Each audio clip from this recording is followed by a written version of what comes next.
into the level 1v1. The close out for the ball. Win saves the front. Holy, what is going on? He grabs that one out. 2-on-1. We're going to see. Se efectivo. E vem tentando plantar mais ainda. Prioritization.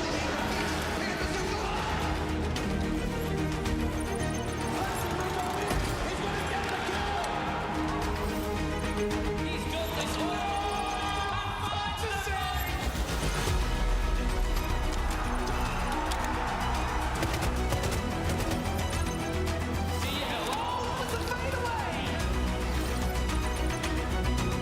Immediately on the diffuser, Lagonis needs to get in there. You gotta go, Lagonis. Why are you not looking? Hello?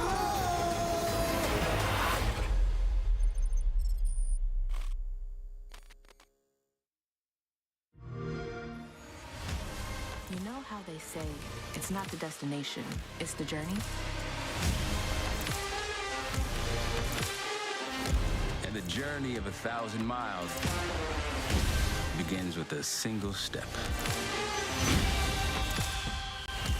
And you know what? They're right.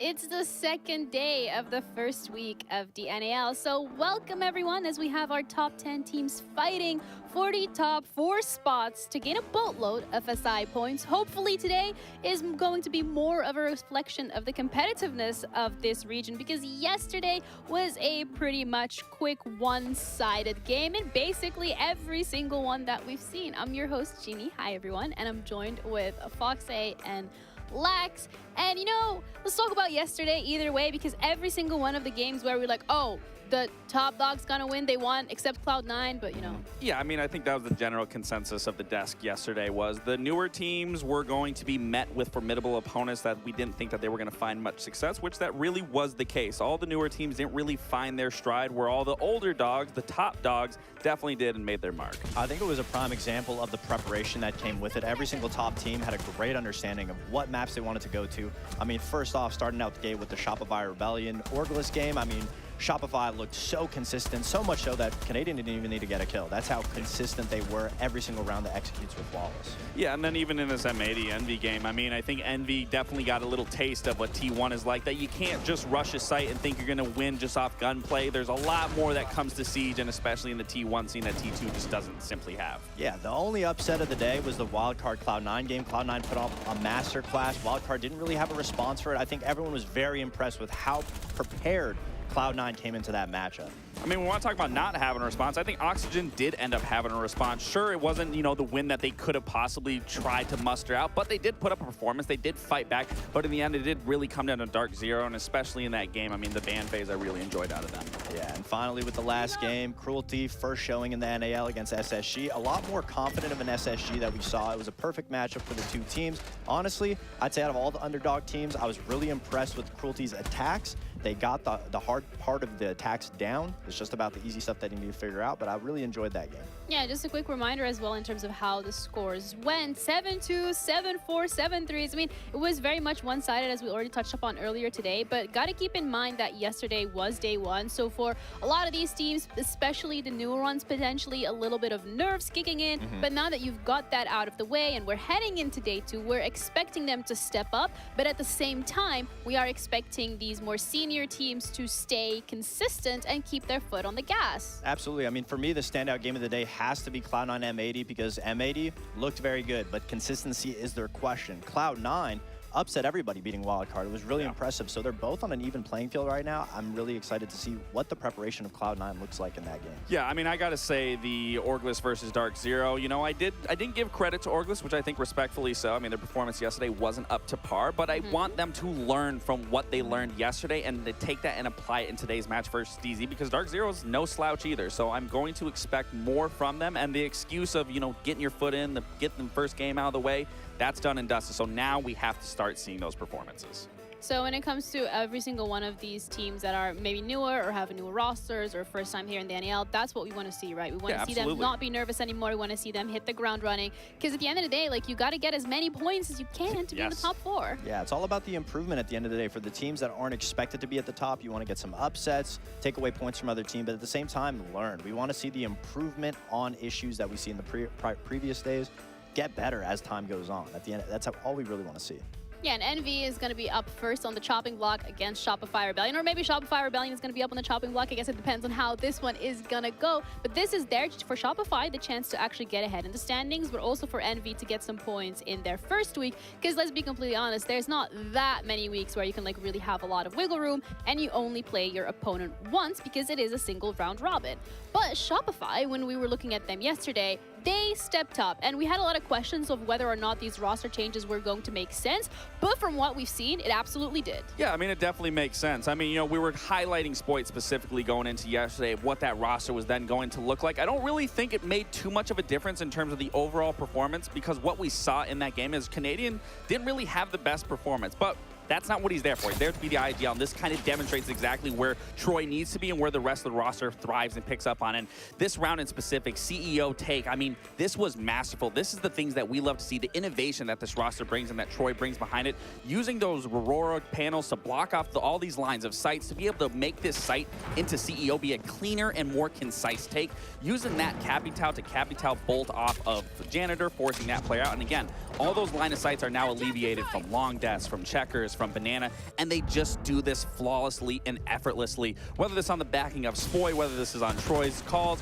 all in all, the team is clearly in sync here. They execute flawlessly. It was beautifully masterclass play from them, and this just speaks in. It's just the dream work makes the teamwork for this roster. The teamwork makes the dream. I mean, the dream work makes the teamwork, or the teamwork. The teamwork makes the teamwork makes the dream work. Listen, it's early in the morning for me. No, it's not. It's gamer it's 4 hours. p.m. It's gamer hours. I mean, at the end of the day, when it comes to Shopify Rebellion, it's all about their strategy, and they had the great preparations. Now we want to see them get a little bit more tested, a little bit more battle scarred, because we want to see them adapt a lot more. But when it comes to the preparation, they had it down.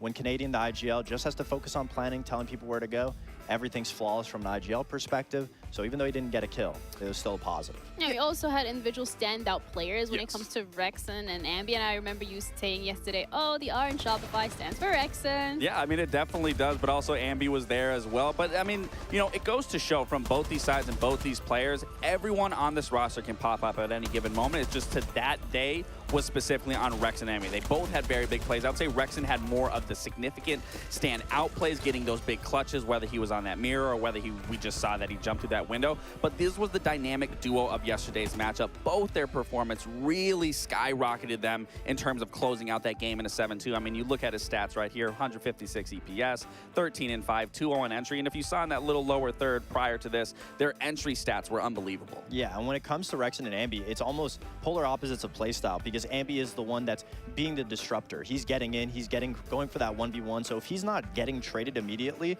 everything's that much easier for Shopify. But Rexon is the position holder. We even saw he denied the defuse in that one round on Bank on the CEO. He gets into his spots, he locks it down, and if anybody comes in his way, he is almost as that final front to be able to stop. So both on different sides of the coin, but both finding an immense amount of success. And they're going to have to go up against Envy. And, you know, Foxay, you said earlier that you felt like Shopify wasn't tested enough yesterday when it comes to how they played the game, and there wasn't a lot of, you know, difficulties for them. Do you think Envy, however, is going to be that team that tests them just a little bit? Honestly, with Envy's own set of issues, I don't know if they'll be able to test them when it comes to the counterplay department, but there is a lot of good to take away from Envy. At the end of the day, you have to address the stargazing. You know, they've been watching these teams compete for 2-3 years, and obviously their first matchup against M80 didn't really go great. The pressure was on their shoulders. They were welcomed to the league, essentially, and they have struggles in trading and closing out rounds. You can see a lot of the M80 rounds came down to 1v1s, 2v2s, that Envy just didn't have the experience to figure out how they were going to win. But when it comes down to it, the positives from that is Envy was keeping it close in the gun skill. Yes, it was a 7-2 loss, but at the end of the day, they were trading their kills. They were finding the opening pick sometimes, and they were gunning back. And I think Envy needs to hold on to that fact and believe, okay, yes, we got a little scared going up against M80. We had the nerves, but we shook it off. We were able to fight back with them. Yeah. We can keep up in the gun department when it comes with the best teams in the league. So if they can take that, wrap around it, and then slowly progress on figuring out their small issues of those late round scenarios, the 2v2s, that's something that comes with time in the league. You need experience. You need to be losing games like that. So obviously, I'd say it was still a positive for Envy to know, for confidence reasons, that they can compete. Yeah, and I think, you know, when we talk about teams and we want something tangible to hold on to, at least that's something that we can, is that they can keep up in that frag department. But like you said it best, when it does come to those mid to late rounds, that's where we really need to start to see them slow down, figure out a plan, figure out the best course of action that they can take instead of just putting bodies in scenarios, because that's what we were seeing against M80, is they were just throwing body after body. And in some scenarios, great, that can work. But against more methodical teams, they're going to tear you apart, and which is why we did not see that success be made yesterday. Yeah, and they always say, like, never meet your idols, right? And I feel like when we're looking at the people at the roster here in Envy, they are going up against players that they've watched for a very long time. So maybe that also brings like a little bit extra nerves, a little bit of like, wow, like we're actually doing this. Yeah, but it is a humbling experience to know as you get into that match, wow, these guys are human. We can make them believe. We can get our gunfights. Everything else from that point on, once you have that confidence mentality locked in, is all about just figuring out those late game scenarios, understanding how to play a 2v2, understanding how to play a 1v1. Yeah. That's where M80 was able to get the edge on them, but Envy needs to be able to lose games like that to experience it. They got to be in enough situations to be able to slowly progress as a better team and figure out those little, what's the word you always use?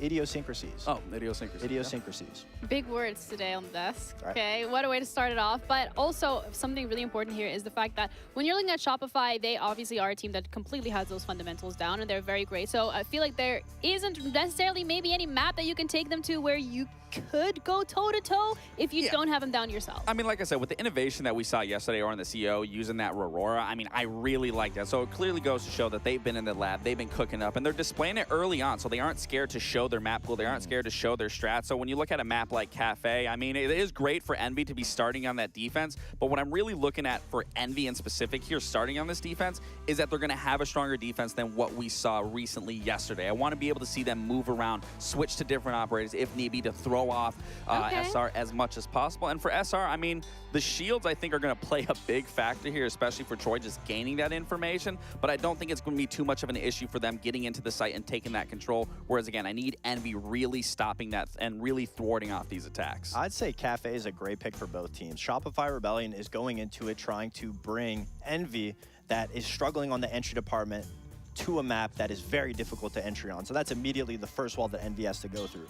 But on the other side, Envy is going to Cafe. Cafe, we know teams can sometimes lose based off time. So if Shopify Rebellion has their own set of entry issues, or if Envy is just that much faster on attack, we could find ourselves in a situation where Envy's able to run away with it, get a little bit of a lead.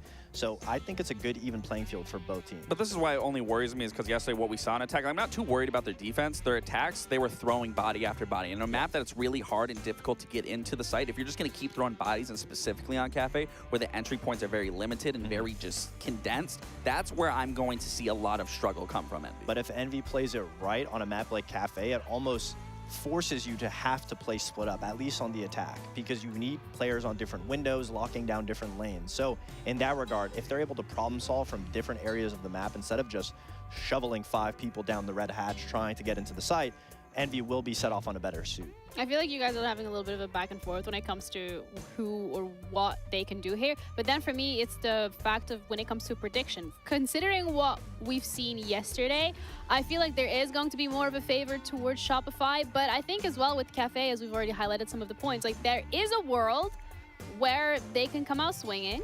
There is. I Not this think one. there's definitely a world, but yeah, I mean, like you just said, definitely not this one. I still think Shopify has it in the bag. Yeah, I think Shopify should run away with it just because they are the more consistent team when it comes to the firepower department. Yes, Envy can keep up, but some of the players on Shopify, I mean, they're firing on all cylinders all the time. The consistency is really hard to break. Yeah. So we'll have to see if Envy can shake it up. I mean, we saw Cruelty take a couple rounds from SSG yesterday with the fast, aggressive plants.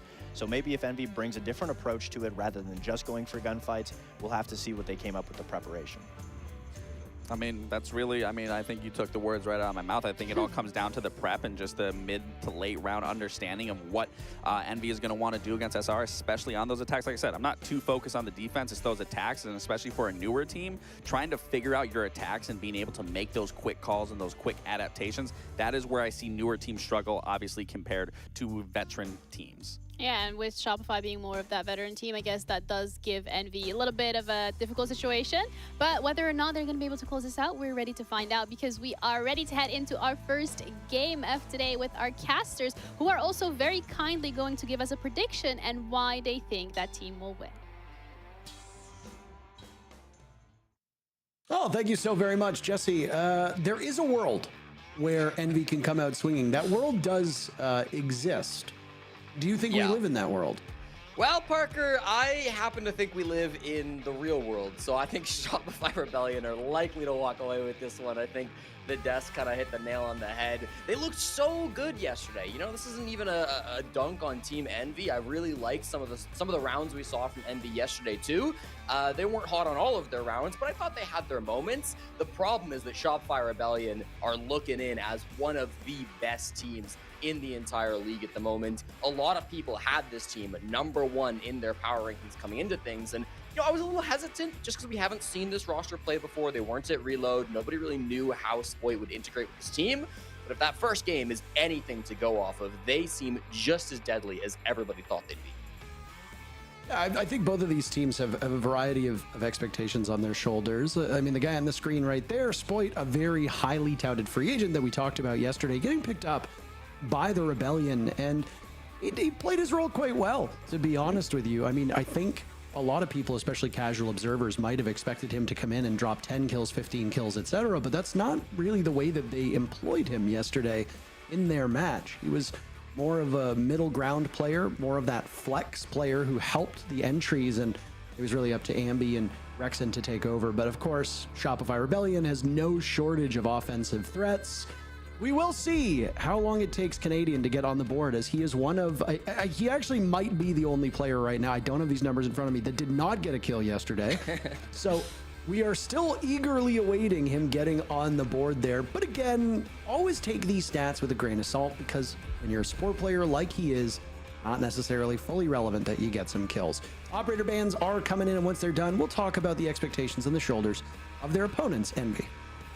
For sure, Parker, and I really think that Canadian has a better chance of getting some kills, as all of his operators have mostly been left up. Obviously, he's a big shield player. All of the shields remaining still. Yesterday, when both Cruelty and SSG played this matchup, Blitz was banned for the entirety of the match. So was Ying, so was Clash. All of those operators, with the exception of Ying, have been let through. So we've got some options as to operators that could come out that we maybe didn't get to see as much of yesterday. So I'm excited to see that from either of these squads if they choose to bring them.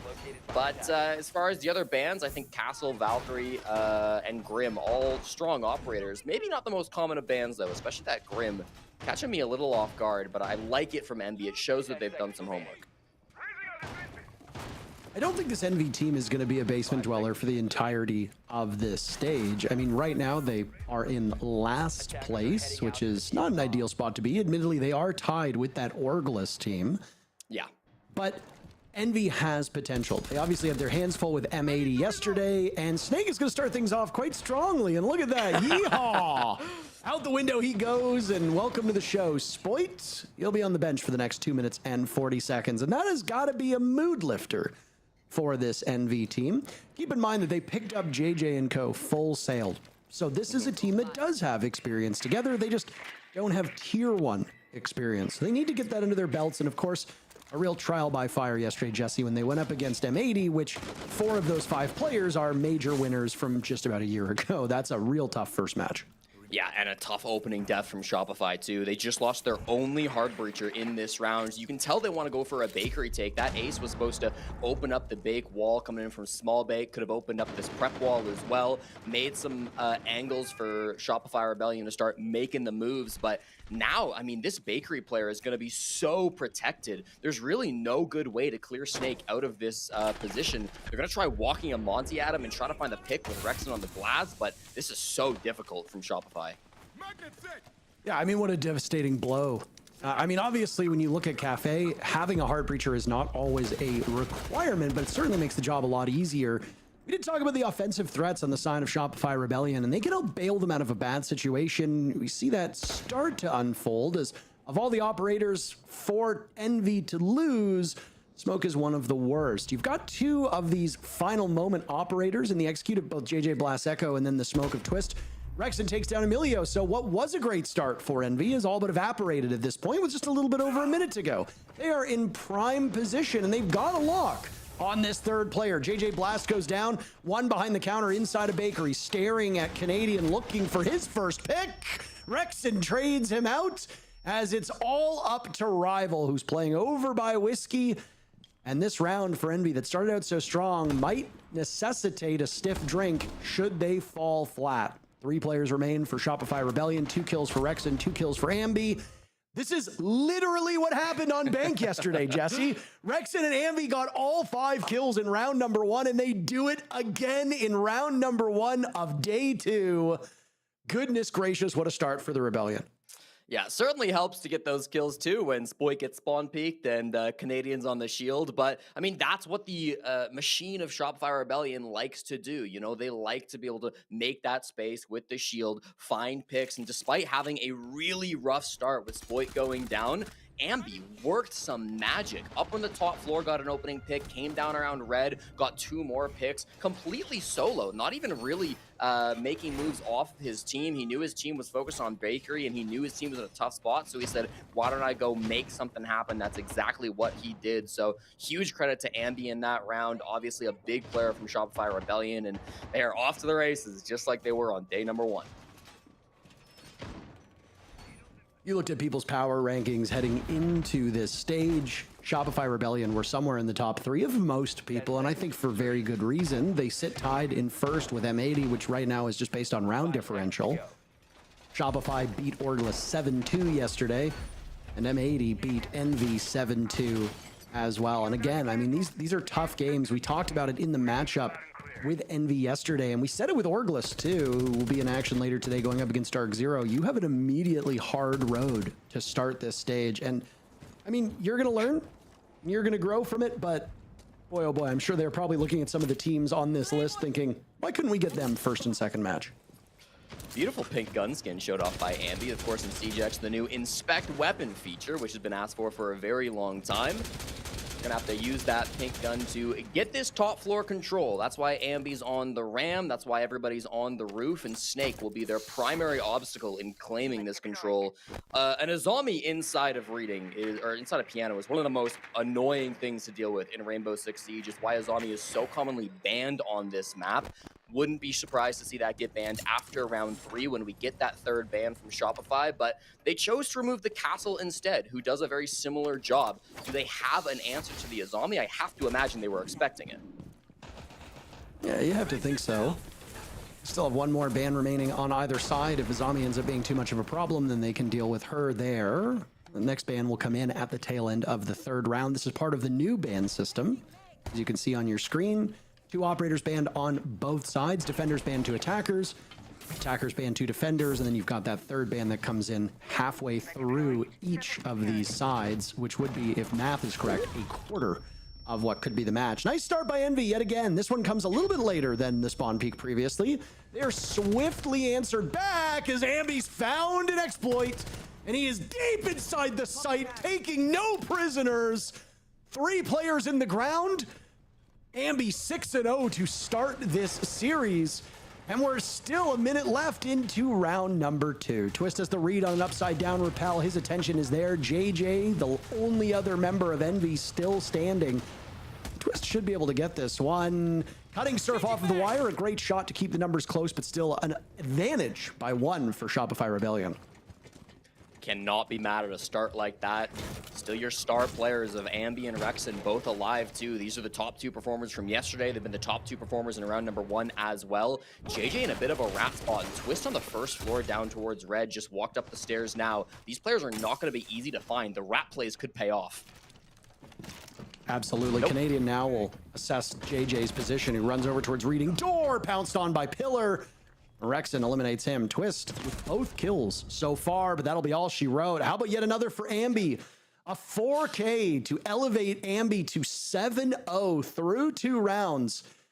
When the Sonics, the organization that had this roster before Shopify Rebellion, picked up Ambi, the belief was that he would be able to do this quite consistently.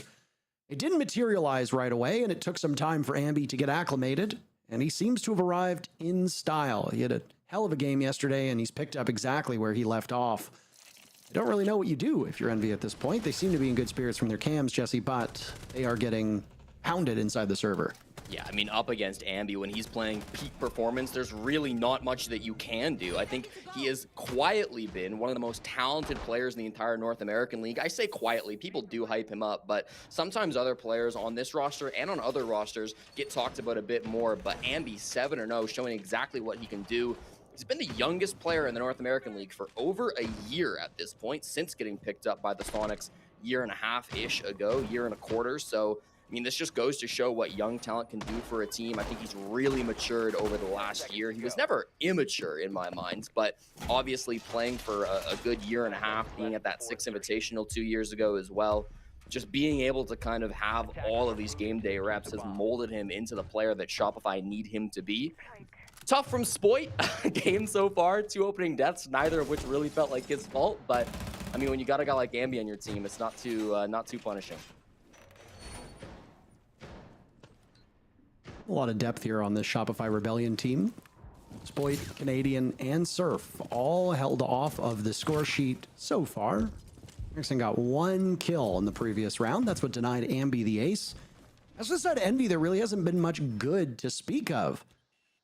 They had a really rough start against M80, and now it is repeating itself against Shopify Rebellion. For a big organization that was heralded by a lot of the observers and a lot of the community when it entered Siege just a couple weeks ago.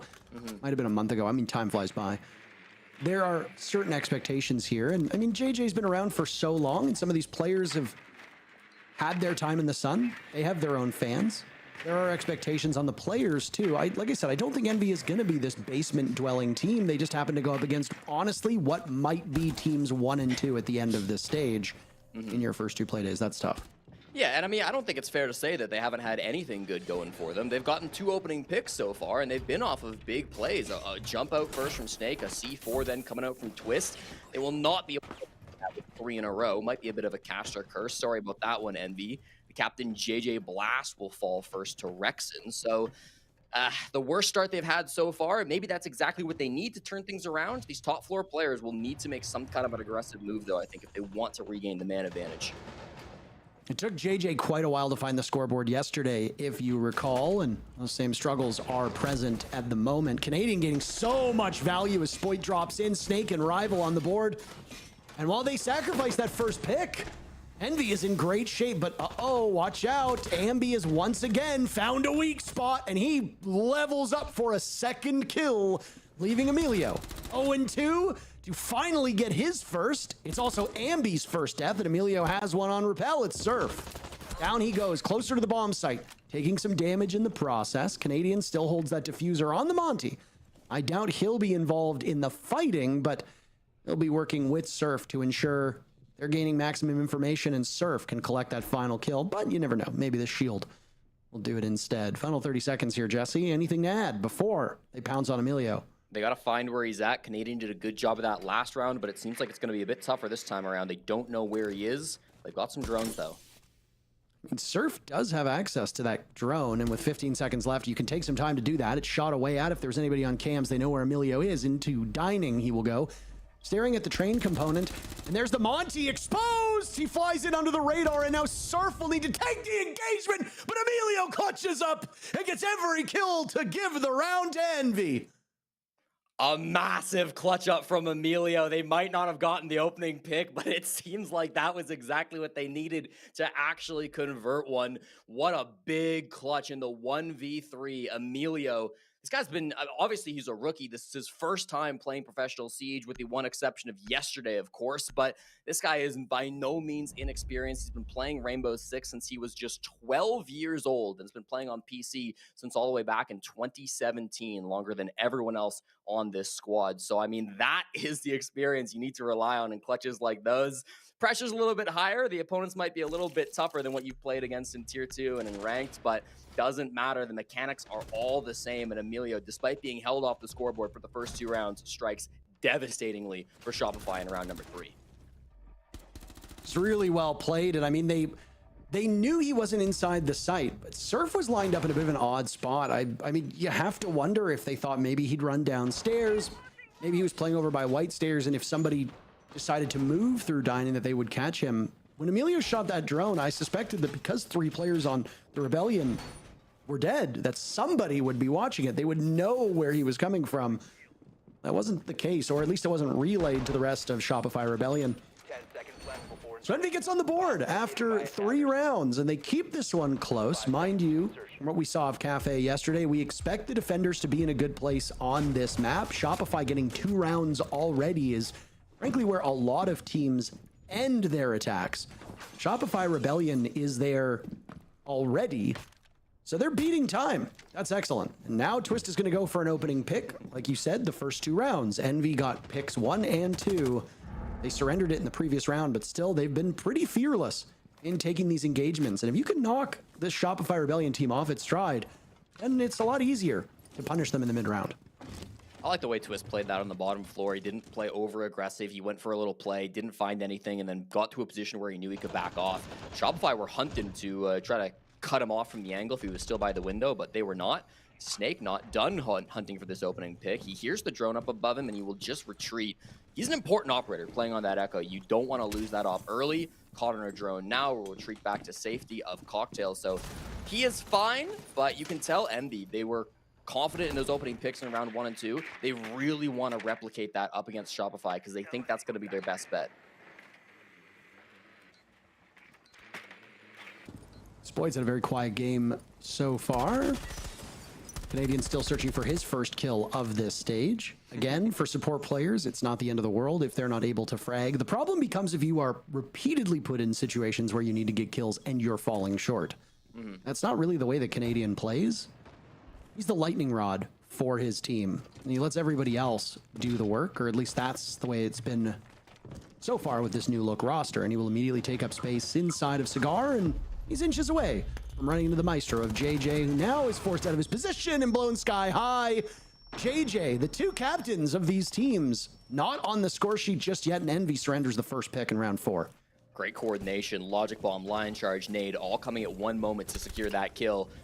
Looking for an answer back. They again failed to secure the opening pick. Snake sees where they're at. Canadian working up this white corridor. Same position he was in most recently. Hit by a yokai and has to back off.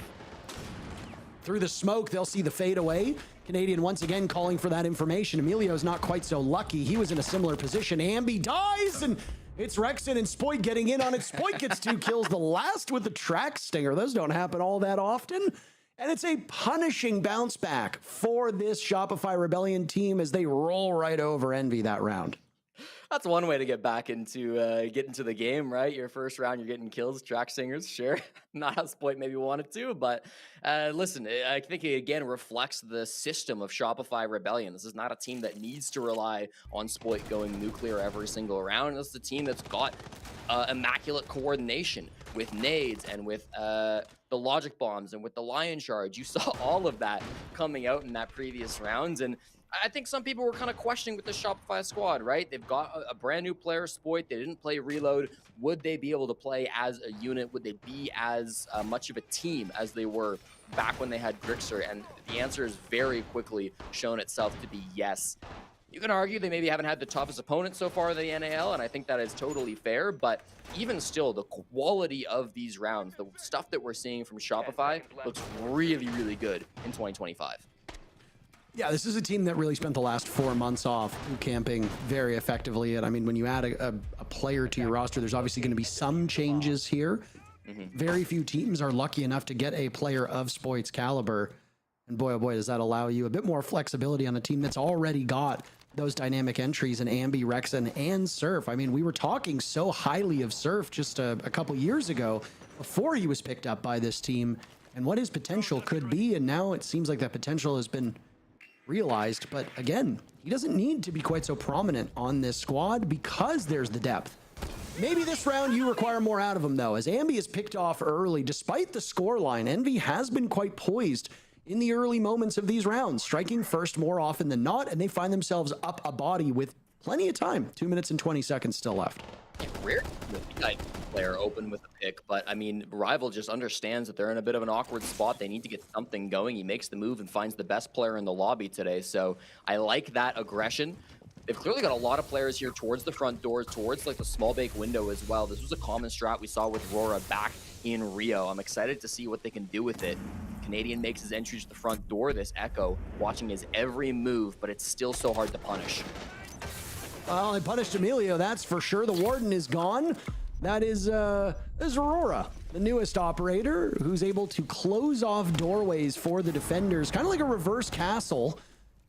Gets opened up, though, and Rival gives it a peek as Surf harasses him with his drone, and now there goes the door yet again. Not before Rival has some of his life taken away. JJ Blast still on the hunt for his first kill, but he's playing very sheltered minutes this round on an Echo deep inside of the bomb site. So if he's getting kills, it means the rest of his team is dead, or it's a clutch or kick moment. A 4v4 after Ambi was sacrificed earlier in the round, and now the assault will begin over towards Whiskey. Just as the attackers have access to intel, so too the defenders, and there's a yokai drone assessing the situation. JJ giving calls to his team, and Envy has responded by backing away. They're going to allow Shopify Rebellion carte blanche to get in, and the idea will be to beat them once they get close enough. Yeah, this is smart. Give up all the space. You saw him on the yokai cams. Rival got the escape, and now the push comes. It absolutely does. Blast, immediately JJ Blast is taken out. Snake trades it right back onto Spoit, so both teams losing players. Rexen taking some lumps at the same time amidst his smoke and looking for a long angle. These last 3 players of the Rebellion all right now outside of Small Bake, and that is particularly dangerous because if you line up, you can all die one by one by one. Snake sees the situation and he peels off, not wanting the Monty to do some damage. Now it's Rexen and Surf taking even more damage. As Canadian sees the legs of Snake looking for a call, a rotate is had over towards the doorway out of kitchen. Canadian wants the hop, and there he goes. Snake gets a kill. Canadian's delay has cost both Surf and Rexen, and now himself his own life. There was some deliberation on the side of Shopify Rebellion's captain, and that hesitation costs them the round. Envy picks up their second on defense. You know, JJ Blast is still held without a kill through this game, but I really want to give him some credit in that last round. His ability to call information from those yokai drones completely changed how that round was played. Shopify Rebellion had a very linear take that didn't rely on much map control. They never touched the top floor. They were coming all in through the restaurant window, through the front door, through small bake window. It's a very one-dimensional push, and because all of that information was being gathered by JJ Blast, because he was able to tell his teammates exactly what was happening, it allowed Rival to kind of fall back and play his life, not open the door for Shopify to get in like they may have wanted to. It allowed Snake to make smart decisions about where he wanted to rotate around Bakery, then back in towards site. I think Snake paced himself really well in that round. As soon as he saw the Monty, he knew, okay, the Monty's going to take a couple seconds to walk through Bake to push me over to prep. I don't need to be worried about that for a little while. I can focus on the other players that are going to be grouped up around Red, grouped up around Small Bake. Really well played, I think, by MB, and that information from JJ, instrumental in helping them win that round.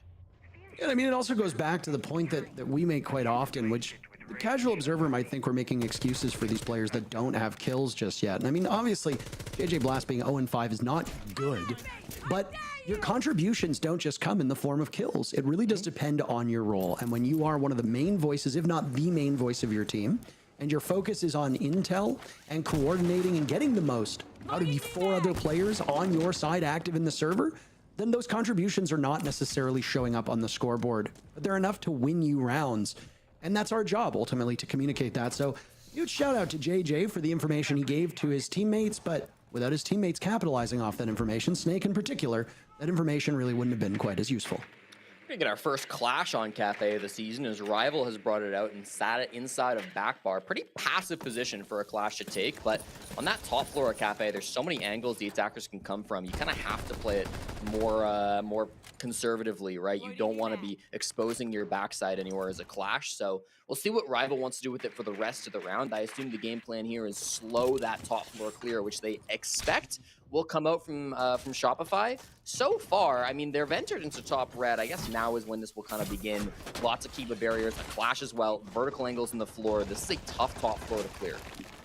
I mean, they're doing a pretty proficient job of it, though, Jesse. I mean, Kiba barriers getting taken care of. Troy is quite a bit of space now inside of Piano. Snake trying to cover any lines of sight from his teammates because, again, while Monty is strong, he's stronger when surrounded by a supporting cast. What a supporting cast this Shopify Rebellion team has. So if Snake can keep them at bay, that will be excellent for their chances. Rexon dies, Surf goes down as well. Canadian breaks his donut as he and Spoit are on the board, and they're the only two standing. Rival taken down as now Spoit is inside a back bar. This isn't the bomb site though, Jesse.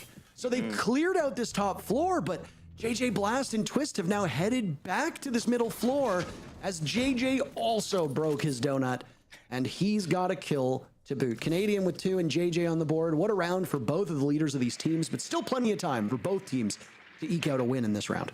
Yeah, it only took 15 rounds, but Canadian has a frag in year 10 of Rainbow Six, so congratulations. This 2v2 alongside Shopify's newest and hottest pickup up against JJ and Twist. It's not going to be easy. They have less than 30 seconds to go at this point. They don't have a lot of angles to get down. It's going to be a reading push coming in through the pillar door. This will be very predictable, but what do they have as an answer from Envy? Not a whole lot. This looks like a default plant spot for Canadian. Under watch as there goes that information. Now right next to him inside of Laundry, Twist will take some damage from those track stingers. He's going to go upstairs with JJ to try and cover. This is going to be all on the shoulders of Spoit. His diffuser is now going down and not in the place that Twist had originally thought. Spoit is ready for it, and it's no chance for him. JJ will drop and now rotate around towards pillars, giving enough time for the Monty shield to go up. And the two captains will do battle as Canadian keeps him away. But remember how shield break works now. So you can continue to swing away. And what a statement round from JJ as he emotes for the camera. But don't forget, you've got a job to do. Get on the defuse kit when you're done celebrating. 3-3 the first half as Envy has stuck to Shopify Rebellion like burrs on a pant leg. JJ, oh boy. Hey, we saw him do the warm-up dance before this game began, and he does a little bit of a dance both in the server and out after that massive 1v2. You know, there was a take on Twitter, I believe, from JJ Blast. He said he's going up against Troy Canadian today in the North American League. The battle of the two most legendary IGLs the world has ever seen. That's a direct quote from JJ. And I think he proved exactly that here in this opening round, the last round of the first half, up against Shopify. Big stuff from the captain of Envy. Well, we were a little worried with this match being a bit of a blowout, as we saw from yesterday's altercation with Envy and M80, and then what Shopify Rebellion did to that Orgless/LFO team. But this has been quite a thrilling matchup. Now, I will say, Envy was on the favorable side, so things should get tougher for Envy from this point onward. Yes. It's also worth noting that in the rounds that they lost, Ambi was completely invisible. He was getting picked early, having very minimal impact. If Ambi can stay alive and have influence on the round, Shopify Rebellion win those rounds. It's when he's punished, he's still going at it. He's still going at it. That's the warm-up dance, I believe. I want to know what he's singing is the question. We'll probably get a little snippet of it after the game ends. We usually do. Yeah. But no, I mean, things should get tougher from Envy from here on out. Yeah. I mean, that's just based on what we know of Cafe as a map. Most maps in this game are defender favored. Cafe is really no exception to that. It has sometimes been among the most defender favored, and every single bomb site on this map does see play too. So we will keep an eye on how Envy approaches this bomb site. Just as Canadian was rocking the French Mountain, we will see JJ Blast do the exact same thing. A very similar lineup in some ways, but some operators that were absent from Shopify. They don't have any dedicated anti-flank. There's no Gridlock, there's no Nomad on the board. They've got 2 Claymores, that's really it. But Claymores aren't quite as strong for anti-flank as they used to be. You've got Brava and you've got the Flores, so lots of drones, which means lots of intel for Envy. And against a team like Shopify Rebellion, intel will be incredibly important, especially in this top floor bomb site when you know teams love to roam offsite. Yeah, I want to highlight these operator bans quickly. Shopify Rebellion took away the buck. Obviously an important operator for that bottom floor, but Sledge and Ram can do much the same job. What the buck can do that's different from the other soft breachers, though, is breach above him. One of the most important operators if you're going for a cocktail side execute on this top floor cafe. You want to get inside a reading, you want to pop open the floorboards. That's not going to be an option for Envy. It's not the most common take, especially anymore, but if that's a bit of VOD review from Shopify, if they've seen that this is something Envy like to do, then it's going to be nice to be able to remove that. And we've also got Rexon just playing down below inside of reading, so perhaps taking away that buck is going to disincentivize Envy to take the bottom floor altogether, which will allow Rexon to survive the entirety of this round. All of these rounds that have been won on either side have been because of the heroics of a single player. Ambi for Shopify Rebellion, but it's been spread out for Envy. And Ambi's at it again. Emilio drops quite early. Surf is picked apart by Rival as JJ Blast has assessed that the bomb site is basically free for the taking. Shopify Rebellion are far enough back that Envy can take up so much space. Snake drops Canadian. Twist is punished by Spoit, and now Ambi's trying to get out of his position as it's all up to JJ Blast and Snake. Snake picked apart, so the calling that was done by Monty doesn't quite work out. It gets a bit dicey there for Ambi, but he handles the mountain as effectively as one could. Quite an impressive first half for both of these teams. The start of the second half is exactly the same as the way the first half started, which is Shopify Rebellion winning the round. Not dancing after that one. Left in the 1v3 as a Monty. Last alive on your team playing Monty is never where you want to be. It was an interesting push from Envy, though. I did kind of like the idea of it. They used some smokes to block off Cocktail so that they could make that drop and push into bar. That's something that would usually be denied by any players over by Cocktails, but I think it was Twist that was able to smoke off that angle, and they were able to take a lot of space, as you mentioned. But yeah, ultimately Shopify just a little bit better on the engagements. Ambi, you mentioned right before this round that he had been quiet for a little while. Well, I think he heard you, Parker, because Answer's back with 2 big kills. That last one on the Monty, really nice shot to just hit the head with the DMR. So back in action on the defense. You always expect the defenders to win their first round, but yeah, Shopify, I mean, going according to pace so far. 10 seconds remaining. It's a fun little stat for you. All 3 rounds won by Envy have been done when a player on their team gets a 3K. Emilio did it the first time, Snake did it downstairs, then it was JJ to do it on that middle floor. So individual heroics have been leading the way, but if a player is getting a 3K, especially to close out a round, that usually means mistakes are being made by your opponents. Snake, for example, is not just getting an unanswered 3K inside of Kitchen if they're trading him off properly. It's only when they are isolated pushes that this is happening. Same with JJ Blast. If there's improper coverage on that very final execute of that first round, then he's able to get those 3 kills because nobody is properly protecting their teammates. So it's not necessarily so much Envy outplaying their opponents in those rounds. Obviously they did, but you often need a helping hand, and that helping hand comes from your opponents making mistakes. So if Shopify Rebellion are making mistakes and giving up 3Ks, and Envy punishes them, it's not necessarily all credit to Envy. Shopify on the first half decided to ban the castle. Envy decided to ban Azami instead. Similar operators to ban, but it will leave castle up for Spoit to play. A little bit of a worse gun to play with. The UMP, not a big weapon that teams tend to be fans of, but he should be the initial point of engagement. He's fallen from piano back over to washrooms as Envy enter in through the red hatch. But watch out for him. Playing alongside Rexon could be the difference makers in the early part of this round. Very, very quiet round so far. Both of these teams have insisted on smashing skulls with one another early into each round. This time we'll see a very thoughtful execute from Envy. If they make it there, of course. Canadian off of the shield, and now he's on a very favored intel operator. As a defender, he loves the pulse. It empowers him as an IGL and allows him to make these calls, just as JJ Blast was doing the same, often playing that Echo in the Legion, because people often forget Legion is also an intel operator. Just falling off this top floor. I thought maybe Rex and Split would go for some gunfights, but chose not to. They knew Rexon could fall back to sight or fall back to reading and get the opening pick instead. Famous rat spot from his former teammate of Gunner. That is a big play from Rexon to get them that opening pick. And Twist, who has suffered in the kills department as well, but so much for us to talk about that it's flown under the radar. He also brought a bevy of drones. Intel was the name of the game for Envy last time. They looked to try to repeat that, but their intel's not very valuable this round. Now JJ Blast is in the ground at the hands of Ambi, who picks up kill 13. And astounding total. Spoit started out with 0 kills through the first 4 rounds. He's up to 7 right now. They might need more out of him as Rexon is dropped. 2 remain for Envy as Shopify Rebellion look to increase their lead.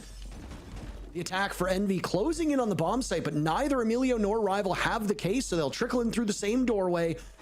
Canadian waiting very patiently. Spoit pounced upon by Rival, but if you don't have the case, you can't pull out the objective, and that will be the big problem. Nitro Cell from below from Surf will seal the deal on that round, but Envy ultimately just ran out of time to get the objective under their belt. Nice hold and good patience from Shopify Rebellion as they go 2-0 to start off as defenders, and this is what we come back to that we said a couple moments ago. It's going to get harder for Envy, and it's already showing how difficult it is. With a 166 EPS yesterday, Rexon was the best player in the first playday of the North America League. He also had a 2.6 KDR, obviously was finding loads of impact on the scoreboard. Has been a little quieter today. Ambi obviously has taken a bunch of the kills. Spoit's kind of been creeping up there as well over the last few rounds, but I think you still saw in that last round how smart Rexon can be and how impactful he can be as a player. Was up on that top floor, right? Playing alongside a Spoit, could have made the choice to go aggressive and try to get some early gunfights. Instead, decided to fall back, play inside of reading, and get some really impactful kills. 2 in that round playing from reading, and that really started off making the difference for Shopify Rebellion. It stunted the push right Envy. They would have liked to have some opening picks when they went for that execute, when they went for that top down. Instead, they had to do it with very little intel, not as much time as they would have liked. And then, of course, that man disadvantage quickly dissipated away from them. So I like that smart play by Rexon. This is a tough one from JJ as well. Tough spot to go on drone. That play happens quite frequently to come out from Ambi. So yeah, nicely played by Shopify. Not a flashy round, but a really disciplined one, and I think a really smart one from their roamers. Absolutely. I mean, Envy's obviously still acclimating to Tier 1, but as we say with all these newer squads, they're going to make mistakes, and they're smart guys. They'll be able to troubleshoot it. Just as they're troubleshooting this operator lineup, after you take a timeout, you need to go back to the drawing board because the things you've been doing are obviously not working. And let's call a spade here. Those 2 attacking rounds from Envy were not particularly close.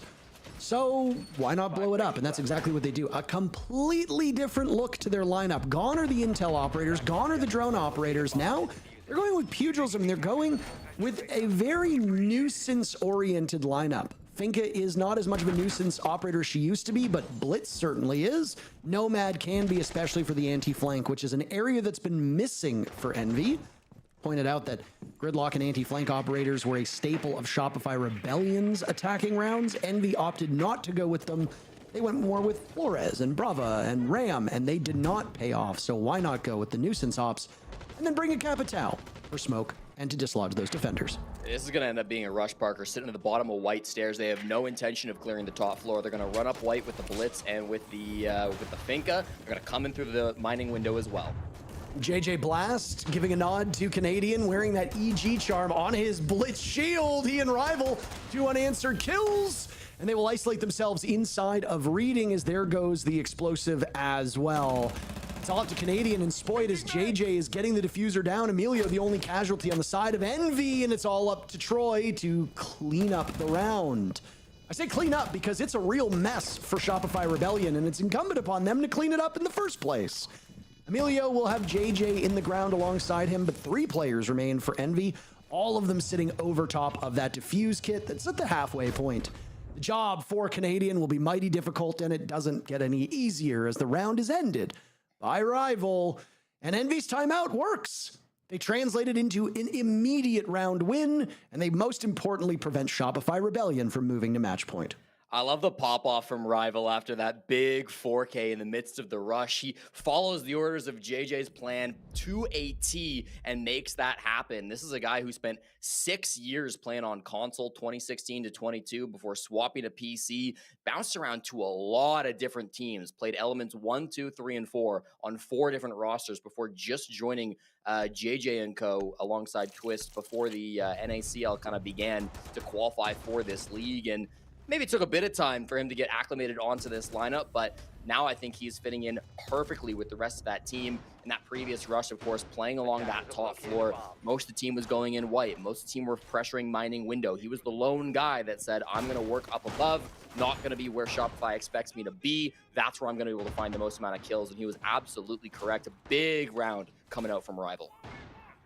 Yeah, I mean, Envy played that one really well. And I mean, all they needed to do was call a timeout and discuss immediate next steps, right? That rush up White Stairs was one of the best looks that we've seen from them across this entire series. And that's a wild thing to say when you consider that that was their 4th round victory. Not that they stumbled or fell into those 3 rounds that they won previously, but they were scrappy, they were hard fought, and again, they did rely on a bit of mistakes committed by Shopify Rebellion.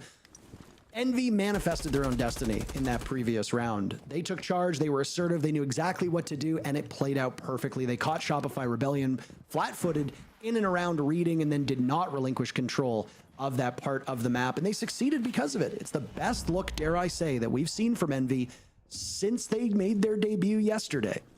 We've still got plenty of games to go, so I'm assuming that we will see nicer things from them. But up to this point, that was a great round, and they profit because of it.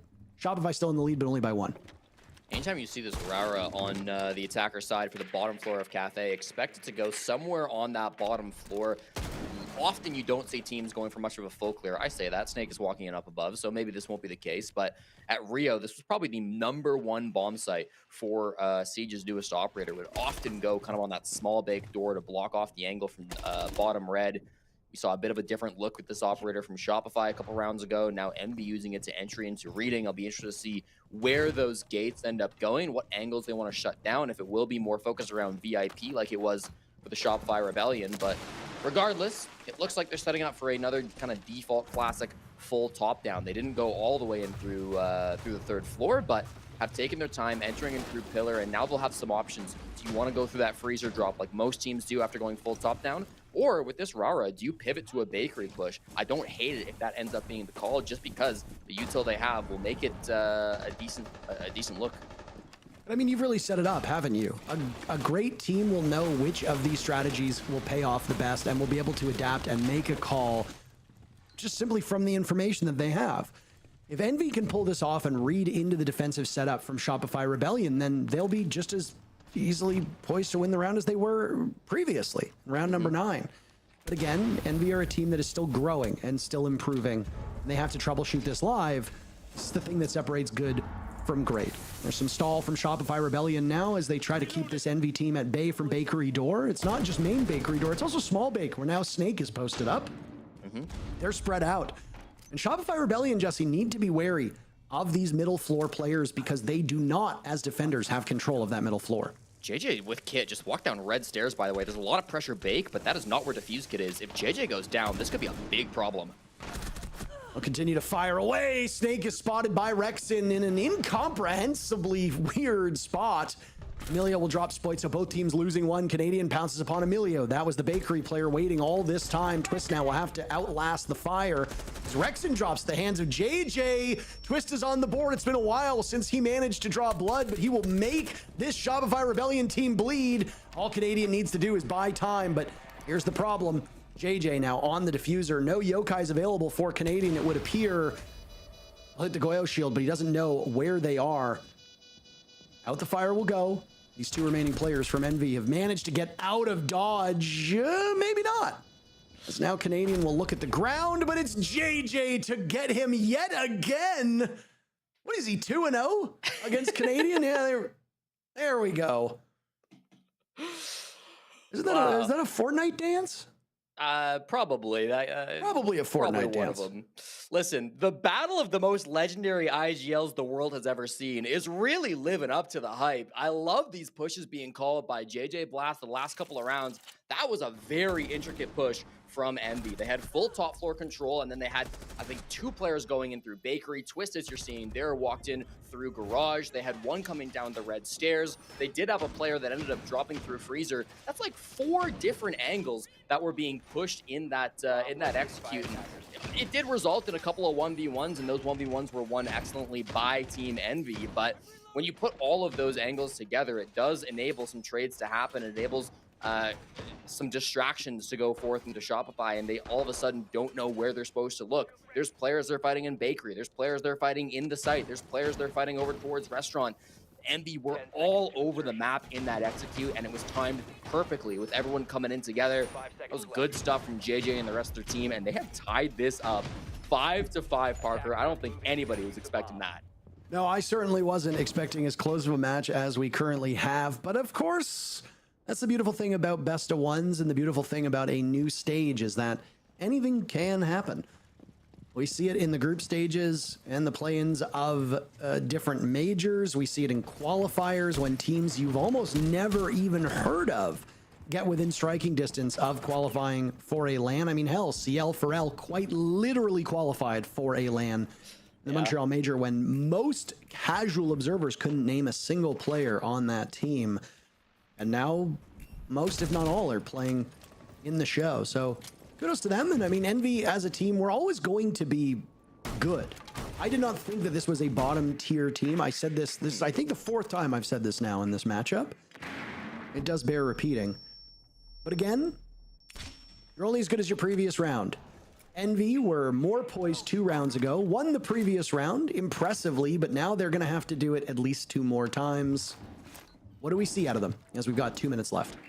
Twist is making a strat. He's just throwing out 3 sends rollers. Has not popped them up yet, but those are going to create some awkward angles once he decides to throw them up for the push. Obviously, he can activate those whenever he pleases. A couple of roamers. Don't forget as well, Canadian downstairs on the 1st floor. Actually just did a run out of Bakery, but he's back in now. Rexon as well, downstairs inside of Reading. So watch out for these late flank players on Shopify. If all the focus is up above as they go for that kind of sends focus push, those bottom players could be an impact.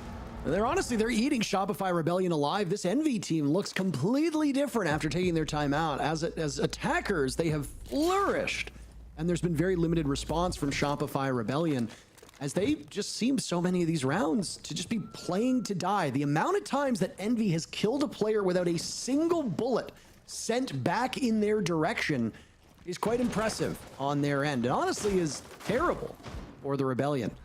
Another minute has eclipsed, and the execute is about to be upon us. JJ Blast holding that defuse kit and taking some engagements himself against Canadian, as Snake dies at the hands of the commando-wheeling captain of Shopify Rebellion. Rival manages to find him, and Envy will regain their numbers advantage.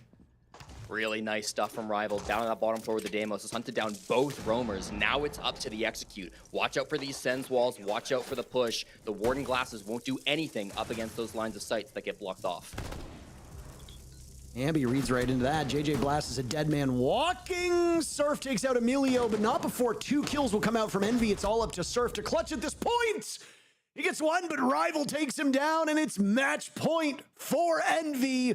Words that even weeks ago seemed unlikely to say, but we're here now. A second 4K from Rival in this matchup. I'm going to take another second to glaze this guy. 20 years old, youngest on the team, grew up in Abbottstown, Pennsylvania, just a few short hours away from the former headquarters of the former org of this Rebellion team. So a little bit of rivalry there perhaps from Rival. And I mean, he's just been absolutely fantastic, playing in really solo roles today. In that rush where he got his first 4K, he was the only guy to go top floor playing on that sledge. And this time around, when most of his teammates were pressuring that top floor, they were setting up for the execute with the sends rollers and all of their utility.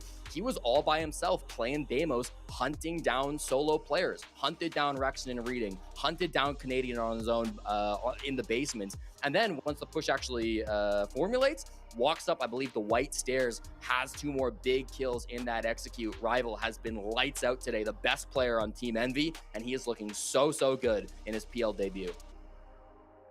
Gotta say, I am a fan of the story that is being put forward by this Envy squad. We talked yesterday on the broadcast about how it's always nice to see teams that spend so much time grinding their way to the top, getting rewarded with an opportunity to shine. And today, Envy has shown as bright as you could imagine. Now, I mean, overtime is still very possible. And I mean, a 6-5 victory over Shopify Rebellion, or what would technically be a 7-5 victory, is impressive, but you still allowed what is statistically the best team in the league to get 5 rounds against you. I mean, if you are going to confidently beat some of these teams, maybe you'll be a little bit happier with a 7-4 or a 7-3 victory. But again, Shopify Rebellion's mighty good.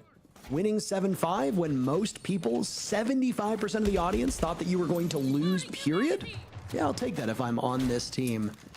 Rival in particular has dominated so many of these attacking rounds. He was fine as a defender, but as an attacker, he has eaten Shopify Rebellion alive as Spoit, Surf, and Ambi have gone ice cold. It's been Rexon and Canadian racking up the kills as defenders, but the rest of the team has really not been much of a factor. And again, if Canadian's getting the lion's share of kills as a defender, something's going wrong with the rest of the team. Yeah, imagine going back to round 3 or 4 when Ambi was 9-0 and saying, yeah, this guy is not going to be top fragging by round 12. That would be a pretty big shock, but I mean, here it is. Exactly the narrative that Envy were looking for. One chance to close this out in regulation, or we're going to get our first overtime of the North America League. It will be a mining and dining bomb site as the top floor is still somewhat contested by Shopify. Again, it's Spoit and Ambi, the entry duo from Shopify, who are trying to hold this down, but I'm not sure Envy are too concerned with taking it. They've got a lot of drones in on this first floor. You saw the Ash charge go out from the pillar window right there to open up an angle into mining as well. So they've been pressuring the mid floor already through this round. They've got a lot of repelled players at the moment on the side of Envy. Can Shopify find an opening? That would be massive. They do. They not just find 1, but 2. How about 3? Ambi, Surf, and Rexon all on the board. Ambi will find his second to boot. And this incredible run that Envy has been on over the last couple rounds seems to be coming to a screeching halt. Snake has half of the round to go. He's got 5 bodies on the Rebellion to figure out, and he's not even inside the building yet. Every single member of his team got in and were immediately sent right back out in a body bag. What do you do at this point? Might just you're not going to take a timeout. I mean, you got to try to go for kills. Snake seems to be in pretty good spirits, which is important. He gets killed by Ambi. 3K from Ambi, and we're going to overtime. The first overtime in the NAL this season. Back to the top frag where he belongs, I would argue. Ambi shuts me up after that last round, reclaiming his spot. A great round from Shopify Rebellion. Obviously kind of recognizing what Envy were doing, recognized there was nobody really entering to the top floor, that there were going to be a lot of players on that mid floor that were circling around. They saw the guy on Rappel. They had a couple players elsewhere, specifically Ambi. They were able to work picks kind of all at the same moment. So really nice from Shopify Rebellion. I'd like to go see if we have any replays of that, if that was kind of Shopify shutting down the push as Envy began, because to me, it didn't feel like that. It felt like it was really Shopify taking the initiative before Envy got the chance to go for their execute. Might be one for the match replay files, but certainly a dominant showing from Shopify on the kill feed, a flawless round to send us to OT.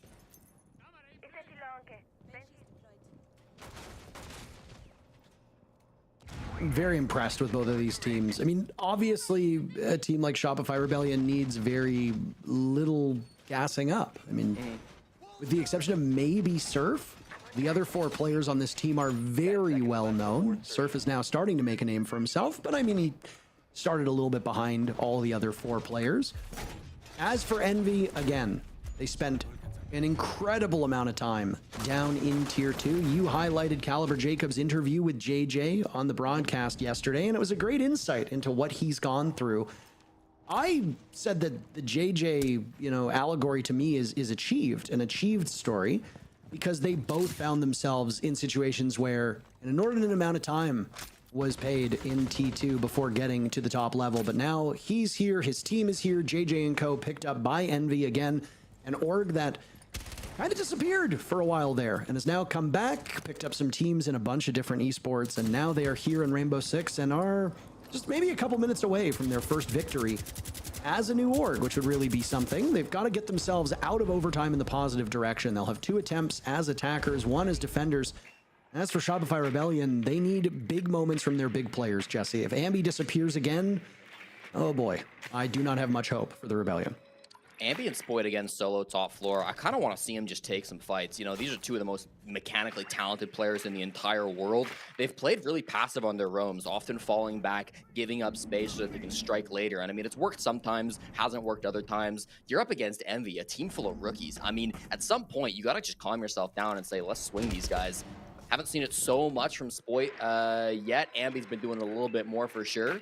But I would love to see this entry duo get to work and cause some chaos, because that was exactly how they won round 12, and it might be the secret to winning this overtime too. Intel, if you recall, was not a particular strong suit for Envy, and they've gone back to a lineup that is eerily similar to one of their losing lineups as attackers. They've gone with the double drone combo of both the Flores and the Brava. Hard breach, of course, being brought by JJ Blast, as he will try to guide the rest of the team towards this bomb site. And the first focus for them will be to clear out this bottom floor. Not everybody from Envy is inside the building, and there is now less than 60 seconds to go. So you're trying to gain intel, you're getting very little of it, and then Twist's first bit of intel is a death at the hands of Spoit. Rexon is taken out by Rival, who continues his excellent play, but Envy will lose yet another player as Snake bursts in, and Surf gets the job done with the 2-piece and a deagle. Ambi seals that one, and it's Shopify Rebellion to match point, completely and effectively blunting the momentum that Envy had worked so hard to build up. How's that for making a name for yourself, Surf, with the Deeg, shutting down the push coming in from red stairs. You got to give some credit as well in that early round. Canadian buying a lot of time, didn't manage any frags in that last round, but distracting a lot of players on Team Envy to come and focus him, playing down by Whiskey Bar. I loved Spoit's rotation. I was asking for a bit of aggression from him and Ambi on the top floor. Him coming down and swinging off Canadian also works just fine, and it starts off that round strong. That kind of prompts Team Envy to get a little bit of panic, right? They're like, okay, bottom floor didn't work. Let's just go hit site. Let's make something happen. Let's breach in through this wall. And Surf said, yes, please do. And yeah, perfectly put them into the dirt. So nicely done by Surf. Not a player that we often talk about on Shopify, but has had some big moments recently. He's the #1 player for North America back at the Montreal Major a few events ago. And of course, we know how talented he can be. So that kind of speaks again to the depth of the Shopify team. Everybody can be a hero when they need to be. There was a post on the subreddit talking about the depth and flexibility on this Envy roster yesterday. I don't know if you saw it. I do try to keep an eye on that R6 Pro League subreddit as much as I can. If you were watching and you are a Redditor and you'd like to join in, please, I encourage you to go on over to that subreddit to take part. The people over there are quite nice, except for the guy who posted a photo of his feet. That was horrifying. I don't know if you saw that post, but I do think there was a good conversation that was had involving Envy. I think they do have quite a lot of flexibility. I think a lot of these players are decently good on their roles and they can swap things up. But I mean, we've seen that. JJ is not playing dedicated hard support every single round. Snake is playing passively some rounds as a defender. Sometimes he's at the forefront of their roams. Rival plays a lot of sheltered minutes, but is able to find high impact kills. And again, he can flex as well. And over time, that flexibility is going to pay off. It's already paid off. They've managed to push this matchup to overtime, which is something that I don't think many of us considered. It's good growth for Envy, and I assume they're going to continue to grow. Yeah, they've stolen a point away from Shopify in this game already by pushing OT. They're going to try for another one. Spoit opening pick on the Rival, the best player for Envy. Is that what it'll take to spell doom? He dealt a lot of damage to Spoit in return. He can heal himself slowly with those Finka charges, but ultimately he's not going to be able to heal up too much more than about 25-50% HP. They went aggressive just to kill the VIP player and immediately stalled things out. That's really interesting from Shopify that they didn't want to go any more than that. They've certainly gotten valuable positionings from it. Can they do anything else, and can they work a push with this Rora? Pretty wild that Spoit was so tunnel visioned, by the way, that he missed the Yokai drone. Snake will also die, leaving 2 of the best players on Envy no longer available and removed for what might end up being the final round of action. Canadian will shrug off as much of that gas as possible and take a small breather inside a freezer as JJ is looking for the pick, but is now completely blind. Canadian cannot follow up, and back to his perch inside of the freezer he will go. The sirens will go off in Envy headquarters as they now circle around to the point of contact that Shopify Rebellion prioritized, but keep in mind, the Rebellion have other tools at their disposal. They finally get Canadian, but the supporting cast for Shopify Rebellion is still standing. Ambi will collect kill number 19. He could have 20. Twist would be that target, and Twist is all that's left. Envy, a heroic effort to get back in this. A great shot and a 3K from Twist, as now he'll have to clutch out. 30 seconds to go. Shopify have clawed this one back. Envy stunned us. Nobody thought this was possible, and Twist almost makes it work. But by the grace of God, or whatever you might believe in, Shopify Rebellion let out a sigh and take the victory in overtime. Nice try by Twist. So close in the 1v3 with the shotgun. I thought he played it well, but Shopify Rebellion doubling up exactly how you need to play those tough situations under the pressure of overtime. They did exactly what they needed to. I think MV can hold their heads high after a match like that. You took arguably the best team in North America to 14 rounds. They should feel very good with the match they just played on Cafe, but end of the day, it is not quite enough. Big stuff from Shopify Rebellion. Envy desperately needed these points, and they get them, but the Rebellion take it, and their position at the top still remains. We got 4 more matches to go, so let's not waste any more of your time. We'll be back after this break.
can we push together? Just Push double up. first together. Yeah. Yeah.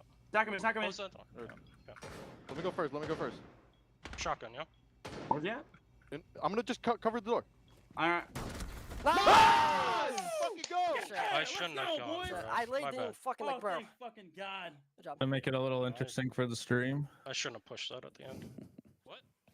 You think this is gonna make it to the stream? Yeah, it did. A little bit of a celebration from the side of Shopify against the. I mean, let's be completely honest here. It was really close, like way closer than we expected. Because I was like, oh, do we live in a world where maybe there's a chance? And yeah, there was a chance.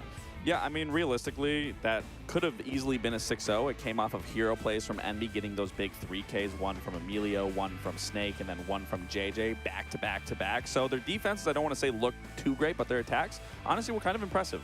I mean, that's what we talked about going into it. Envy's biggest strength is the fact that they were able to keep up in the gun game when it came to these top teams. And obviously, we saw it even more so now. And off of the back of big plays, that was able to carry them out to bring it to that overtime where they had that opportunity. But again, new experience for them. Once you get to overtime, the pressure gets on. And obviously, Envy, first time there, we've been over it. So obviously, that pressure, it makes a lot of sense that Shopify was able to tighten up towards the end. They looked flawless when it came to that overtime. But honestly, if anything, I would say this is a bigger win for Envy than it is Shopify. And also for the side of Shopify, there was also a little bit of pressure because we did end up having to go to that OT. And Ambi locked in. And that also makes him deserving of the Blacklight highlight because, that round was pretty nasty.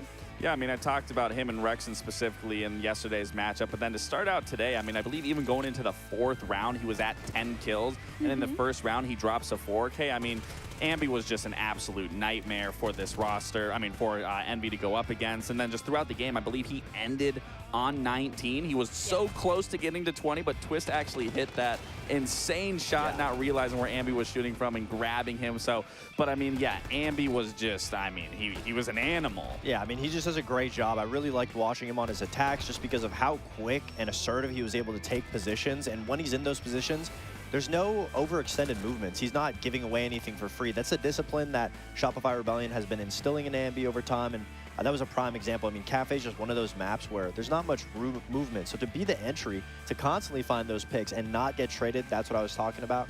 And then also another thing for Envy to worry about is focusing on those trades. That's something for next week because for now they are off until then. But we also have Canadian ready for an interview. Hopefully this time around he can actually hear us and not hear an echo. So test 1, 2, 3. 2, 3. We're good. Okay, yes, it's working. Awesome. Thank you so much for joining us and congratulations on 2 wins back-to-back so far here on your first week in the NAL.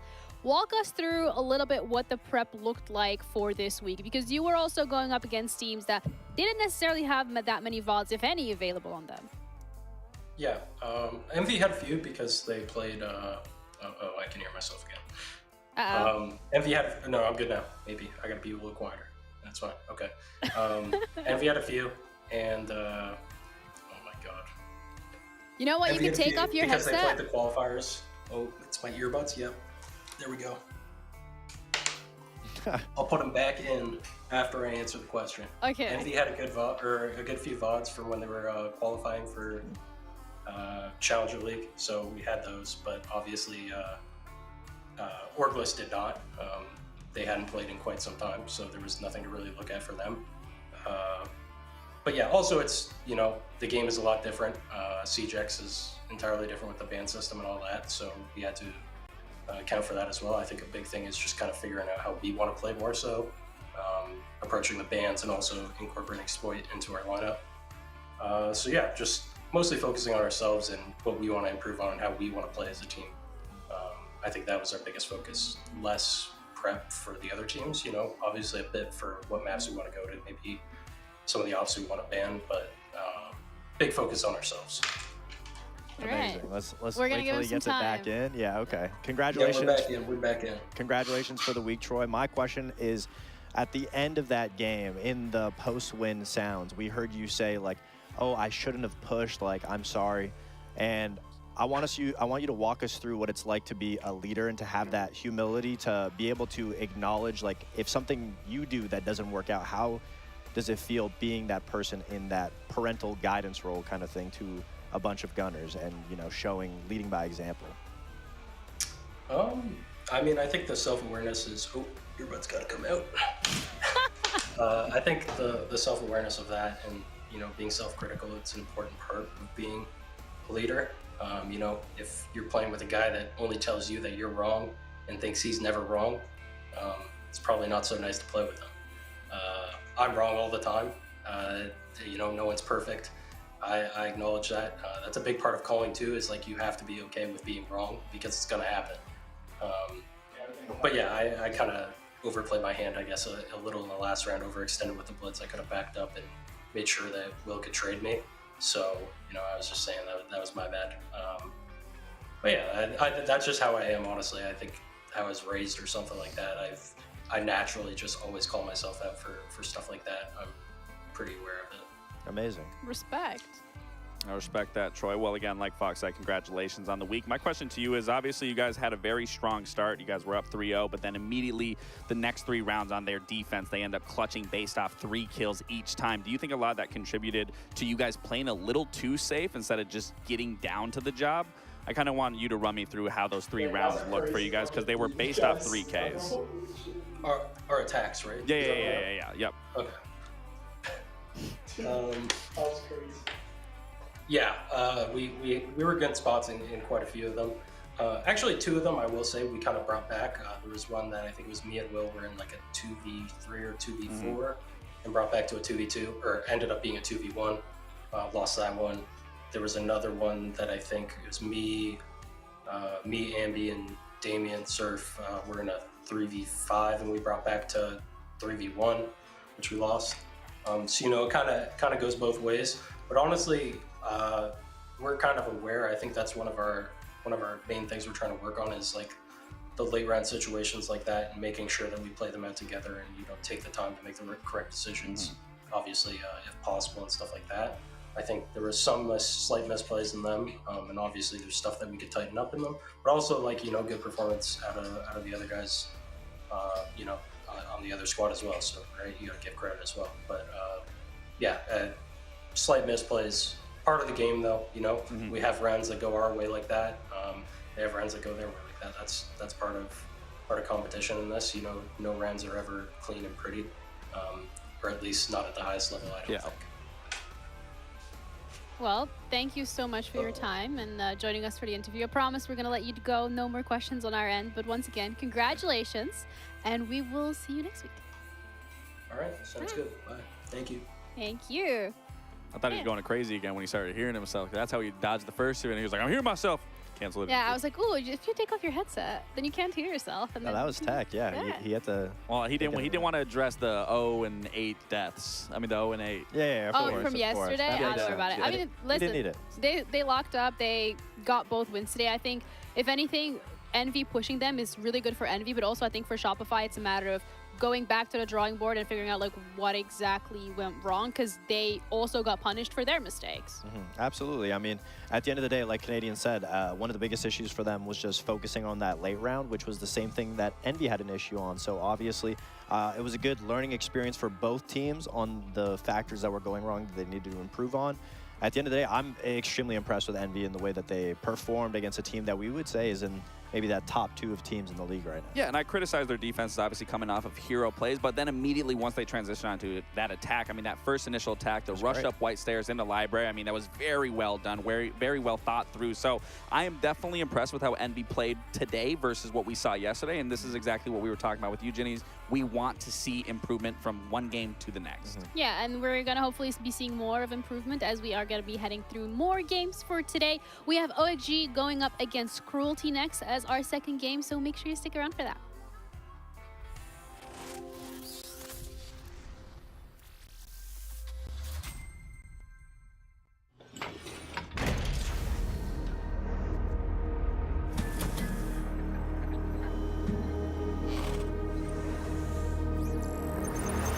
It's another 1v1, the close end for the ball. Win saves and What is going on? He tapped that one out. 2-on-1. We're going to see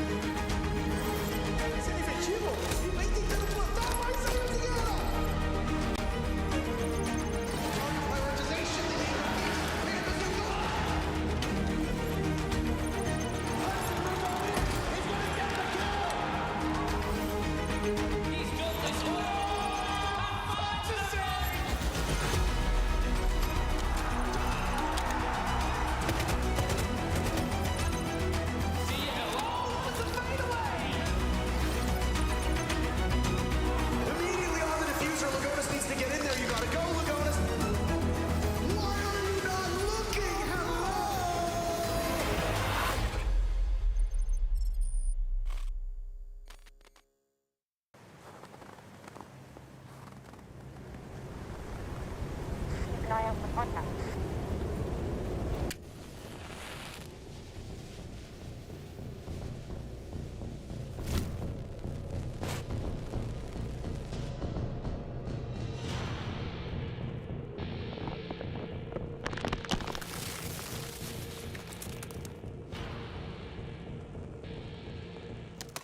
Available now.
Welcome back to the NAL with our second game of today. OXG going up against Cruelty. We've seen what both of these rosters are capable of yesterday, and we're looking for some consistency today, but also for Cruelty to be able to prove themselves. Because, you know, we've just seen Envy, they're taking Shopify all the way to OT, so maybe Cruelty can learn a little bit from that and like sprinkle it in and go up against OXG. As I said, that's what I want to see. I want to see all these teams that we weren't giving much credit to yesterday, to see them come in, what they learned from yesterday and apply it in today and look like a night and day difference in terms of overall results and performance. And I think we'll get to see that in this game because both teams are in a learning period. Cruelty is learning the league. OXG is learning how to play with each other, essentially, because they're a brand new team from so many different play styles. I thought that was going to be the end of your sentence where you're like, they're learning how to play. Yeah, well, yes. So in some aspects, for sure. They're learning. They're figuring it out. Both teams. Both teams, right? But let's have a look at the OXG roster specifically, because, you know, coming in yesterday, we were like, okay, how is this going to work? Different identities, are they going to mesh together? Different systems, and I mean, they did show up. Yeah, I mean, they did. I think it's still a little bit of an identity crisis, to say the least. But, I mean, they still kept their foot in the door. They still kept their hands in the fight. And realistically, I can see this team making it work over time, but it's just a matter of time, realistically. Absolutely, man. Right now, if we address it in 3 simple ways, the bad is the fact that there's too many synergies, too many different cooks in the kitchen, if you will. They just need to be able to get under one ideology.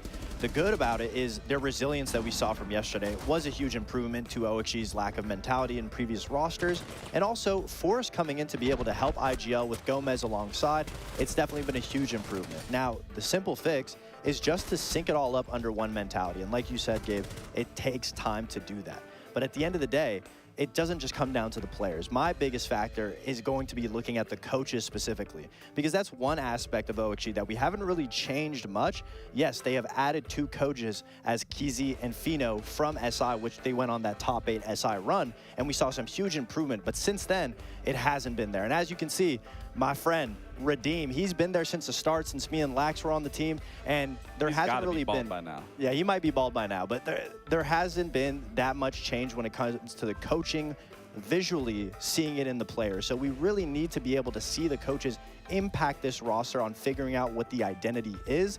That being said, if we have another year of OXG not finding success, instead of fully swapping out big players every single stage, we're going to have to look inwards and figure out something else going forward, because so far, every single rendition of OXG has been flopping a little bit. Wow, calling out the coaches. Okay, let's keep it real here. Keeping it a bang a buck, but let's do the same thing then for Cruelty, because, I mean, coming in here, we said, okay, Cruelty, they've earned their spot. They got the tier 2. They're in the tier 1. They've proven us kind of back then what they're capable of. Then yesterday, that was just not the case. Yeah, they definitely earned their spot to be playing here. As of yesterday, I mean, we did talk about they did look good on their attacks. They ended that half 3-3, but then immediately folded on their defensive side, which realistically, that came off the backing of a lot of inconsistencies. And not only inconsistencies, they were cutting a lot of corners. And if I can remember back in the days, even when I scrimmed these guys, that is something that I noticed more so than anything. Instead of playing a fluent play style of Siege, they were cutting corners to get to the end goal. And we saw that being displayed through and through throughout that match versus SSG, especially in a round where Fultz ends up getting a 4K. I mean, I think that completely showed where I'm talking about in terms of cutting corners, because when we talk about team play, when we talk about coordination, when we talk about communication, everything could have been here and displayed and shown, and that's exactly the exact opposite from what we saw. They knew Fultz was down here by himself. They easily could have worked together, had that coordination, had that communication, but they instead choose to go 1-for-1, take each engagement by themselves, where it started off as a 5v5, ended off in a 1v4, and just with a little more communication, a little more coordination, a little utility even being used, that easily then could have been a more favorable round for them. But because they're cutting corners, that's the end result. Even that BB pick at the end there was like a crazy like, why would you unshield in front of somebody's face as Blackbeard? But that really comes down to, in my opinion, what we were talking about yesterday, when it comes to the overconfidence and the ego that Cruelty has coming into the NAL. Yeah, it's maybe something that they're going to have to work on today, but I feel like SSG is a little bit of a different beast than OXG, because we've also seen OXG struggle a little. So yes, SSG might have been able to punish them, but it's up to OXG to do the same thing today. It's going to have to start off all with the map pick and ban, because where would they want to go? I mean, for me, the map ban really is kind of irrelevant for both these teams, because I think they're still both trying to find their stride here. And especially when I'm talking about Cruelty not cutting corners, not doing the defaults, this is exactly a map that I think makes the most sense for both these teams. They don't have to work too hard. You can play your defaults. You're just playing into the attacks. The attacks are the biggest thing for this map, and that's exactly what I'm talking about with Cruelty cutting corners, where we saw them going against SSG. They were cutting those corners. They did make it a 3-3 half, but now playing Clubhouse, you are playing the most default game of Siege that you possibly can. So if your fundamentals aren't here, you are a lot further behind than the rest. Absolutely. I'd say both teams are in similar boats, and they have a little bit of issues connecting to each other as teams. So what I would love to see in this matchup specifically is one team rise above the other by making sure that they are focusing on all fronts, just to be able to connect, focus on trades, and look like the outright better team. So this feels like a pretty equal matchup, so to say, which makes maybe predictions a little bit more complicated. No. No. Nah. I mean, I still just got to go with Oxygen just for the simple fact is everyone on that roster individually is a performer, where I can't say that just yet about Cruelty. Yeah, absolutely same thing. When it comes to OXG, the players are way more proven. You got to give them the edge always, and they're amazing individuals. So against a team that also has similar struggles, OXG is going to win it every time. I expect more from OXG, and I hope they are able to achieve it. Well, we're going to find out whether or not they're able to achieve it and live up to some of these expectations, because we are also ready to head into Clubhouse, our second game of today here with OXG against Cruelty, with our casters, Jesse and Intero. Oh, thank you so very much, Gennaro. Greatly appreciated. Both of these teams are currently towards the bottom of the standings. Jesse, OXG sitting tied for 7th place. Team Cruelty sitting in 9th place. Now, the expectations obviously are very different for these squads. Oxygen is an organization that has been around a while. They've gone through numerous identity changes, both in terms of their logo, but also their roster. Team Cruelty is relatively new to people who didn't tune in to the Latin America League from seasons past. This org of Team Cruelty and the team itself have been around for quite a while, but now they're playing at the tier 1 of a bigger region. And yesterday, they only mustered 3 rounds, which is 1 less than OXG got, as they only got 4 rounds. What's your expectation between these squads as we load into Clubhouse? Yeah, I mean, Oxygen will be the favorites in this matchup. Of course, Team Cruelty had some decent moments the other day, but fundamentally looked really inconsistent in their rounds. You know, they would have one round where they put together like a really nice attack and they had a solid plan to their push and it all came together the way they wanted.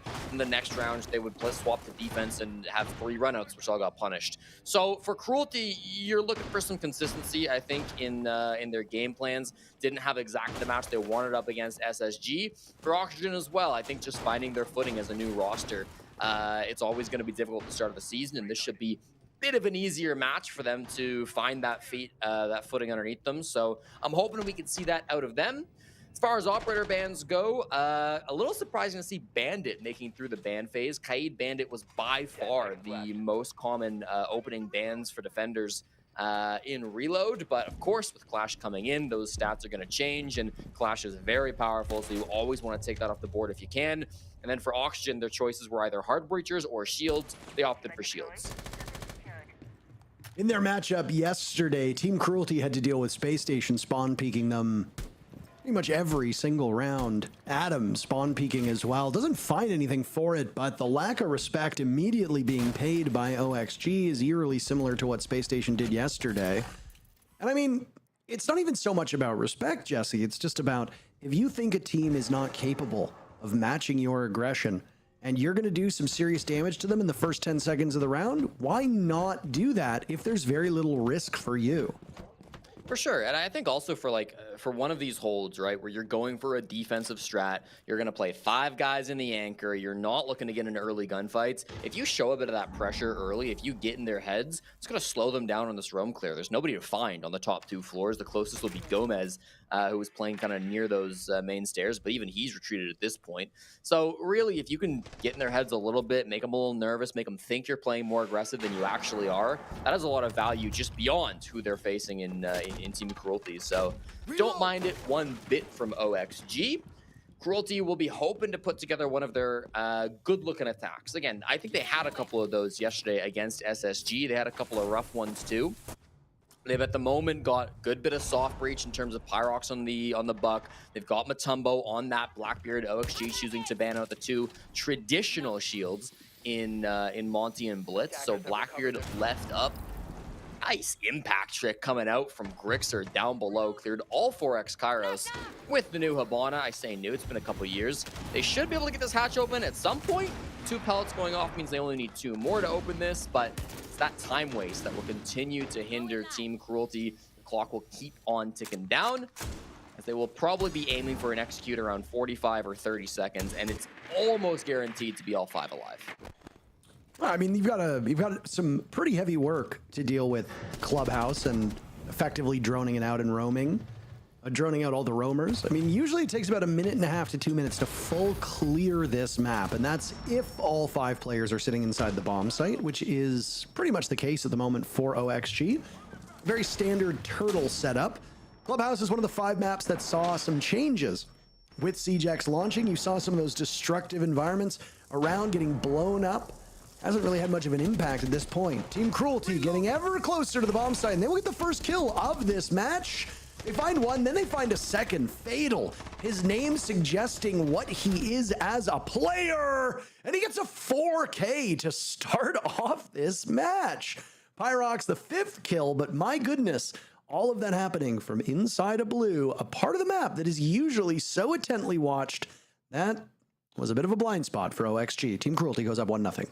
Yeah, I mean, it was being watched initially by Auction, but that opening pick from Fatal being able to work that blue control in as they were pressuring in through Oil Pit, they were pressuring in through the secret stairs. A lot of other angles to that push that maybe didn't get the same results. There was players pushing dirt, there were players dropping the kitchen hatch, there were players on the main stairs, but it's Fatal who steps up big time, capitalizes off the fact that not a lot of eyes were looking his direction, and he hits the shots he needs to. Another one of those guys who technically a rookie. He's somewhat new to this team. Obviously has not played in the North American region with the other American and Canadian teams, but plenty of experience. Another guy that's been playing Siege since he was 12 years old. Got that PC right before he turned 18. Immediately won the Mexico SI qual after he turned 18 in 2022. Didn't go to SI because then he had to play against the Brazilians, but went pro in Mexico shortly after that. And of course, has been playing down there for quite a while. So nice to see Fatal showing his stuff on the big stage. We didn't really get much time to talk about this in our previous match, which was Shopify Rebellion versus Envy. If you're just tuning in for this one, I'd highly recommend you go back and rewatch the match that preceded this bout. There are some shakes for some of the less experienced players and less experienced teams. You know, a team like Shopify Rebellion's got 5 guys who've been around for so long. You don't really think there are nerves or any of that stuff that falls on your shoulders. But when Envy pushed to overtime and we ended up going into OT, there's going to be some performance anxiety on a team that is now playing at the top level, that doesn't have a ton of experience against top level teams in official matches because they probably scrimmed them before. And that's going to impact things. I mean, even a small bit of shakes for somebody who's mechanically gifted means the difference between winning a 50-50, which can then snowball into winning a round. Cruelty likely experiences that too. While they've played the best of the best in Latin America, their knowledge of Tier 1 NA is not particularly strong.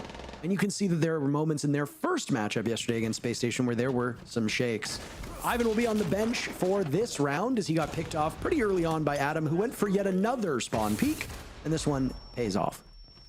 Yeah, some early fights coming here around Master. Another pick goes the way of OXG. 5v3 now. Grixer in a rat spot behind the bedroom. Do they know he's there, though? He's got Adam holding a crossfire from inside of Logi. Grixer does get another kill. Finally, something traded off on the side of Cruelty, but this push through Master has been a complete disaster, Parker. Grixer even gets away, despite the fact that he should have been playing a death spot. Map control gained if you're Cruelty. You know, they have full con control. That's nice. And I mean, Fatal's up 5-0 at the moment, but this still feels really, really rough.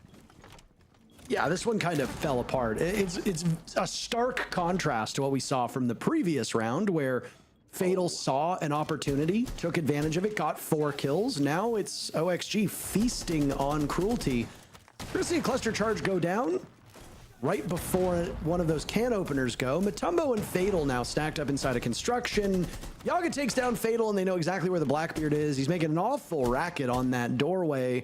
Staring over towards the typical rotate that we see on red. OXG wants to give these engagements, by the way.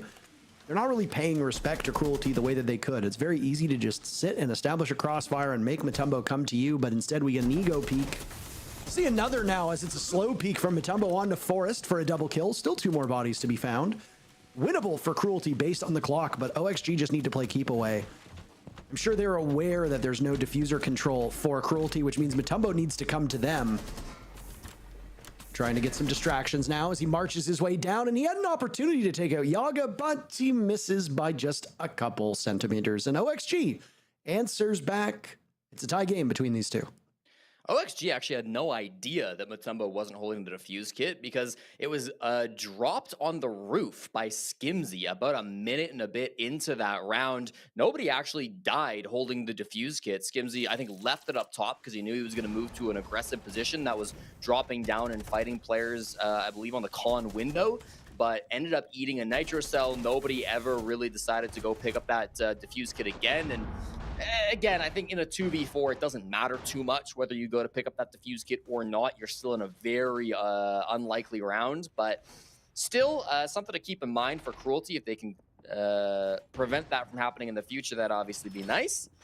Early round really just fell apart from them there, and then ideally in the 2v4, you've got a Fuse, you've got a Blackbeard. You know, maybe you can make something happen by making the Blackbeard entry and then Fuse following up.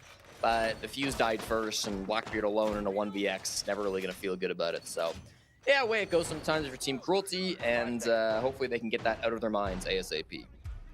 I mean, Cruelty is also attacking on Clubhouse. The fact that they were able to win the first round is, frankly, quite surprising.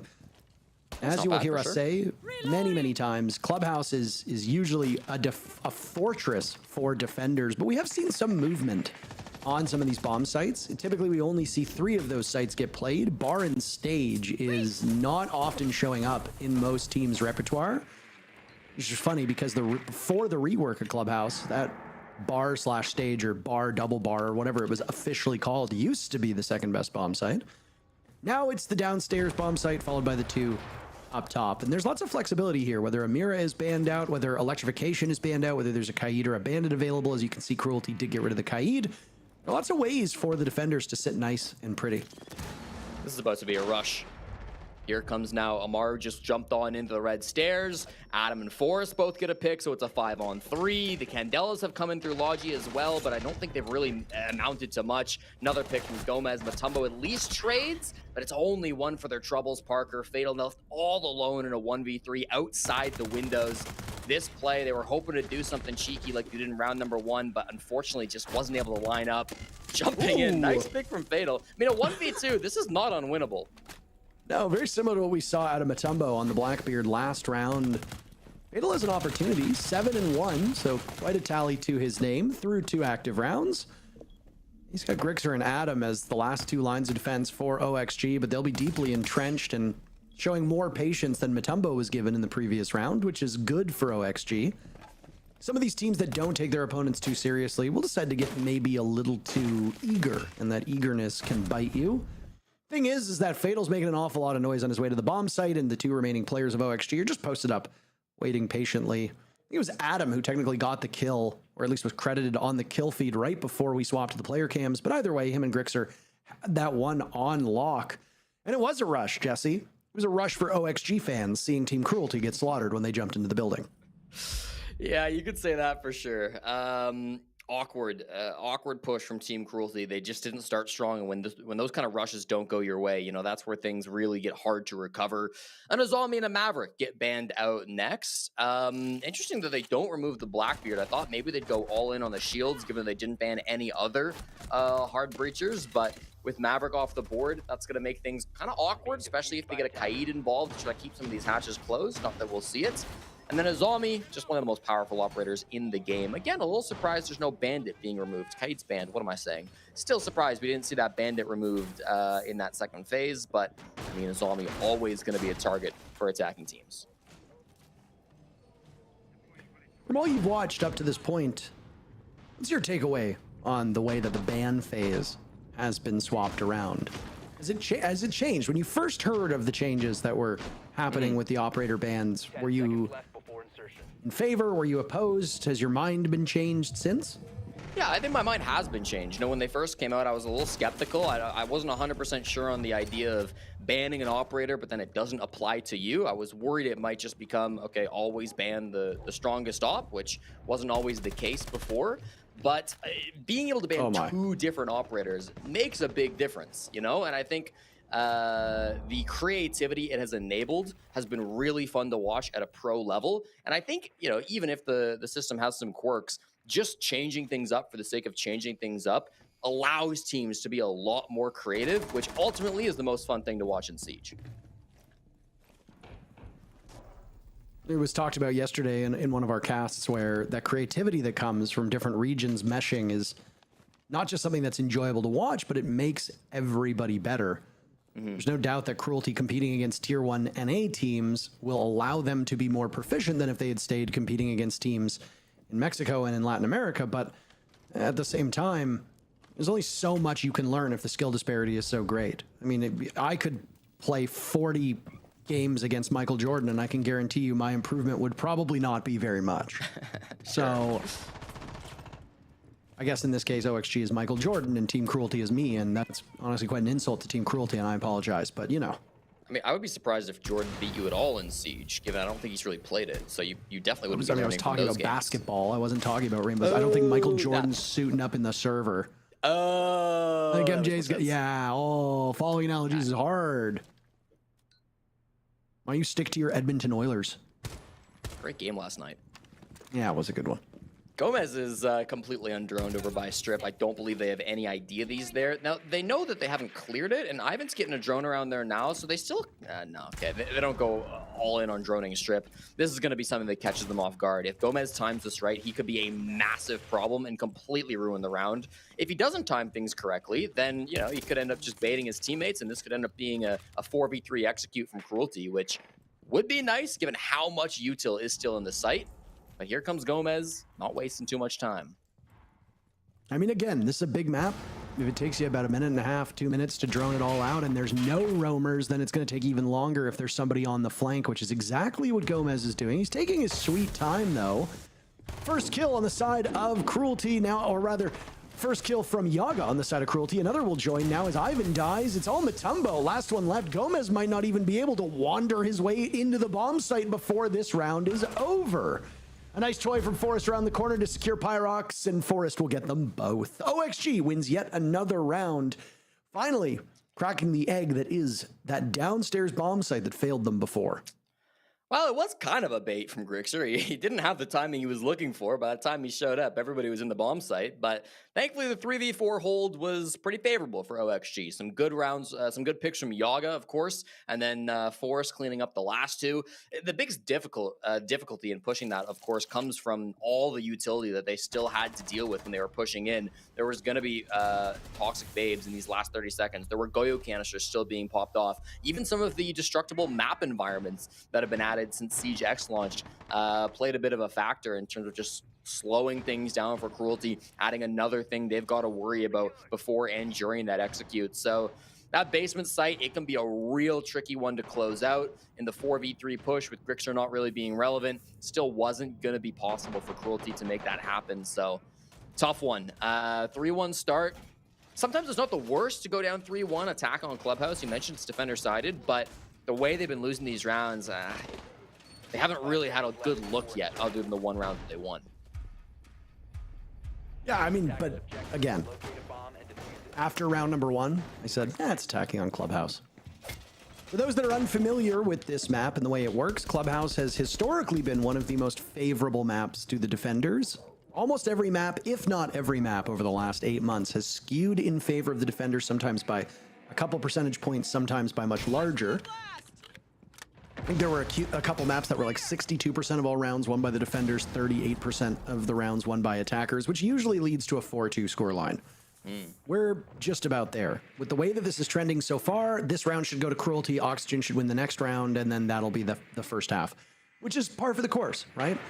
The question will be, how comfortable do Cruelty look when they're the defenders? Because the map will be working with them. But outside of some really good plays by Fatal on entry, most of which came in that very first round, the rest of Cruelty's kills have been impactless. Obviously, as attackers, impactful kills are hard to come by. But as defenders, if you're not getting impactful kills, that's the ball game, because Oxygen will have run up the score at that point. Presumably, of course. What a move from Gomez. He wants to get into a gunfight, knows exactly where he's being pressured from, but a little bit nervous on the side of Team Cruelty. They haven't been able to lock him down. Instead, it's his teammate that's the opening death as Gomez retreats down through the oil pit. Man advantage just by 1 as Team Cruelty clear out that main floor. Now catching Gomez on a drone. He's not out of the woods yet. Could go for a rotate all the way back through the main stairs if he so chooses, but he'll waste a lot of the time off of his clock. And of course, it is a bit predictable too. He will opt for the main stairs rotate back. So returns to site with his life. 4v5, not punished on the return. This is a different look from Cruelty. Previously, they went all in for the master side. They weren't able to make much happen from over there. So now they're switching things up. They pressured over towards Garage. They pressured in towards Secret. Their next objective will be to clear Forest out of these Raptors, but they've only got 1 firebolt left on the side of Matumbo. Starred for utility, it'll mean a much tougher job of clearing out rafters. OXG quite well spread out, and while they're down in numbers, they've still got a pocket full of tricks themselves, just waiting patiently. Good stall potential that can be had from Grixer, with the smoke having those toxic canisters, and Nitro Cell as well in pocket for both Forest and for Yaga, so plenty of ways to shut down the plant. Just got to keep an eye on Pyrox down below, because he's going to continue to take away some of that safety until Grixer kills him. So, excellently done. And then a Zoto canister from Forest, the very last one, will keep that main breach into the B bomb site safe for the time being.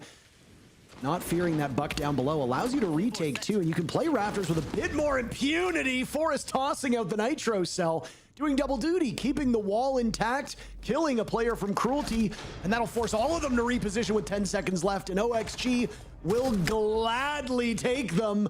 Yaga slamming the door on a potential comeback as he greets the Ascent on red stairs by kicking them back down, and that's the 4th round. On defense for OXG, right where they need to be.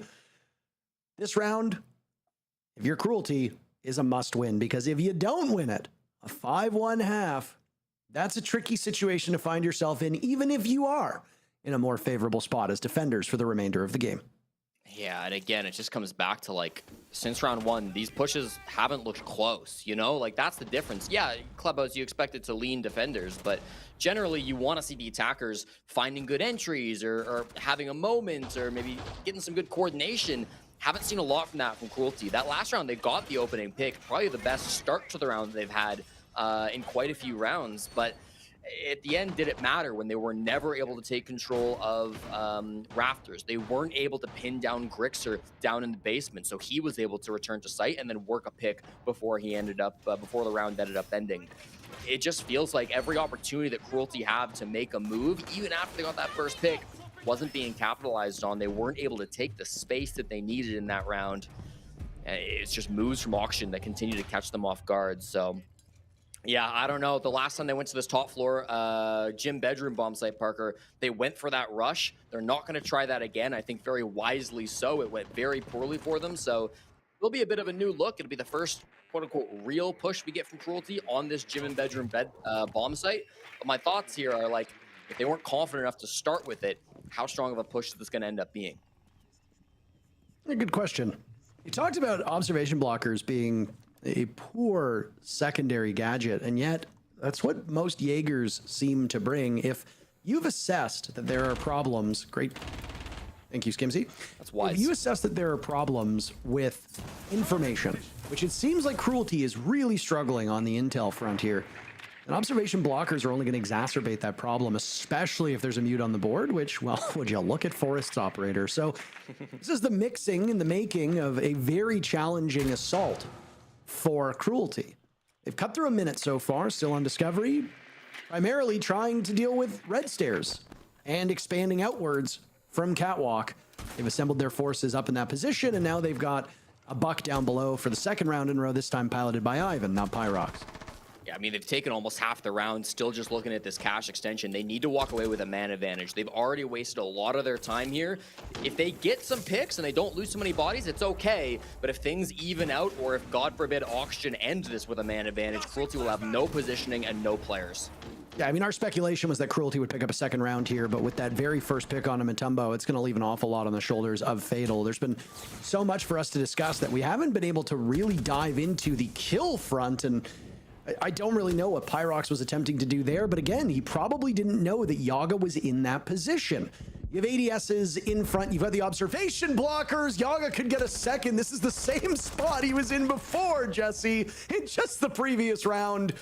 Fatal shuts him down, but there are still 4 other players on OXG to cut through. 1 minute to go for Team Cruelty as they want to delicately approach this gym master bomb site. No drones in their pockets as well. Might have some around the map, but they're going to double up inside a Logi. They have no clue where Forest is. They've got to predict this, but it's not easy.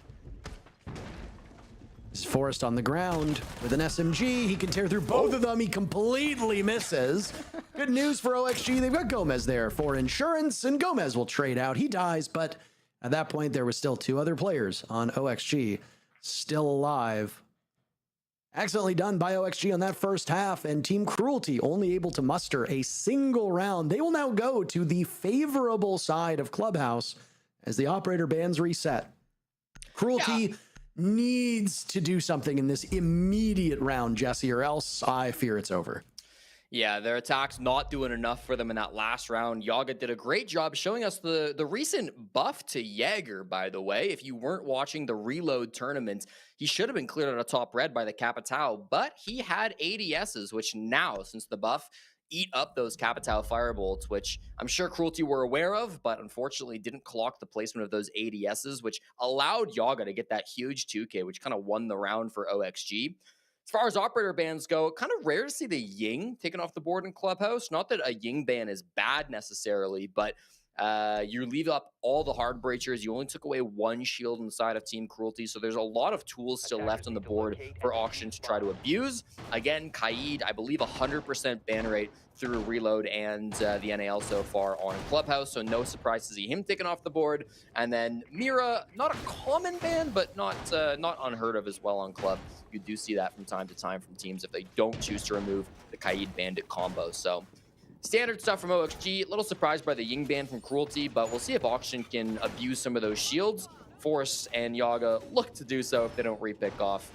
And one might still hear, but options will remain for the rest of this third quarter. I was really impressed with the way that OXG handled the top of red in that previous round, and they were very, very quick to assess that Cruelty's drone work has been lacking through most of this series. I mean, even in the very first round, wasn't necessarily droning. They got a good vantage point as to what Blue and Church looked like in that very first round. If you remember when Fatal got the 4K from inside of Blue.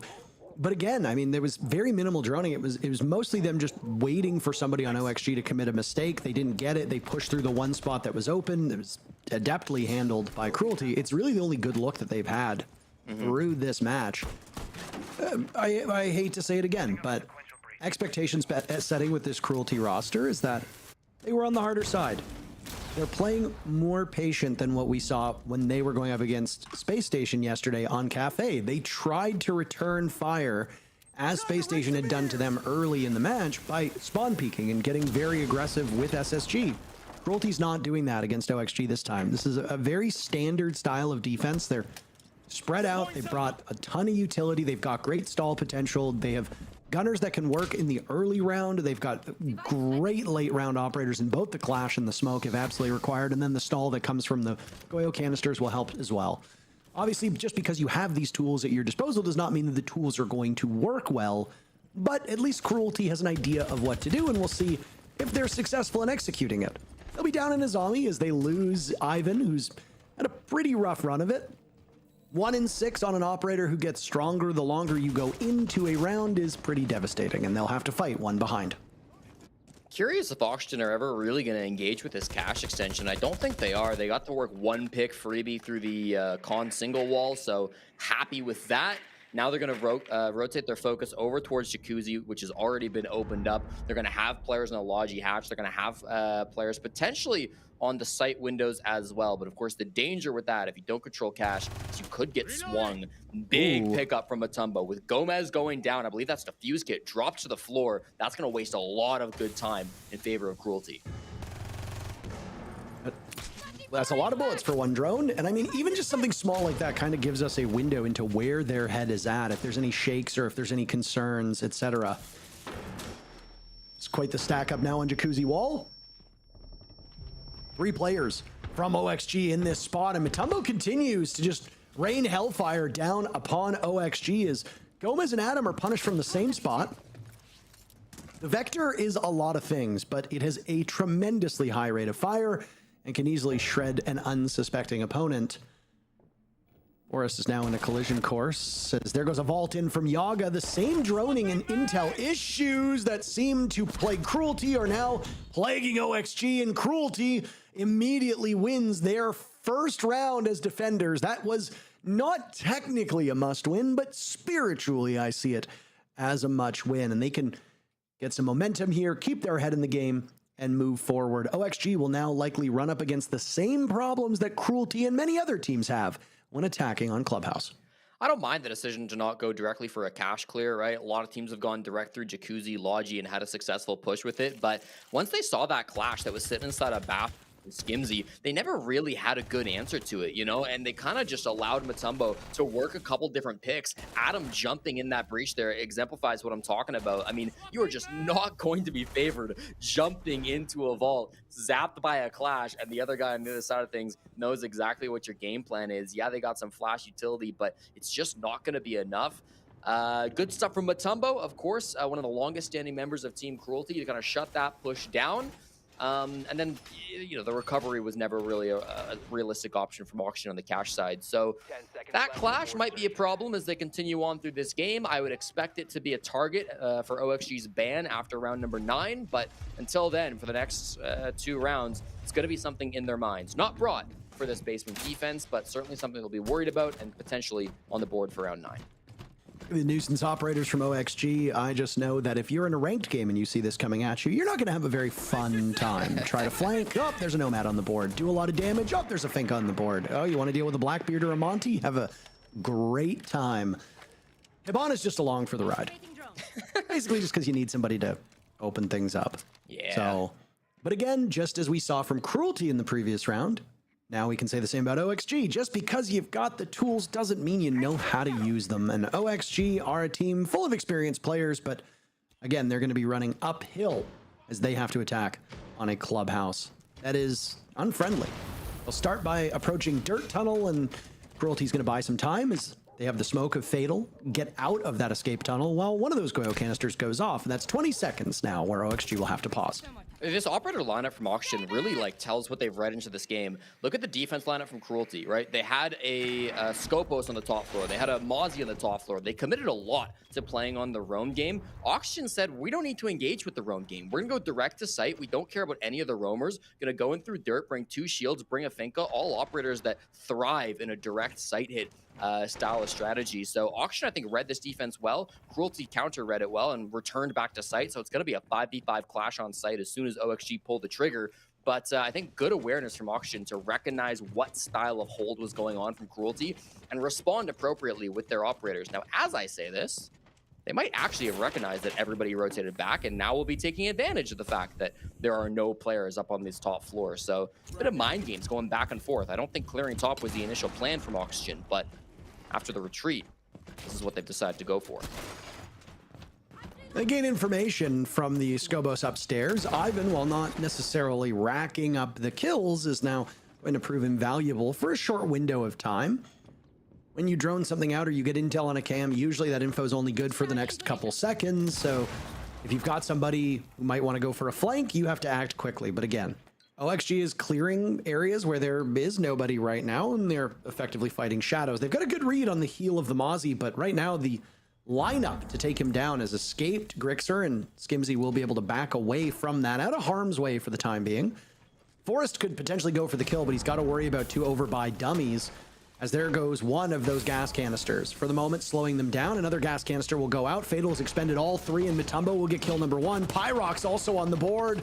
The smoke dropped, knocked over as Yaga and Adam equalize numbers, and a brawl inside of the site, where at the moment, Cruelty is coming out ahead. It was all up to Forrest, but Ivan will get the final kill, and that's yet another for the Mexican team, as OXG is seeing the same struggles in real time that Cruelty dealt with. And OXG isn't faring any better.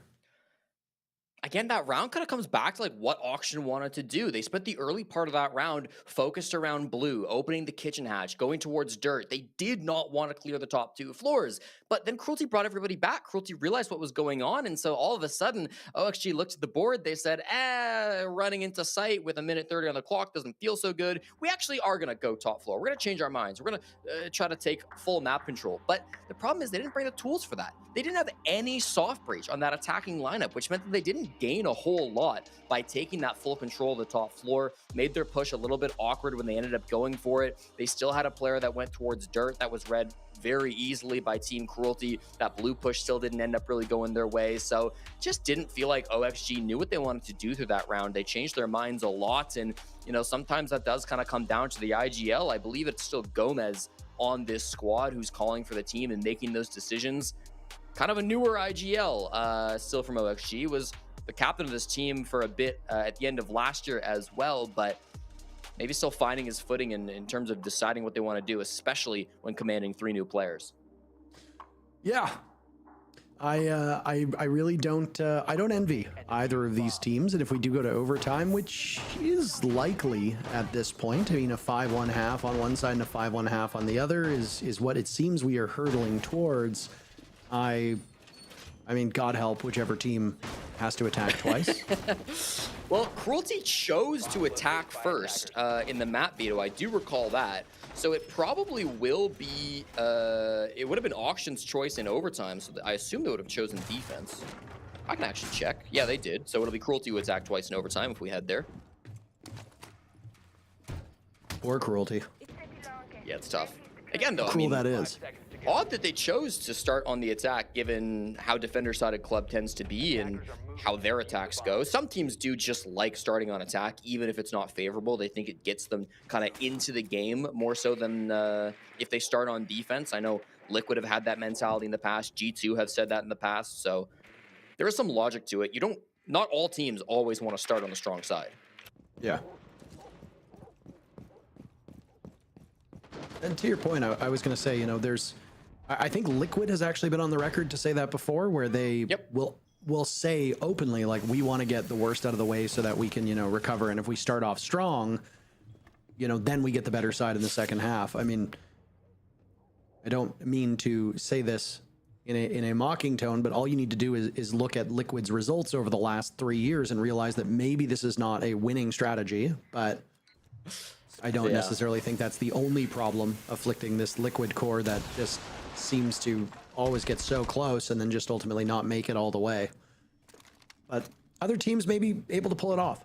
They were just one example that popped to mind. Yeah. Cruelty following in their footsteps a little bit. Now on defense, they brought the Clash back. This was a real problem for Oxygen in round number 7, so it makes its return as we head back to the top floor. Skimzy boldly taking that stance up towards the breach. Has yet to put it down, but this would be a powerful position if he wants to place it down, try to go for a bit of a swing. There isn't really a lot of util on the defensive side that could deal with it. There might be a Gone 6 hiding somewhere in there. And of course, there are air jabs if you can get something behind them, but broadly, you won't find it. I like this play from Yaga. Smoking in to try to clear out the Rafters play. This is a strat that we saw develop a little while ago, I believe, the 6 Invitational. Seems Cruelty are wise to it, though. Mutombo now under watch as they're throwing everything, including the kitchen sink at him at this point. Knocked over, hunted down by the Lion. Grenades go in. Finally, Yaga gets his man. And with 1 minute left, they have burned an awful lot of time on the side of Cruelty, but how quickly a team can take control of Rafters and move over towards a bomb site, well, I think they'd be a bit more comfortable if there was 30 seconds left on the clock. Immediately, Skimzy to take up position over by Garage, but now thinks otherwise of it and will look over towards Secret Window as he needs to do double duty because you cannot give Garage away for free. Adam is scouting it out to gain information as the Clash is still there. That's an impediment that OXG will have to overcome in the final 30 seconds. Clash running back over towards the site. Man disadvantage from Cruelty, but I don't hate their positioning. With that Nomad being able to take control of the Rafters, if they can use that on Auction, they'll have an advantage, but I don't, at the moment, see anybody that way. There's some gunfire being thrown out behind the shield. Team Cruelty licking their chops. They lost Mutombo, but they are cleaning up after that, and Fatal is feasting on this OXG team. A great shot from Gomez, but he's a mile away from the bomb site with no case and only a couple seconds left. Timeout for OXG did not pay off the way they wanted, and now Cruelty is 1 round away from tying this up. A single round won by the attackers, and it was Cruelty all the way back in round number 1. Since then, 9 consecutive rounds won by the defenders, and if you're a fan of Team Cruelty, you are overjoyed to hear that statistic, as they will sit as defenders for the remainder of the game, unless we go to overtime. Both Clash and Monty taken out. That does not surprise me in the slightest, Jesse. Shields are still quite strong, and they tend to be a focal point for these teams in the bans. I would have bet my house on a Clash ban after how that third quarter went for OXG.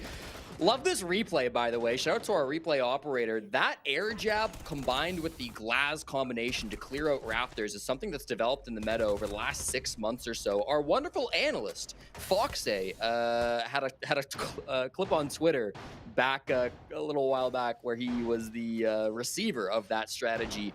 You spam air jabs at the guy playing in Raptors. You spam smokes. You hit him with the glass. There's no way for him to fight back. You've got to try to shoot those air jabs. It is toxic to play against. So I liked seeing that come out from OXG. Didn't matter though. Again, I mean, you can have a really brilliant strategy to deal with the most powerful position on the entire map. But when you're going up against a Clash, I don't think it matters. You got to wonder where OXG would be in this game if they just banned Clash in the first phase. But regardless, the past is the past. And they don't have to worry about Clash anymore. Team Cruelty largely won these top 2 floor bomb sites off of the Clash. Since that is no longer going to be available for Skimzy, what will their answer be? They've been bouncing back nicely, Parker. I'm not going to take that away from them, but without the Clash, I don't know if it's going to happen again. I mean, Clash was a huge focal point for that garage take, and I mean, it can slow you down. She's seen quite a rework, because if this is the very first match you're watching, you might be a little bit surprised as to what Clash is. I remember the first time I saw the rework and she put down her shield, my jaw just about dropped on the floor. But yeah, I mean, she's another great nuisance op and no longer available. So OXG picking very wisely. I don't know if just a single operator is enough to overcome the fact that this is such a defender-sided clubhouse, but we'll see. They also did take a timeout, so if there's anything they discussed that wasn't immediately actionable in that first round post timeout, now they have another opportunity to put it into action. Actual engagement with the cache extension this time from OXG, so a different look on the gym bedroom bomb site. No Buck to go down below. Instead, Adam will try it on the Deimos to try to work one of these picks. Again, if you're spending a lot of time on the cache clear, which OXG are, you want to walk away with a man advantage. They've just wasted, looks like, a minute 20 off the clock. They've used 2 Selma charges at the very least to try to get into this, and also an exothermic charge. They had Adam go down below. They walk away with nothing for it. Now, they didn't waste an insane amount of time. They still have a minute 30 to make this push work, and they will be rewarded with, of course, control of cache and construction as they walk in towards this way. Some safety if they want to play the site windows as well. But a pick on that cache clear can go a long way for an attacking team. So without that, with there still being 5 bodies on the site for Team Cruelty, watch out for OXG. This might be more than they can handle on this execute. They really need to take advantage of all the angles they have, because they will be able to push from any position that they want to. Do not want to get caught stalling out, especially after they expended so much utility as you spoke about earlier. There's still some tricks up their sleeve. They've got nades, they've got flashes, there's still some hard destruction if absolutely required. And then you've got both Deimos and Grim effectively at full utility. Grixer started to use his, but Adam, with 33 seconds left, still has all 3 of those death marks, so they can very easily isolate these players and gain some valuable intel. Maybe not if Adam gets immediately swung, playing off the information from the bees of Grixer. Gomez eliminating 1 and 2, very quickly keeping this one in a favorable way for OXG. They sit just seconds away from match point, and they'll flawlessly get there. My, we have not seen many clean rounds on Clubhouse so far in this match, but that one, it was tough at the beginning. They wasted an awful lot of time and effort to get here, but they cleaned up when it mattered the most, and OXG now 1 round away from a victory. That's a really tough round from Fatal. I mean, he's played so well all day long. He's got a ridiculous stat total at the moment. He's been hitting double digits for Team Cruelty, and he was feeling himself as he swung into construction. He thought he'd have an angle on somebody over towards Logi, but he ended up just feeding the most important kill right here over towards Gomez, who followed it up immediately with a second, and that started the dominoes that just fell 1 by 1 for Team Cruelty. They all fell apart after that moment. They had a bit of a man advantage, right? With the downed player, they had good positioning. They still had everyone inside of the site. Potential for a flank, I should say, as someone was still downstairs below to maybe come for a late round push as well. Felt like Team Cruelty had that round in their grasp, but some over-aggression that fed into OXG and perfectly capitalized by Gomez shut that down. Now Team Cruelty will have to win back-to-back rounds in order to stay alive and force an overtime. The second it would be of the NAL. It's crazy that it would happen on the same day, especially when we looked at the matchups for today, and we're a bit concerned that some of them would have been less competitive. I think if you do look at the overall ebb and flow of the NA League moving forward, we get much tighter matchups. Of the 5 games that we had today, this is the one that I suspected would be the closest, and that was if both teams showed up. You look at the rest, and well, based on the pedigree of some of these teams, recent play, whether it be at Reload or in the previous NA League stage, the upcoming matches that we will close out the show with, the other 3 that are to come. Next up, we'll have DZ versus Orgless, and then beyond. I don't need to say every single team, but I think we will have less opportunities for us to go to overtime, if I can use my politest phrasing. No, I do agree. This is going to be one of those holds where, again, Cruelty don't hold too much up above. Technically, they have Ivan playing secret stairs, and Pyrox will be playing these main stairs. Lots of util from Pyrox in particular, of course. Playing on the Warden will have as well these Goyo canisters, ADSs from Matumbo. It's going to be tough to ward him out of the spot. One of those power positions, of course, with the pipe as well. One of those new destructible environments. A second one up top, too, that he might be able to find an angle on. OXG are wise to this, though, and they've got a brilliant angle with the buck. Do some serious damage there, or at least tried to, on a Pyrox, who's got the flames all around him, and he'll head for the hills. Now back downstairs towards the bomb chassis as more work is being done on the main floor by OXG to put these Cruelty players in an uncomfortable spot. Reposition from Forest as he was hoping to use one of those cluster charges on the hatch, but the hatch is already gone, so now he'll just have to drop it inside of Kitchen, and the other will likely go on here to clean out any debris. No, he's just going to open things up with the can opener instead. There is a dedicated hard breacher on the OXG lineup, and then 2 can openers in the pocket of both Forest and Gomez, now reduced to just 1. This is tons of hard destruction. And I mean, this is the one bomb site where if you're going to go all out on hard breach, you might as well bring some spares just in case, especially with how some of those early contact has gone. Exothermic, or rather, sorry, cluster charge going off in the hallway, and now it's going to be a death drop through the hatch to the B bomb chassis. Maybe not. Adam taking care of Fatal, and now they'll go right back up to that same spot as a flank comes in. Ivan has been racking up some kills on defense. He'll go for a long run over towards the kitchen and might actually catch them with their pants down. Ivan eliminating Adam and turning around. Gomez has the trade. 10 seconds left. Forrest getting Diffuser down as OXG is cleaning them all up. And Matumbo, with 9 kills to his name, will have to escape from Dirt Tunnel, while eyes from OXG will be on him, taking some damage, and the crossfire hits from all sides. OXG had a listless start to the second half, but they found a new gear towards the tail end of it, and they win 2 rounds in a row to secure a regulation victory over Team Cruelty. 100% win rate when Clash was being played for Cruelty on that defensive half, by the way. 0% win rate without the Clash. I think it says something when you look at those statistics. But in any case, OXG, the better team today. That first half of 5-1 dominance over Team Cruelty. They chose to start on attack in this game. Didn't seem like that choice paid off for them. Only a single round, and then only 2 more to bail them out when they had that Clash. Tough one from TC.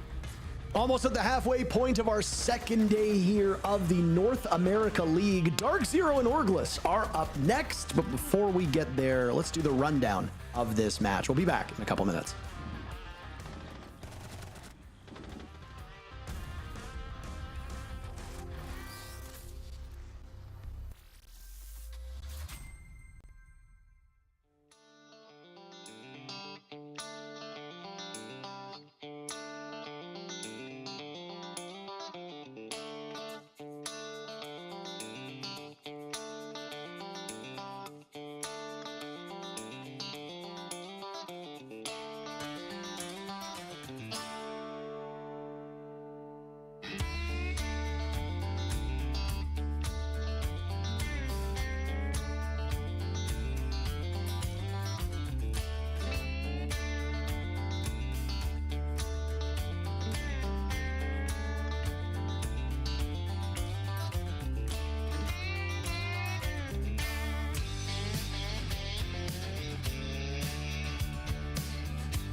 He's in dirt. Walked out.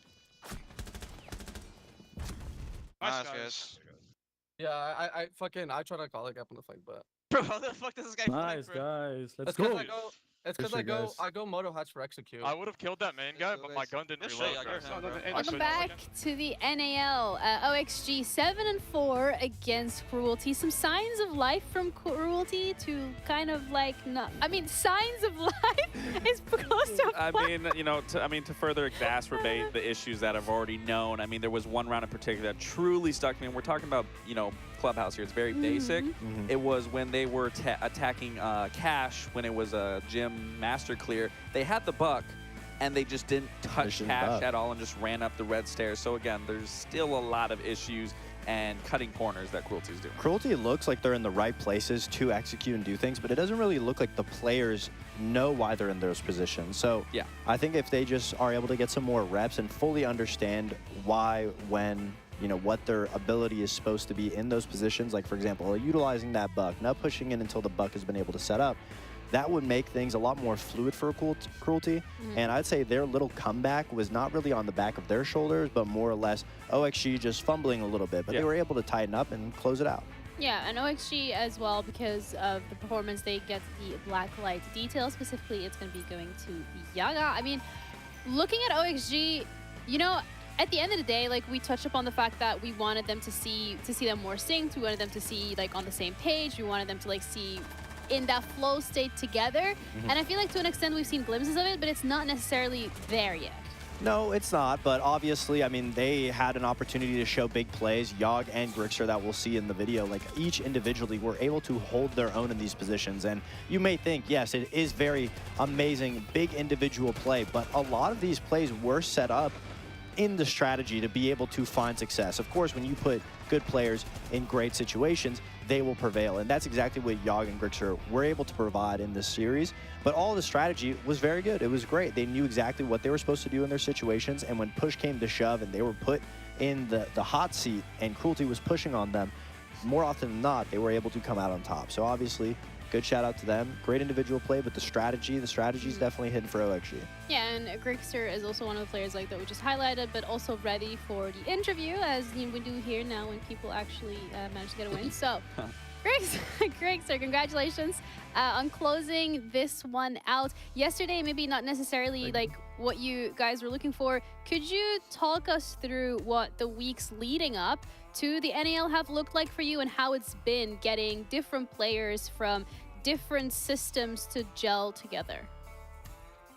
Yeah, I mean, leading up, you know, it's been a lot of practice, a lot of work, you know, because this isn't just one of those teams where like a player makes or it's like a one-player change, and you know, you keep kind of the same play style or just like kind of the same strategies, but you just like switch them up a bit and whatnot. It's like a team of 5 new players who have never played with each other. So there's a lot of foundation work to be set. There's a lot of strategy to have. I mean, you're pretty much starting from scratch. And I mean, the fact that there's like 9 maps in the map pool obviously makes it even like harder than back then, you know, how it was 7. But yeah, I mean, we've really put in a lot of work. You know, we started very early when like a lot of other teams weren't scrimming, just to try to get as much practice as we can. So there's been definitely like a lot of sacrifice from the players and the coaches. So I'm just, you know, thankful.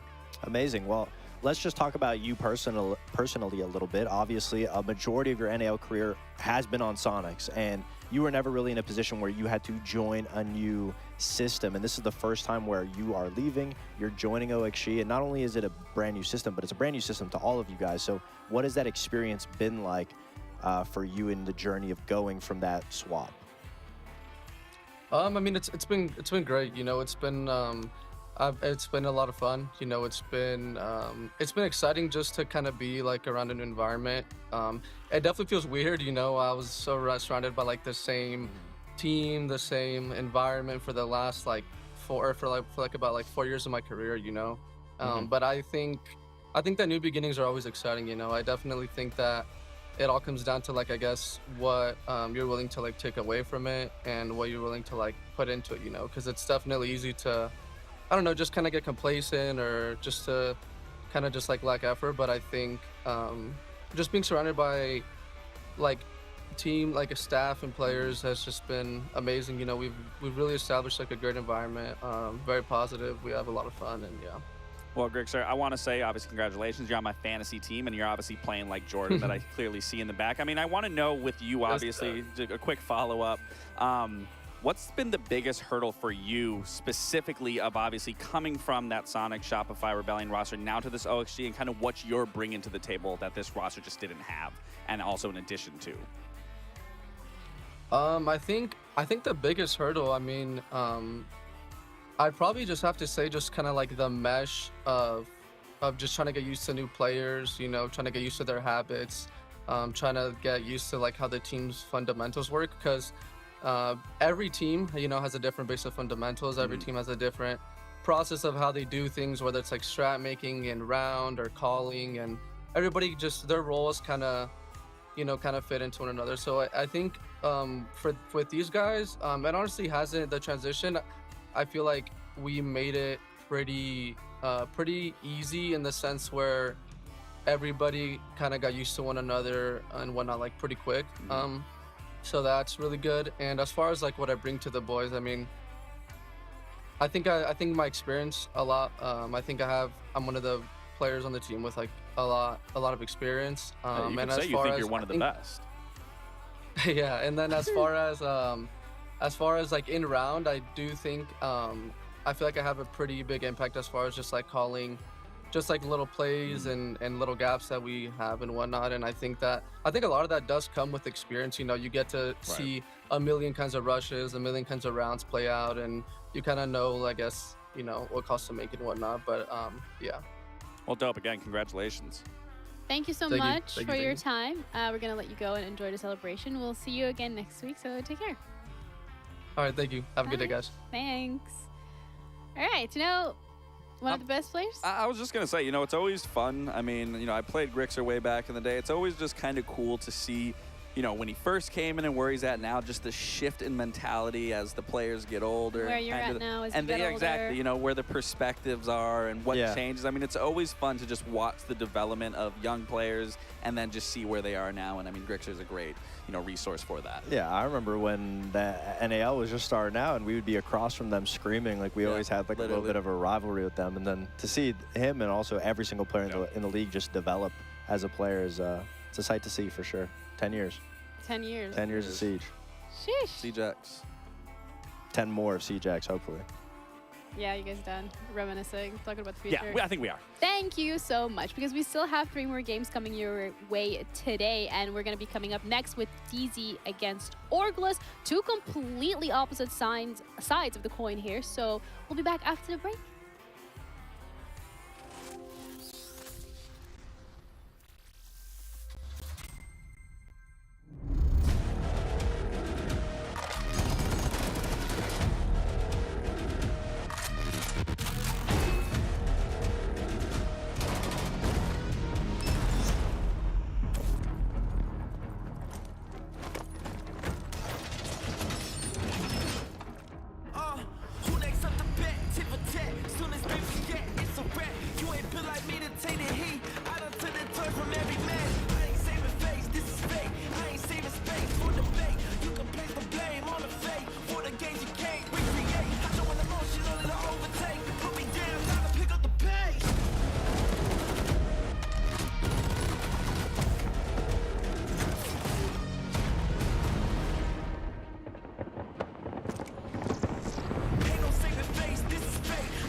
Rainbow Six Siege X. Get free access now.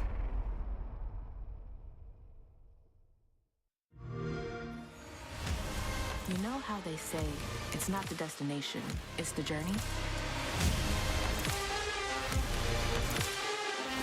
And the journey of 1,000 miles begins with a single step.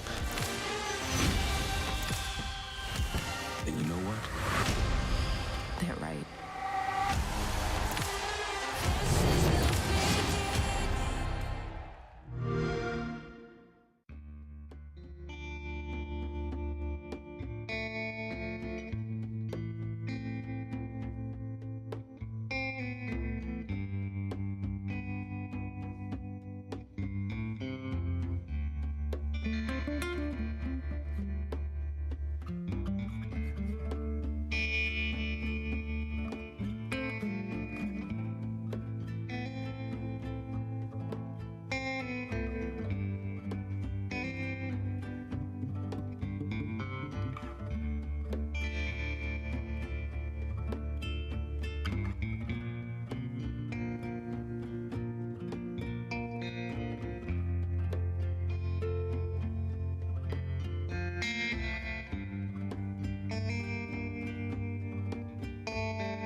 Welcome back to the NAL, where we're starting off with the third game of today. DZ against Orgless, two completely opposite sides of the coin, as we said earlier today, because DZ, they are looking strong. They took Reload as a success, grabbed some of those learnings, implemented them yesterday, came out swinging. Whereas when we're looking at Orgless, we had a lot of questions, and we were looking for them to actually prove themselves, and that did not happen.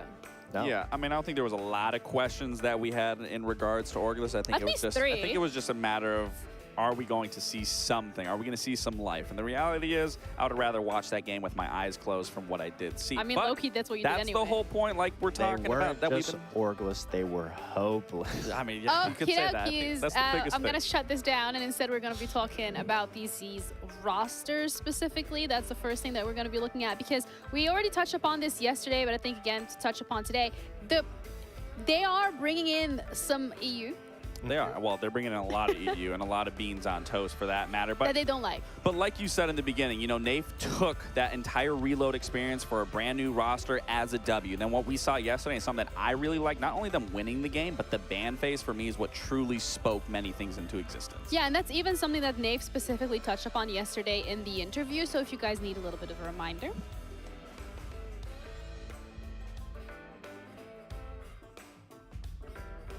I'm going to assume that we...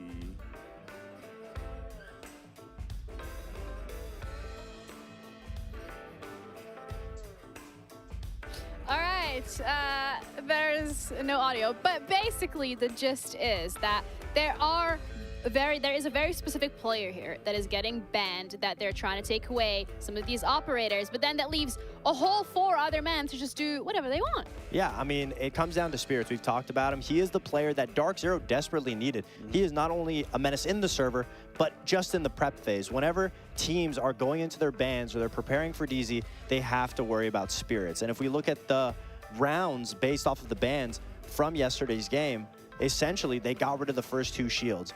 Spirits played Blackbeard the next 3 rounds afterwards. Immediately, Oxygen bans out the BB. What does he do? Goes to the Jackal for a roam clear round, and then the Ying shotgun. And that's exactly what we see from him. And he is just so detrimental, and he plays mind tricks with people just before he even gets into the server. And when he's inside of the server, that's where you got to worry about him. You always have to be conscious. Where's Spirit's coming from? Is he on the shield? Is he on the Ying? Is he on the glass? Where is he coming from? But even if he's not finding the success and you're worried about him, the reason why he's so amazing on DZ is because he makes the enemy team move no matter what, because he's the primary focus, which sets amazing players up, like the other player that got picked up, which is Citizens. And he was the top fragger for DZ yesterday. He was amazing, and people forget how good Citizens is because he is a role player. He plays every single role, and he just does his job. He plays his position. But the thing is, when Spirits has all of that mental game and is making everybody focus on him, he's pushing everybody the opposite direction, and that's where Citizen was. You forget, you know, when he was on G2, when he was on Navi, he had some entry days. He can flex to whatever he needs to, any single operator, and he just plays his positions, and he gets the kills when they're fed to him. Yeah, and I mean, the flexibility definitely is a big factor for this new Dark Zero roster, and the flexibility also coming into that prep phase of wanting to get rid of Spirits, but like you're now touching up on, I mean, Citizen is just as lethal, if not even more lethal. And, you know, we talk about lethality here. I mean, 100% cost. There's really not much more you can ask from Citizen here of what he can or can't do in the server. He was doing it all. Yeah, and that's why I highlight Spirits so much, even though Citizen was the player of the day for yesterday. It's the fact that Spirits joining Dark Zero adds that element of unpredictability. Yeah. He adds so many new avenues to DZ that allows all the extra players to be able to thrive. And Citizen was the one that thrived yesterday because he is such a consistent player. He's a perfect stand-in. He can do whatever it needs. But Spirits has been the key for DZ's success because he adds that new flair that DZ lacked. Yeah, and then this is one side of the match because we're looking at DZ and they're looking incredibly strong. They have so many different avenues that they can explore. But then we're going to be looking at Orgless, and when we were watching them yesterday, it was the player with the least experience that was stepping up, and you look angry. Well, I'm not angry. It's just obviously, you know, a little frustrating in some aspects. But I mean, when we were looking at their attacks in specific, I mean, it was just very disjointed. I mean, you really could tell the communication wasn't there. The understanding of what their approach is just simply wasn't there. And I mean, clearly when you're losing in a 7-2, that doesn't come down to one single player. That comes down to an entire team just not understanding what needs to happen or what needs to be done in those moments. And attacks definitely speak for that. But I mean, whether you want to, you know, use the excuse of nerves, whether you're dipping your toes in the water, of it being your first day in the NAL, sure, that excuse now is out of the window. You have to come into today. But the fact is that, like you said in the beginning of this, their best player being Fens puts up the best performance out of all of them. That speaks a lot, especially for some of the veteran players there, the Luminosity players that I'm talking about in specific here. But the guy with the least amount is putting in the most work. That is a recipe for disaster. Yeah, and that's been Orgless's game plan since getting into the scene. Obviously, they constantly are going for the underdog story, essentially. New player, new face. They don't want any veteran leadership. And I mean, great stuff for Fence to be able to find his comfortability. But obviously, when strats aren't working in your favor, the calling's not really working out, and you're relying on the least amount of experienced player to be able to save you out of rounds or make hero plays, it just doesn't look good.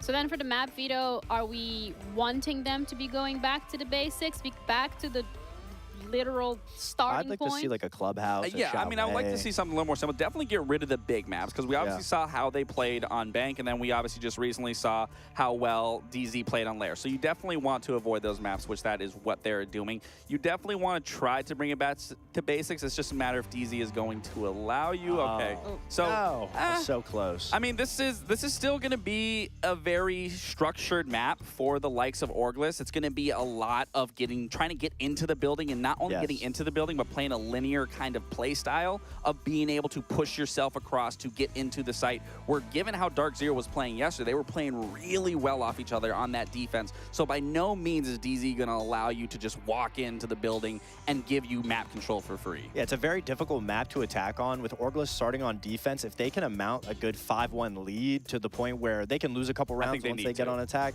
they absolutely need to, because we know DZ, if we give them a good amount of attacks, they're going to close it out on defense because they're so consistent. So if you're Orgless, you're looking to have a very solid defense. And once you get over to attack, I mean, we're going to have to see some really good coordination and teamwork, because Consulate is very difficult just getting in the building, let alone executing. And exactly, you know, when we're talking about, you know, how disjointed they look on attacks, I mean, this can easily turn into the exact same situation here on Consulate. Granted, it is a smaller map, but there is a lot of corridors, there is a lot of hallways, and like I said, it being so linear, you really have to be focused on the forefront and being able to immediately pivot if need be. And we live in a world, and this is the world where most likely DZ is going to be taking the win. Yeah. Yeah, that's yeah, DZ is going to take the win. But I actually heard Jesse and Taro said that the Orgless was going to win. You know, actually, I heard the exact same thing. So I'm just going to let Jesse and Intero explain to us why they exactly think that. Well, I wasn't aware that we were hiring just open liars now on the broadcast, because as far as I'm aware, Jesse, it's a lie. We've never said that Orgless is going to take this and win it, unless you heard differently. That's not true at all, Parker. No, Eddie's dropping 25 tonight. Put it on my word. I'm expecting a big game from Orgless. Obviously not the game they wanted last night when they had to play their first game of the stage up against Shopify Rebellion. But here against DZ, this is the time to prove what they're made of. I didn't know I was going to be back at Orgless coming into this game, but apparently the desk says I am, and I'm nothing if not a team player. So, you know, why not, Parker? Yeah, maybe they didn't have the greatest first stage, maybe they don't have an organization, maybe they're the biggest underdogs in the league, but why can't they take down Dark Zero? Well, I mean, they cut away from me right as I was like about to. I have just like this mug. I was about to put my face like into the mug to show my disappointment with the things you were saying, but they cut away right as I was lifting it up. So I mean, unfortunately, for comedic effect, I wasn't able to show you how little I care for the things that you say. But I would like the record to show that I do not care for the things that you say. Obviously, the community vote doesn't really seem to care for Orgless's chances at all. That is one of the most lopsided, if not the most lopsided poll I have seen in the NA League. 87% of the audience thinking Dark Zero is going to take this. That is quite the dearth between them. And I mean, honestly, like, Orgless is a team that was on that old Luminosity squad, or was on that old Luminosity representation. Luminosity dropped them right before the NA League began, so now they are unfortunately Orgless. Did not have time, as far as I'm aware, to find another org. And now they're playing in the show. They're one of the 10 best teams in North America. Team Cruelty is here from Mexico.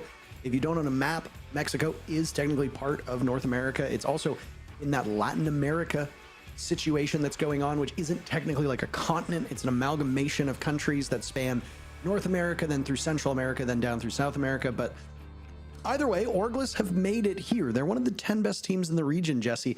They have every reason to be here. Now, yesterday their showing was not particularly great. They now sit in dead last with just 2 rounds to their name. So that's kind of the bar for them, isn't it?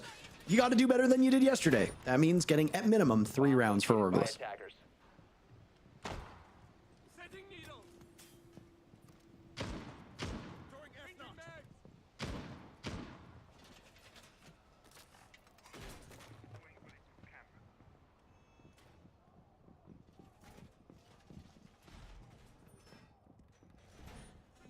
All right. Only one shield operator has been banned out on the Clash. Not a double shield ban. Do you find that a little odd, Jesse, by any chance? Attackers are heading out to defuse a bomb.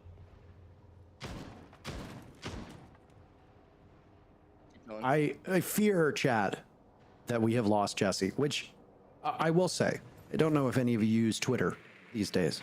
Hopefully not. But if you do, and you see my most recent tweet, I said I have yet to be able to escape Jesse, but it appears that Christmas has come early and Jesse is no longer here, or at least cannot be heard. Maybe we have silenced Jesse. I am not entirely certain, but Jesse might be gone. Jesse might be back. We don't really know. And that's part of the fun, isn't it? Just as we don't know whether Dark Zero or Orgless will win this matchup. As the desk said, the expectation is that DZ will be the better team. I think that's pretty sound based on all we know. But as we saw from our very first match of the day, anything is possible.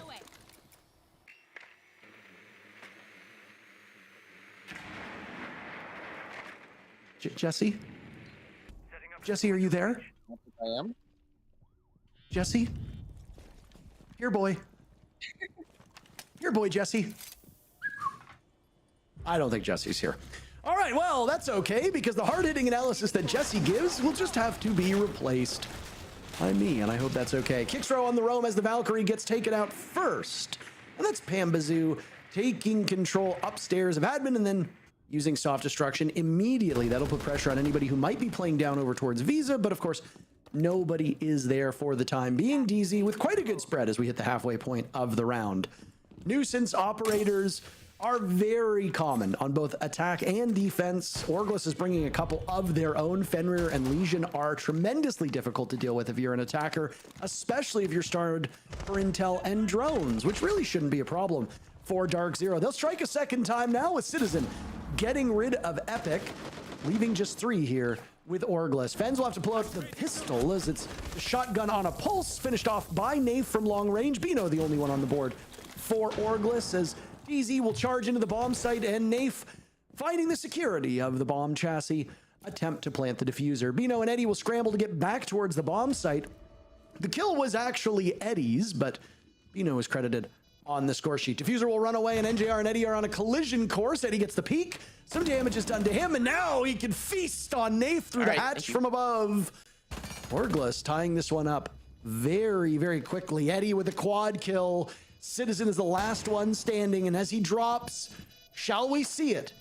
In the NA League, we are waiting for our first ace. Eddie as the target, but no! Citizen will hold him to a quad kill and bail his team out of a bad situation. Things looked mighty good for Orgless until they didn't. And DZ get the diffuser down and clean up in the post plant to take round number 1. I have returned from the Shadow Realm, Parker, and I unfortunately was not able to watch that round as I was fixing my things. I paid the city of Edmonton good money to get rid of you, and it appears that they were not able to do it. So I'm so sorry, Parker. I could not live up to your wildest wants. From the looks of things, it seems like it was a very exciting round with a nice little post plant and a near ace from Eddie, but clearly some good rounds from Citizen as well. Jumping to the 3K. Not going to try to analyze that much, Parker, because I really was too distracted to watch it much, but I will say this, an attacking round first thing off the bat on Consulate is a big boon for any team, even if you're coming in as the favorites. Yeah, Jesse, it might be one of the greatest rounds of Rainbow Six I've ever seen. And unfortunately, when you go back to rewatch the VOD, it will be replaced by a less exciting round. So there is just simply put no way for you to see what actually really unfolded. And that's kind of a bummer. Well, I guess it's what I deserve for breaking my mic. Sorry. Yeah, I'm not quite sure what you did between the toss to the first round, but kudos to you for somehow demolishing your setup. Thank you. Thank you very much. It has been a long time since I had to solo cast a round. So you know what? Better nostalgia. I was going to say, it was about this time 8 years ago when I was on CCS and I was not just solo casting, but I was also hosting. I was also running as an observer. I was running production. I was basically Ferme plus caster. So I don't know if our producer Ferme has ever tried to cast, but if he has, and he's done all the other goods, and he knows exactly what I'm talking about. But yeah, it was a nice trip down memory lane, and the best part about it was that you weren't involved. So all right. Well, Parker, here on the bottom floor of Consulate, it seems as though Dark Zero are going to want to work directly in for this main wall, and the Twitch work from Citizen in this round has been excellent. Cleared out a battery earlier and now clears out the Zoto canisters from Tuberout and the Bandit batteries as well. That is a huge benefit to Citizen, who I would reckon was the star player from Dark Zero in that first round, given he's got 3 kills and clutched the 1v1. So really nice start from the second British player on Dark Zero. They've got NJR coming in through the basement, who could be looking for a pick, and upstairs too. So much pressure from DZ. Epic gets isolated on that position. Spirits has been down by what sounds like a nitro cell tossed out by Fens, and they allow him to continue worming his way across the ground. He will live. DZ will be able to get the French-Canadian back up. Pambazu assuming the position in case Orgless wanted to chase the kill, which would be a sound decision from their perspective. Epic is playing one of those nuisance operators I referenced in the first round, which is Lesion, being able to slow you down. He gains intel off of it. He really is a jack of all trades, and if you are new to the game, Lesion is one of the best operators to play as a new player. He really does it all. His T5 is a decent fire rate, does okay damage, almost no recoil whatsoever. He's obviously quite mobile. As a 2-speed, 2-health operator, his goo mines can be thrown around and can either slow down every operator, particularly shields. They also give you information. He's really quite good. It won't be available. Kickthrow was the first casualty in the previous round. He will find that he lives just a little bit longer this time, but not by much, Jesse. As now the Blackbeard of Spirits will breathe down their neck. Both NJR and Spirits are on 20 points of HP, so 1 bullet from most guns will take care of him, or the debris from a nitro cell, which is exactly how Spirits dies. Eddie blows him sky high and will now reposition to look towards the chasm that is the open garage door. A 4K for Eddie in the previous round, narrowly getting an ace until Citizen shut him down. Dying moments, and now Nafe has to get the diffuser planted, but he stopped at the last second. Poor coverage from Orgless. Somebody needs to pick it up, but DZ does not have the wherewithal, and Eddie manages to win the round as Citizen is stunned by what transpires in the final moments of round 2. Little revenge from Eddie in the second round. Nicely done to just win that on time after the planter went down, going over by radio from Yellow. I thought it was a good-looking push from Dark Zero. You know, they had a lot of pressure over by server. They got 2 opening picks. They had really good backside presence. But then for some reason, the defuse kit went all alone in through Yellow to try to plant on radio. And as soon as that guy died, it was over for Dark Zero. Could not find the last player alive. Citizen was, of course, trying to make something happen over towards the garage breach, but a little bit too slow to find the final frag. Not being able to plant there was the biggest issue for Dark Zero. So a close round. DZ came within inches of securing it, but that last second decision to pivot over to a Yellow Stairs plant when they had full control over towards the server side, I think ended up biting him in the butt a little bit. Dark Zero just couldn't quite get that done. There's a second for them to pick up that diffuser. They rely so heavily on Nafe to get the plant down that it can be kind of hard if somebody's not in a position to take up that mantle and, I mean, also physically take up the diffuser and get it planted. So DZ have a lot of things that can go right for them in a round, but if Nafe dies, you need someone to be close by to pick up that case, especially given that bottom floor bomb site playing out the way it did. It's very common for somebody to play on the main floor or potentially swing through a rotate that you weren't looking at if it's a bit of a linear push. Fens was going for a spawn peek there and was not able to battle the rotate. Yeah, the second he got caught, he had to run back in. It was tough. Yeah, it's a saving grace for DZ because you could have easily knocked them off stride. DZ might not even know how lucky they got. Yeah, they got the split-second warning on the HUD that a defender was outside, and that was enough to ward off Fens. He's playing on the smoke, so if you die early with all util in pocket, that's a big loss for your team. Dark Zero will be attempting to full clear top floor as Spirits is about to drop down on these Yellow Stairs. Up top, he's going to have to deal with Fens, Kicksrow, and Bino, who are all playing up on the top floor to try to lock it down. With the bomb site being Piano, it is vital to lock down the top floor as long as possible. Spirits rocking this Blackbeard yet again is about as unsurprising as anything you could potentially find, as now he vaults in. A little bit of gas will tickle him, and he drops on down. And Epic is not far removed.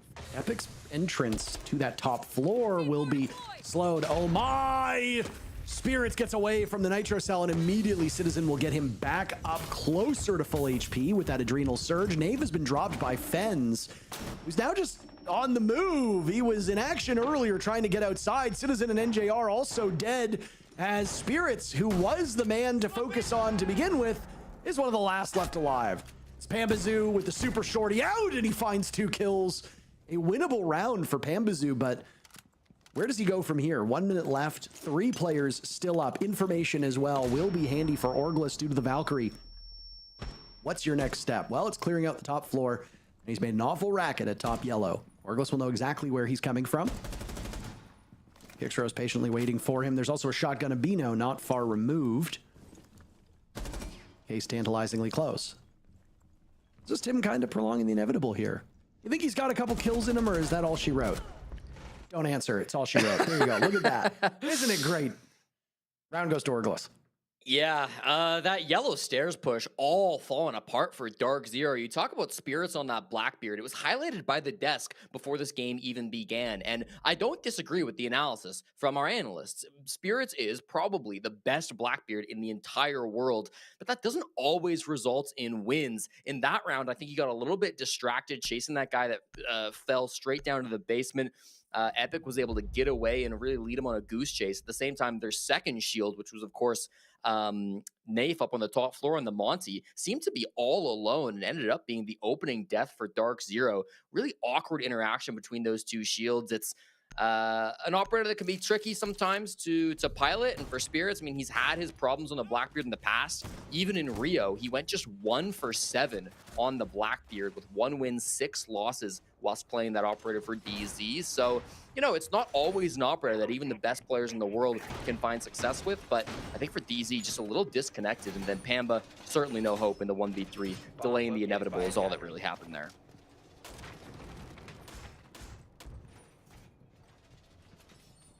It's time for me to say the thing that I always say, which is that Consulate, like so many maps, is favorable to the defenders. So Orgless is starting on a preferable side for most of these teams. Now, we can't really reference stats because very few exist. We are only a handful of matches into the NA League, and we can look at some of the other regions, but some of them haven't even started yet. The South America League hasn't played a match yet. The EML hasn't played a match yet. So it's kind of just us and APAC at this point. And I mean, APAC and NA are by no means analog, so we cannot compare the 2 of them.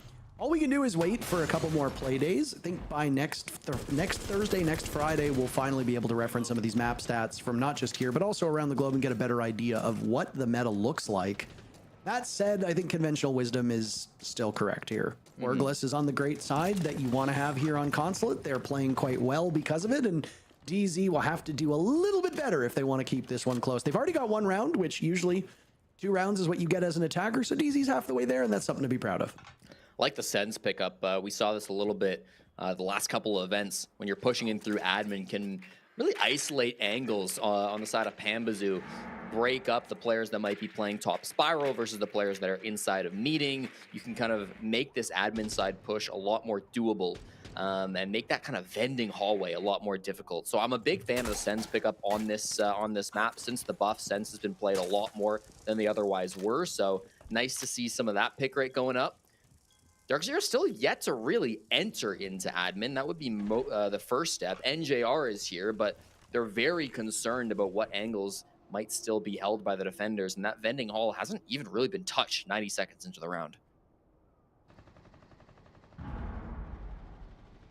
Just a bit of calm now, as DZ are often meticulous at droning things out. This matchup is no exception.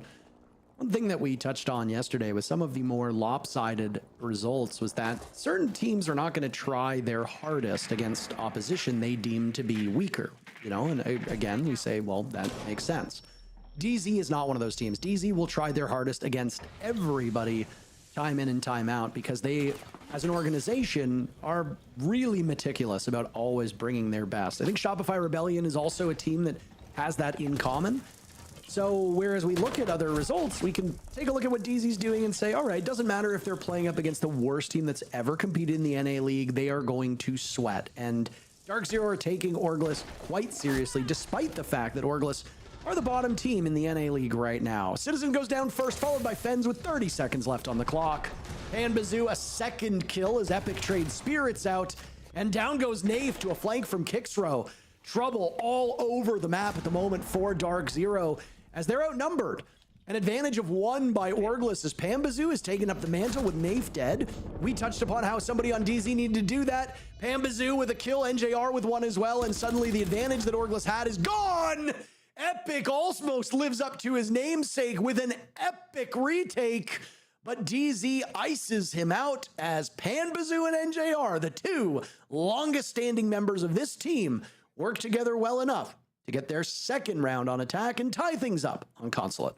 Yeah, I love that from Pambazoo. Just as I'm hyping up that Sens play, gets the utility to isolate those angles just as we wanted to see, and then was able to frag out in the late round too. I didn't think this was going to be a DZ round. A flank from Epic up those yellow stairs, and then a flank from Kixrow up the spiral stairs threw a huge wrench into the plans of Dark Zero. I thought for sure this was going to be Orgless getting their 3rd round on the board, going up 3-1 up against the Giants of DZ, and having a really successful start to this map. But Pambazoo and his teammates just making that narrative flip on its head. You'll love to see it. It's what DZ can do, you know? You put them in a bad situation and they will find ways to get out of it. Not necessarily how they wanted to win that round. Not everything went to plan. They got caught off guard. There's no denying that. But their response to it and their answer was really, really clean. And, you know, when it comes down to winning the rounds, that's all that matters. 5 seconds. I mean, I'm really impressed with DZ immediately fixing an issue that has been present before, which is just redundancies, right? DZ is a flexible team, but they are a system team. They like to play that system. You know, they had a system and an identity when BC was one of the main driving factors and was their coach. Then when Canadian was brought in, there was a whole separate identity that they had in a whole separate system. And now with Nafe coming in, there's another system that's being put forward. And I don't want to say DZ is a rigid team, but I don't feel they're as flexible from the matches that we've watched as some of the other teams in the NA League. And there's nothing wrong with that. That's not necessarily a bad thing. But if something isn't working, if Nafe keeps dying and the diffuser keeps being surrendered, you need to make changes, or else the same thing is just going to continue to repeat itself. Oh my goodness. Spirits picks up a 2-piece. We are 45 seconds into this round, and 3 players from Orgless are already dead, Jesse. Yeah, and now that they've had such a horrible start, they kind of have to keep playing aggressive. They have to keep taking risks, because otherwise, if you sit in the basement 2v5, you've got no hope of winning this round. That's why Fens is starting to make some moves over towards the server side. It's why these players are going to be desperate hunting for some of these picks. But Dark Zero, they don't have to give many of these picks. They can take their time, drone things out. They've got full top floor control. The drone's just waiting for somebody to make a flank because they can expect it coming. Fens has taken the bait, now pushing top floor.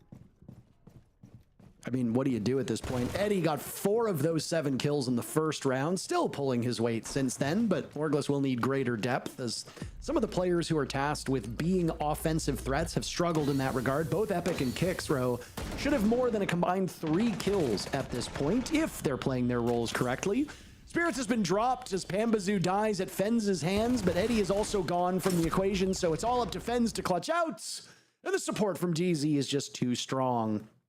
3 rounds attacking on Consulate is excellent by any team standards, but DZ is going to be very happy about this. They'll go for the knockout punch, which will be a 4th round. If they can go up 4-2 attacking on Consulate, they'll be sitting pretty when the side swap comes in. Dark Zero in Rio had a 50% attacking win rate, which of the NA teams that went was the best of any that anybody was able to put up. So this Dark Zero team, since adding in Spirits and Citizen, have looked really, really nice on the offense. And I think in that round, it really does just come down to Pamba and Spirits, the combination of the logic bomb being popped off from Pamba and then Spirits on that blitz running down the roamers on the side of Orgless.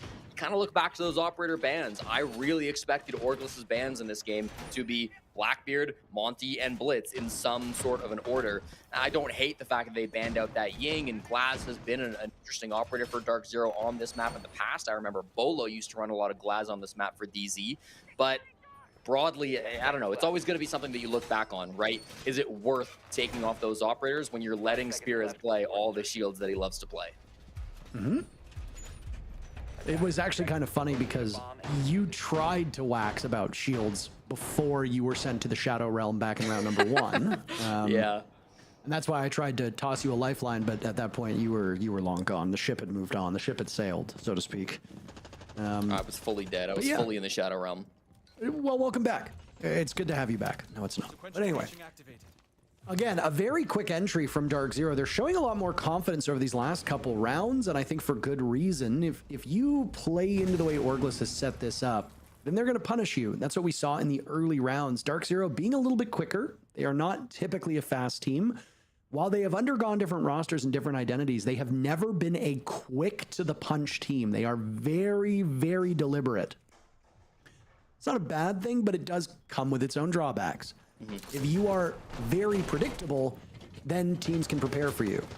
Team Empire, now known as Virtus Pro, used to be one of those teams. They were tremendously easy to read, but they were just so damn good. It didn't matter if you knew they'd be attacking from admin side 4 times.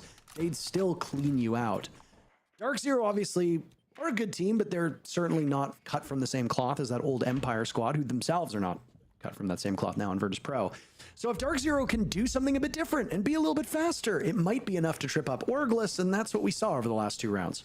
Yeah, I like that Dark Zero are changing up the pace. Last time they were on this site, they went for that yellow push, and it was a complete disaster. Now they're going admin side. They're going to clear out this top floor from the admin, and then probably just going to push in through front door to try to make that plant happen. They don't have a Capita or something, right? Usually that would be what you use to deny the vertical pressure, so they are likely to have to clear out this top floor.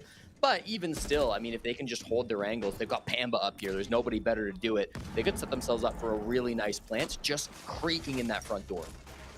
Bambazoo will get the lead-off kill. He's been terrific this first half. 11 kills so far through 5 active rounds, and there's still plenty of time for him to amass a higher tally before moving to arguably the better side as a defender. He's doing so on that gridlock operator, who is also really integral from a utility standpoint. There's some redundancy on the side of Dark Zero with a Nomad on the board. Oh my goodness, you have to run. I am an observer of this match, and I still get spooked when I see Spirits charging at whoever is on defense. They managed to get away with their life intact, though damage was done to both Epic and Kixro in the ensuing fight. Nafe beautifully destroys Citizen. It was a great shot, but not ideal. Things go from bad to worse with DZ as now Pambazoo is dead. Spirit's toiling over by the stairs, needs to protect his feet with the shield as he sees the Ella. He gets Epic, but needs to be retrieved as there's more bullet fire going out from the top of those spiral basement stairs. NJR is in, and on 0 seconds, my goodness, he gets that diffuser started. The smoke of Fens pops up, but Eddie is unaccounted for. Too many targets for DZ to keep track of, and it's Orgless to tie things up. A 3-3 half yet again. Eddie, some big late round moments today in this matchup against Dark Zero. Remember, I think it was me who said Eddie would be putting up 25 kills today, so yeah, more or less on pace. Good start for him. I do think in these late rounds, Dark Zero, without a lot of time, things are getting way too chaotic. They'll get the side swap now, and so they won't need to deal with it until at least overtime. But really nice to see Eddie capitalizing in this chaos, understanding when the time is low, Dark Zero aren't going to have a lot of that clock. I did think the last guy on Spiral Stairs, I believe it was Fens as well, doing a really good job just being so distracting and annoying for Dark Zero, pulling their attention. That's something that we've talked about a little bit today. 3-3 half, I think, is still very good for Dark Zero. 3 attacks on Consulate is beyond pace for sure. 4-2 would kind of be expected, and 5-1's not that rare. So a 3-3 split is quite good for DZ, but I'm glad we're at least seeing some moments of life in the chaos from Orgless.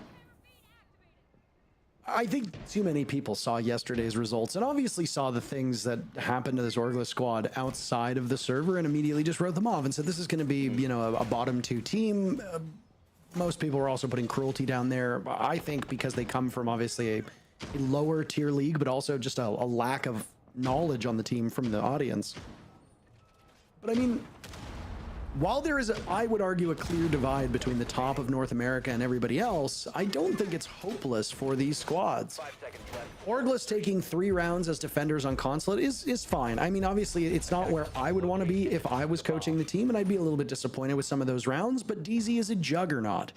DZ does have their own issues with, you know, giving the hardest match humanly possible every single time they load into a server. They love adversity, but I'm happy-ish with this result. Sure. I think the next 2 rounds are really going to tell us a big story. Are Orgless comfortable at all as attackers? Does Dark Zero have good fundamentals while on defense of this map? If we see Orgless kind of jumping in, suffering from no information and getting picked off one by one, largely not working as a unit, I think that might be it. I think it's kaput for Orgless. But if they work together and they're able to punish some of the roamers from Dark Zero, then I think there's absolutely a chance that this can go deep for Orgless. I'm looking at a Maru shotgun right now, Parker. I'm looking at a Nook. This is not going to be a traditional push coming out from Orgless. I like the IQ here as well. You know that you've left Valkyrie up on the board. Citizen's going to want to claim some of that, so you can clear out that utility, as well as potentially finding out maybe some of the beepers, some of the bulletproofs that are lying around the map. Very interested to see what the plan is. Pampa, beautiful shot onto Epic. Opening things up with a kill in the admin side feels really good for Dark Zero. It's going to remove the IQ. If they didn't clear those Valk cams, that's going to be a big problem. Oh, it's still early, and it's only 1 pick. But again, Kixro and Epic are 2 of these players that you're going to expect them to get more kills than not. And they have not really lived up to the expectations of their role. Fenz is there as well, but I mean, it's Eddie again, who got 4 of his 8 kills in the first round, leading the way. Orgless has a bit of depth, but it's not terribly deep. It's spread out across the whole team, but it's at the moment it's quite shallow. Dark Zero, it's the opposite story. This is the Panda party. It always is, or most of the time it is. Final minute now, and these teams are inches away from coming to blows. I don't think Eddie really understood the assignment with this Amaru. Yeah, not what you want. Bodies being shot. That's not how it wants to be played. Down it with a Nook now also shut down. Parker, everything is falling for pieces here for Orgless. Yeah, I mean, this is what I feared. If they entered as individuals and got picked off one by one, then I don't have a lot of confidence for the remainder of this matchup. But I mean, Bino's face really does say it all. And they did kind of enter as individuals, and they went out of the round as individuals too. Dark Zero will punish you if you don't work as a cohesive unit. They are not the type of team that you can allow yourself, unless it's a bad day, to just go in and take engagements and then win your engagements and push in from there. You have to be a bit more coordinated, and there wasn't a lot of coordination that I saw on the side of Orgless. DZ took advantage of the fact that it was a scattered entry. The Amaru with a Supernova should be slingshotting towards the site and doing some serious damage. We didn't really see that. It was a bit of a belated entry. 2 minutes for an Amaru to get up yellow stairs with a shotgun in hand. That's just frankly not good enough for most teams. And the unpredictability factor of DZ roaming the way that they did, they had players scattered across the map, and they were able to not just evade drones, but also play off of the old intel to catch those entering players of Orgless very effectively.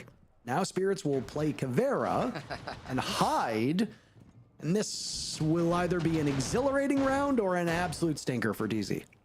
I'm excited for it. Is it a little disrespectful? Perhaps, but I mean, you've recognized a weakness in Orgless. They're often going in all by themselves. That's exactly what you were just talking about, Parker, on the previous round. If Orgless once again enter the building all by their lonesome, well, one singular misthrow means player goes down. There's nobody near him to trade. That's an interrogation. So Spirits, I think, has smelled some blood in the water. He's realized the weakness in maybe that first push from Orgless, and he thinks, I've got an opportunity to exploit that. Of course, spent the entirety of the prep phase just hiding. He wants to bide his time. He doesn't want them to know that there's a cav, because otherwise they're going to start looking for it. I think he kind of had done his job. I'm not seeing anything that will counter a Caveira here. The Dokkaebi obviously banned out, but then no Lion, no Jackal. This is going to be really awkward to find this cav and pin her down. Spirits is waiting for Fens to pick the wrong side of those stairs. Droning out down below and now establishing a flank drone. Fens is expecting somebody there with the pistol out. I imagine Fens heard Spirits change guns. when you swap guns or you lean, you do make noise. And in an environment where there is very little sound, and you have good enough ears, you'll hear it. Spirits has limited intel as well, and he'll use Silent Stem to get himself out of that position, which I think is the right read. Jig is up. He finds Kixrow and immediately goes back over towards yellow. He's not the only one with a kill. Nafe punishing Epic, and Dark Zero are once again taking advantage of isolated entries from these Orgless players. They are not following each other up, and it is to their doom at the moment. Yeah, and I like that he killed Kixrow because Eddie was right behind him. He probably heard that Blackbeard shield, so he knew Kixrow wasn't alone. He could not go for that interrogation. Really smart play by Spirits, because otherwise that would have been an immediate trade back. They could have picked up Kixrow. Meanwhile, the Orgless are in the site. Well, they kind of were.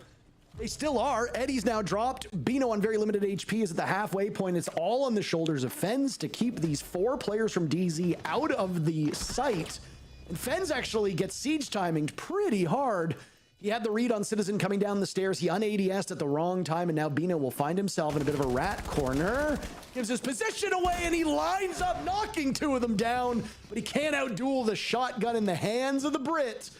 Nafe, with 7 kills on his roll, is unusual. But boy, oh boy, will DZ welcome his contributions as DZ wins yet another. And the concerns that we had about Orgless have fully materialized at this point. They are not doing so well on attack. Yeah, Orgless really need to get their heads into the game. The roam clear has been a disaster for them now, 2 rounds in a row. It almost felt like they knew about the cab. I mean, over by yellow stairs, IQ was watching for it for so long. But then Spirits, so smart, doesn't engage with the IQ, instead goes and takes down Kixrow. Epic ends up dying halfway through that round as well. I think the decision to just hit site there was actually kind of smart from Orgless. They didn't have really any other win con in that round. Their roam clear had completely fallen to pieces, so why not just go and hit the site, try to get a plant down, and try to win a post plant? Winning like a 2v4 or 2v5 is never going to be easy, but it's a lot easier if you can put the kid on the ground. I liked his positioning, but without like an LMG or something, that is just not going to be winnable. 4 bodies funneling into him close range is just not going to favor. So difficult here. Back-to-back defensive rounds for Dark Zero, Parker. The upside should be that after 2 defensive wins, you go to the tertiary site, which is often thought to be the weakest site. But Dark Zero will just now be trying the top floor bomb site, and most pros would tell you this is the best site on the map. You think so? I think so. Okay.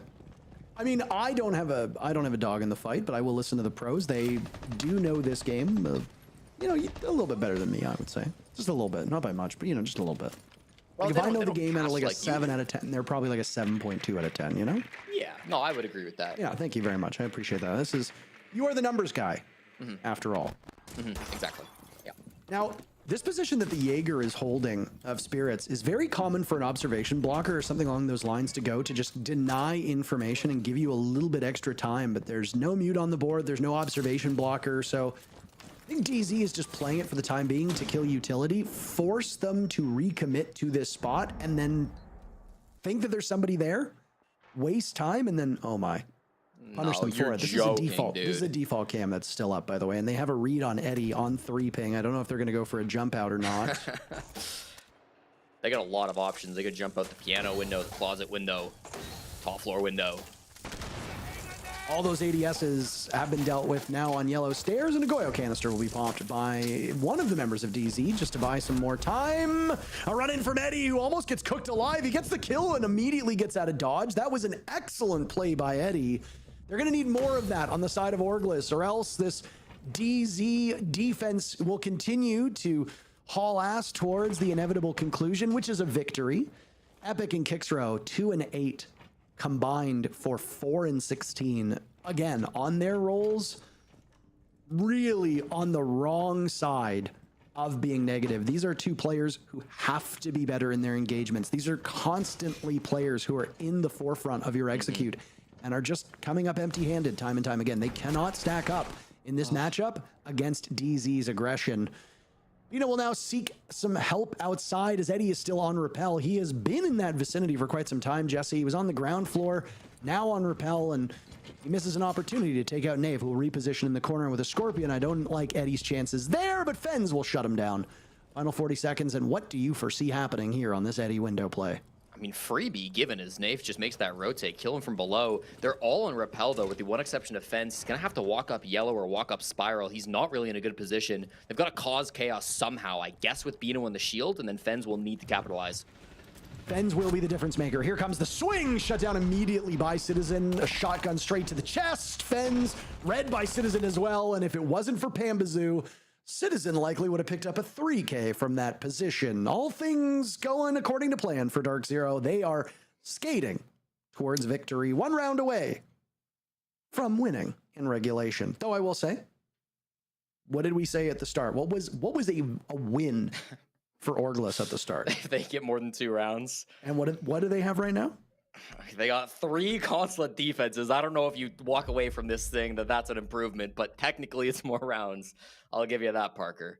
I mean, it is an improvement just based on numbers from the previous one, but I mean, you can't jump out of a basement window. So, I mean, I don't think Orgless is going to be happy about this result any more than they were about yesterday's result, too. The move forward for Orgless is quite daunting as well. They find themselves in the basement. They got 2 rounds yesterday. They are in last place. They will almost certainly stay there. I mean, some crazy things would have to happen today for them to jump out of that position. We've got almost a week until the next match shows up, and they are actually playing in the very last match of the day against Team Cruelty, another team that is in the basement of North America. Team Cruelty finds themselves in 9th. That will be an opportunity for Orgless to pick up 3 big points.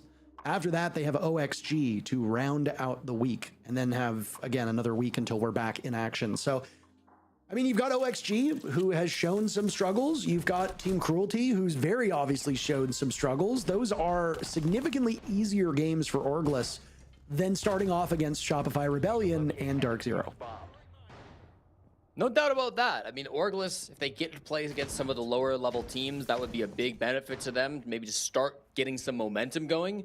End of the day, I mean, the goal is to get into playoffs. I think it's top 5 gain SI points from this stage. So you'd really like to be in that realm of the top 5. Top 6, of course, will be making it to playoffs. So this is...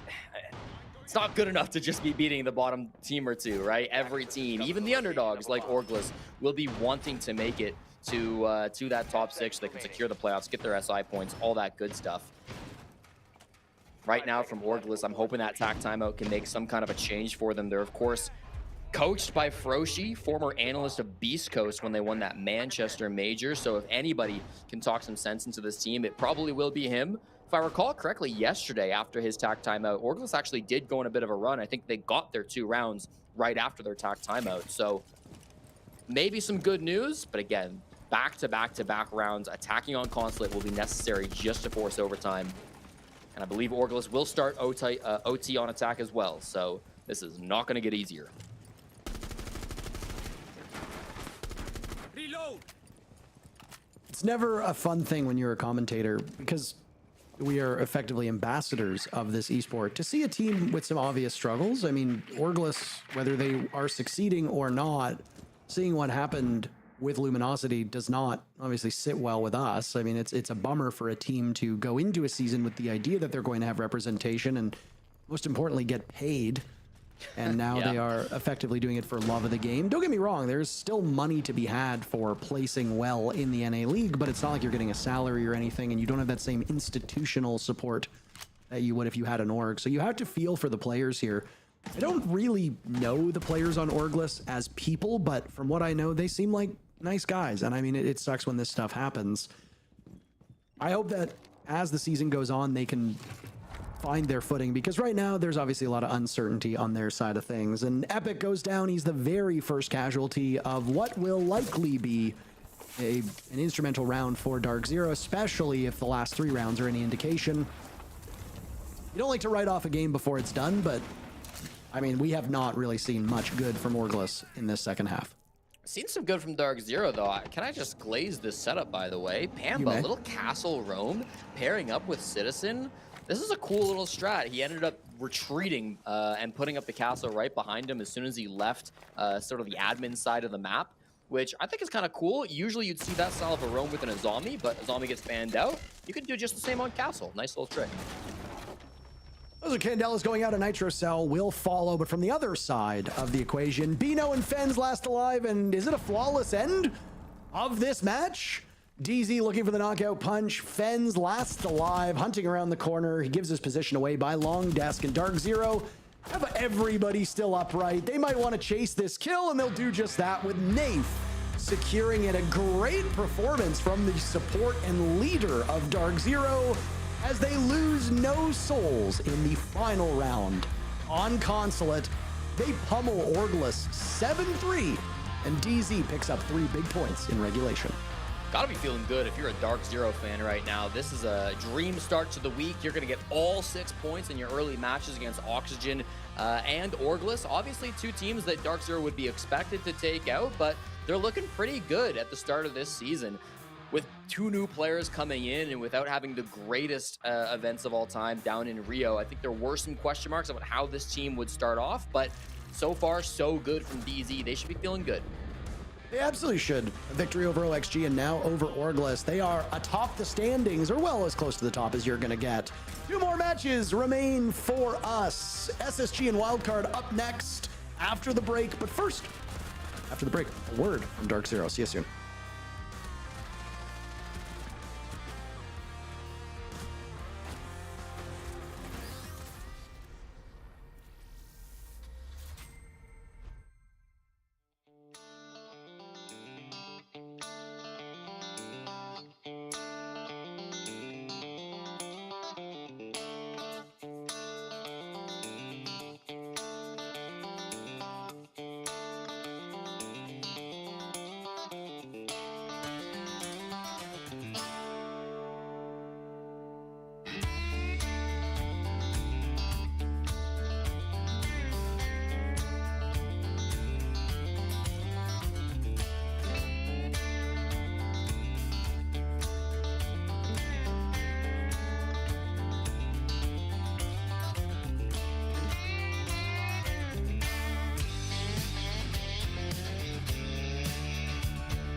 Literally all three of y'all on the line. That's one. I'm Oh, going. look, I'm gonna jump at S2, ready to go for this. Jump at S2 That's right it. now. That's it. Nice, guys. Shit. Actually, Good I'm shit, almost Rob. one tapped.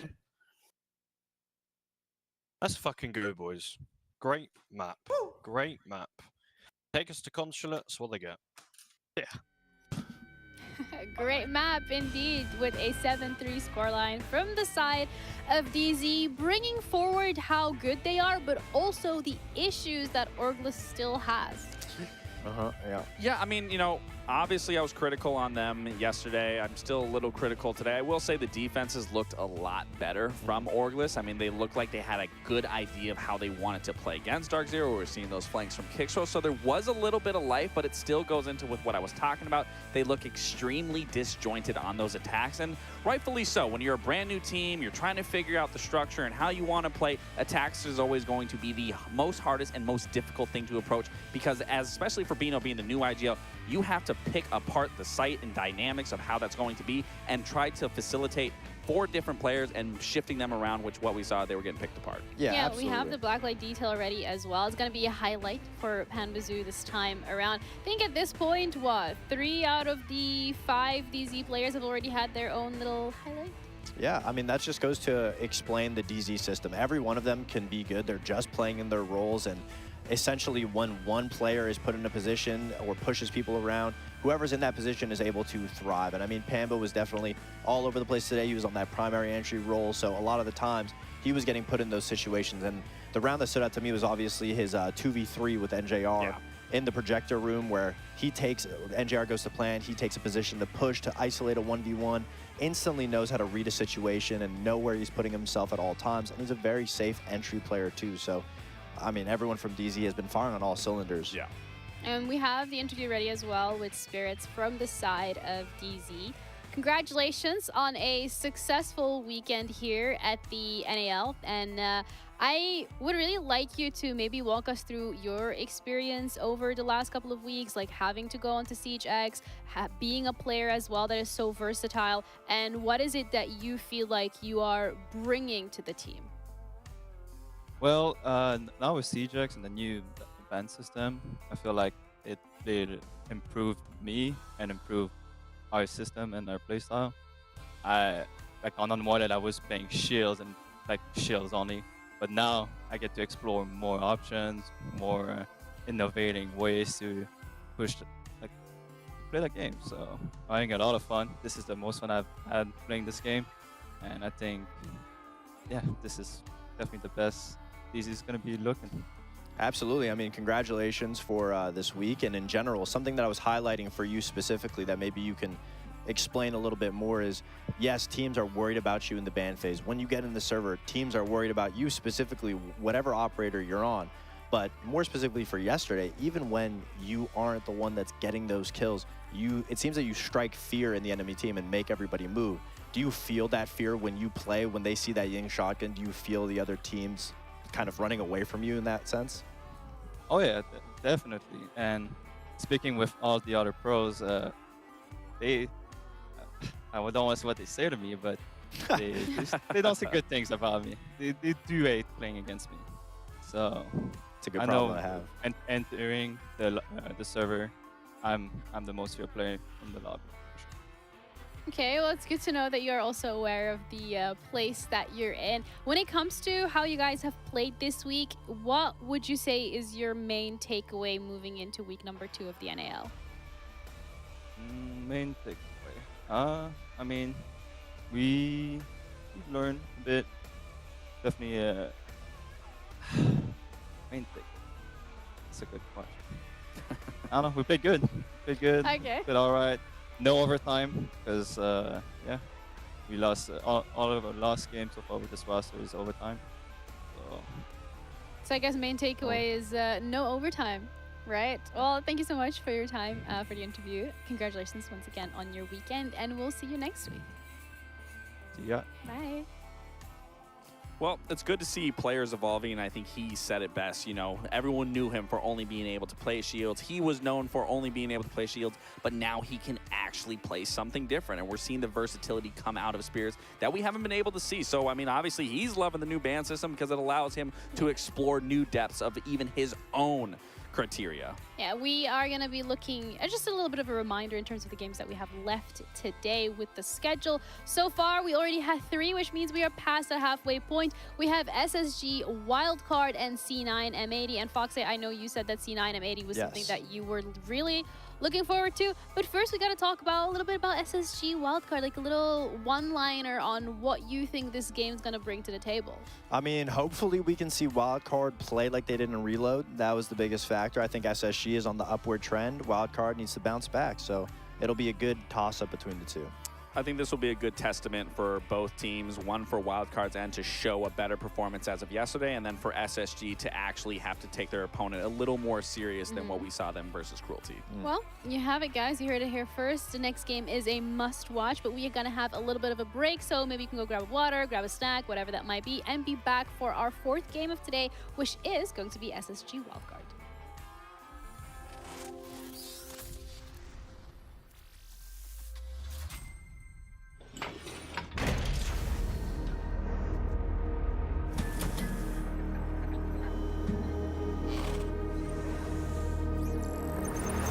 Into the level 1v1, the close end for the ball. Win saves the first. What is going on?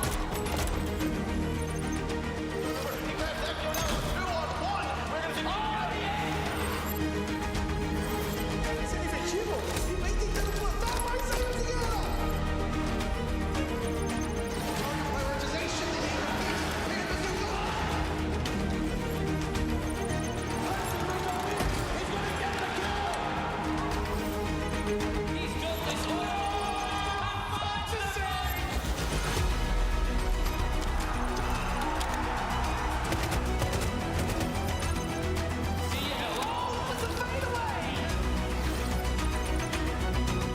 immediately on the diffuser. Lagonis needs to get in there. You gotta go, Lagonis.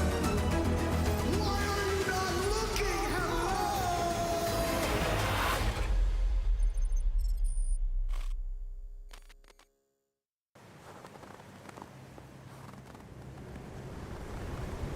Keep an eye out for contact.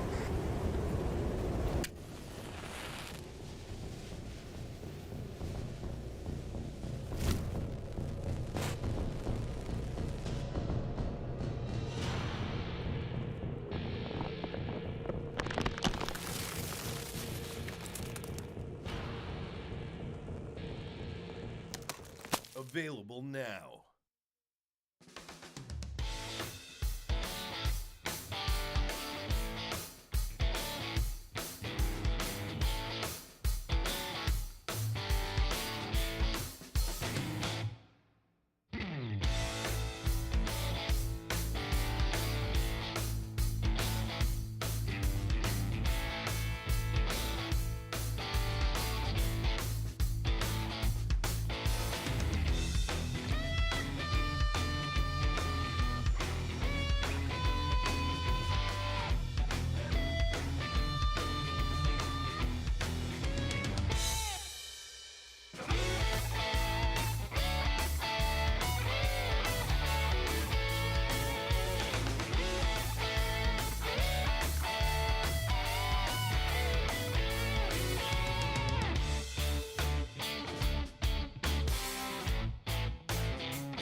SSG Wildcard, our fourth game of today. Welcome back, everybody, to the NAL. Day 2 of the first week. I know it says day 1. I'm just reminding you guys it is actually day 2. We're here ready to talk about SSG and Wildcard, because when we're looking at SSG, I think yesterday was a pretty good performance from their end of things, whereas Wildcard, a little bit lackluster. I think we expected them to really show up a little bit more after what we've seen against them in Reload, but that wasn't the case. No, we didn't see much adaptation from Wildcard at all. It looked like they were just dead in the water when something went wrong. If they lost a pick, there wasn't really a response. As for SSG, though, it was pretty good. I wouldn't say it's where they need to be, but it was an absolute great start. Baby steps into the right direction of where they need to be.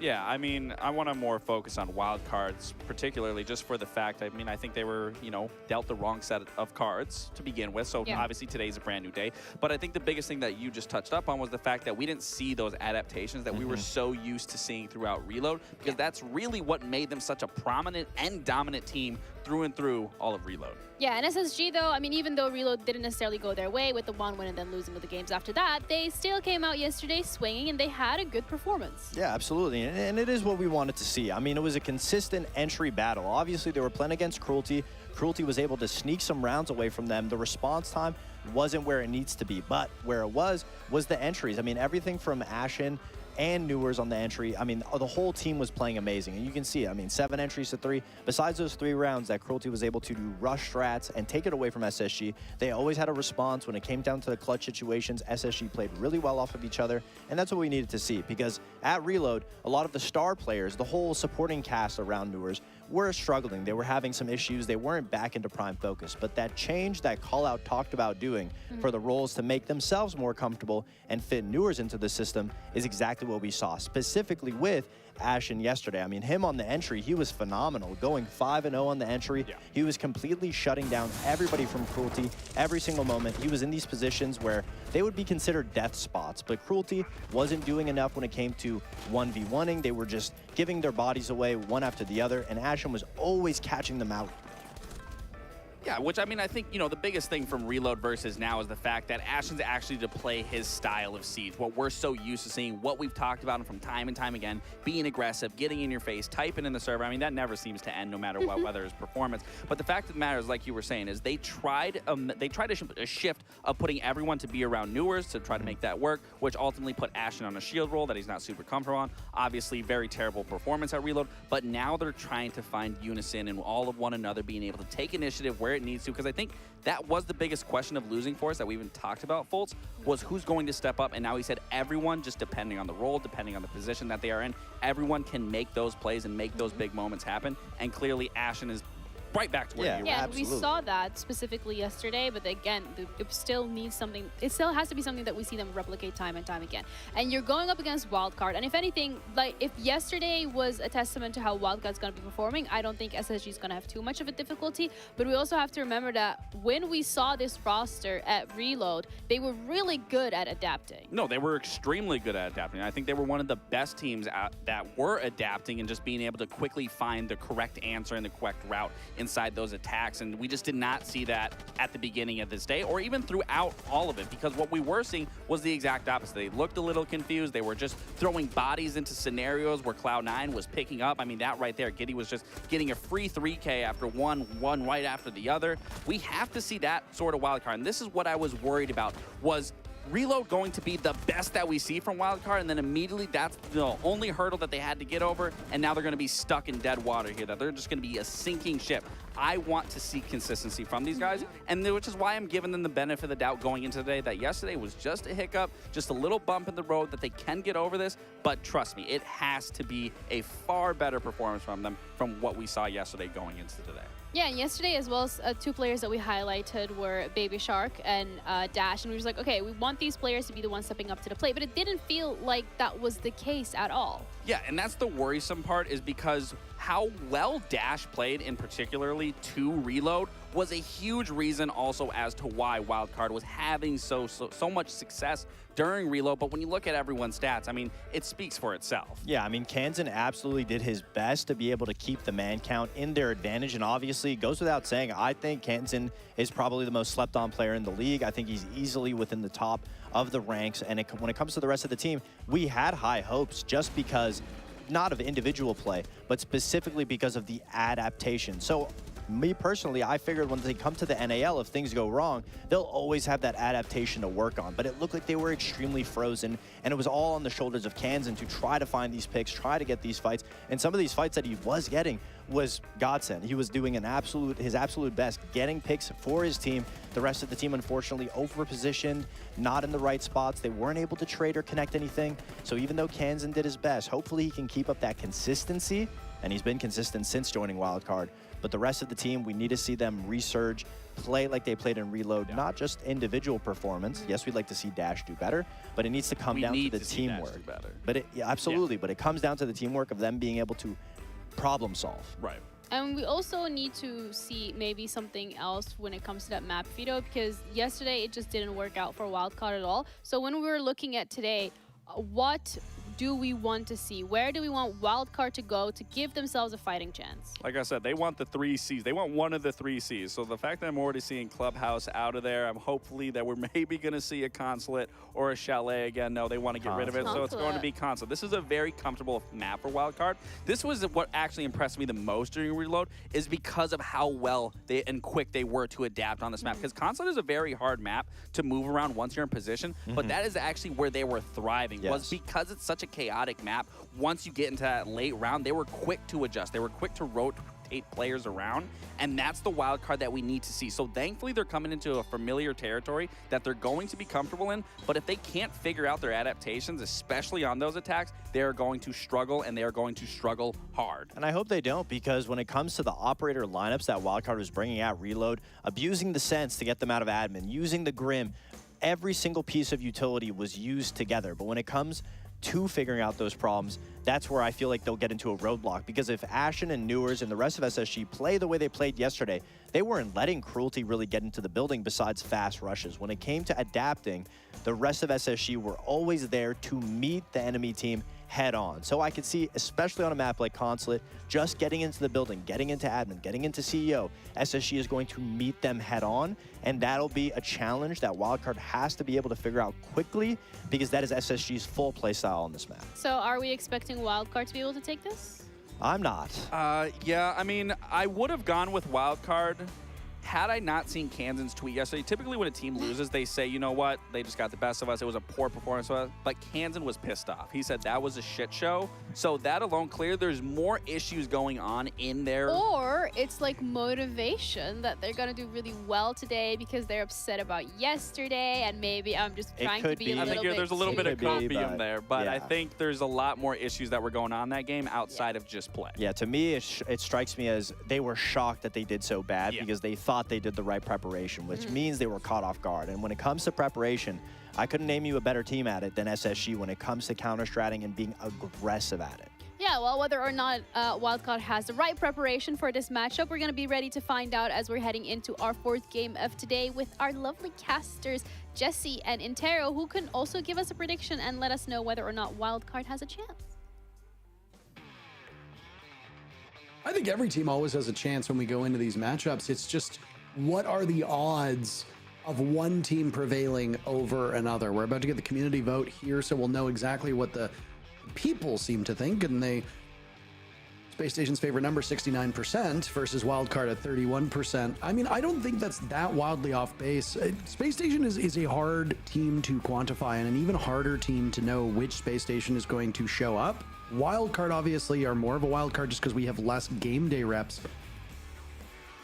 But I mean, I think Space Station should be the favorite. At the same time, the matches today have not been quite as dramatic as we thought. They've been much closer than anticipated, Jesse.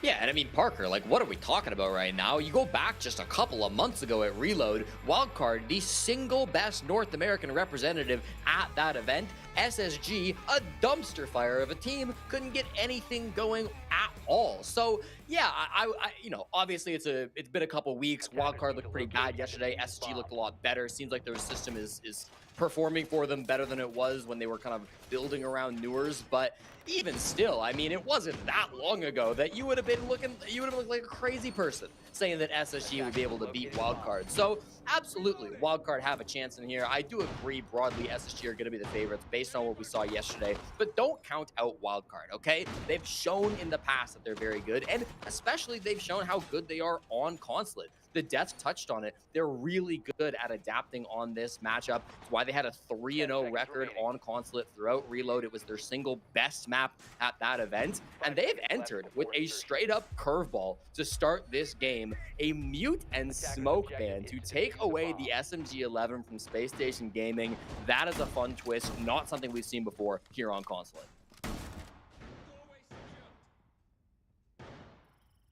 J9O very focused, even if his camera isn't.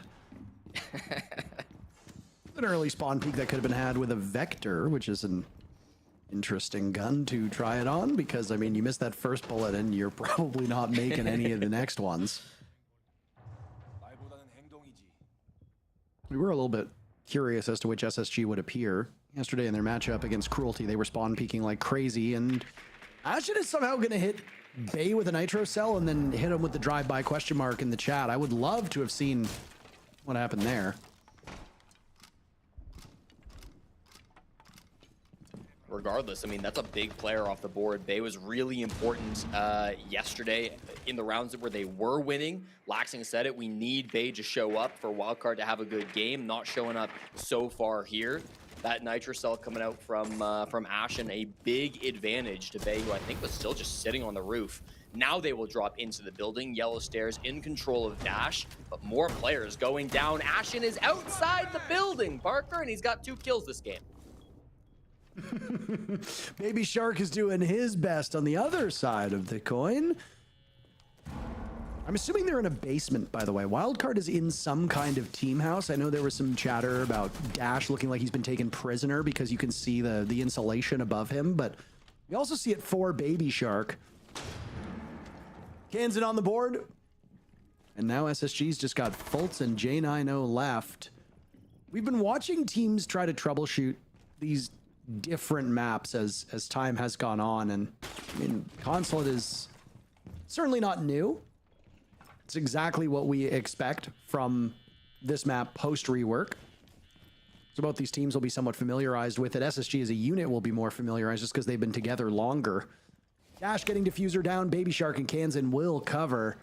And now it's Fultz and J9O attempting to getting closer to the bomb site. J9O picked off, and now it's all up to Fultz. SSG falling by the wayside.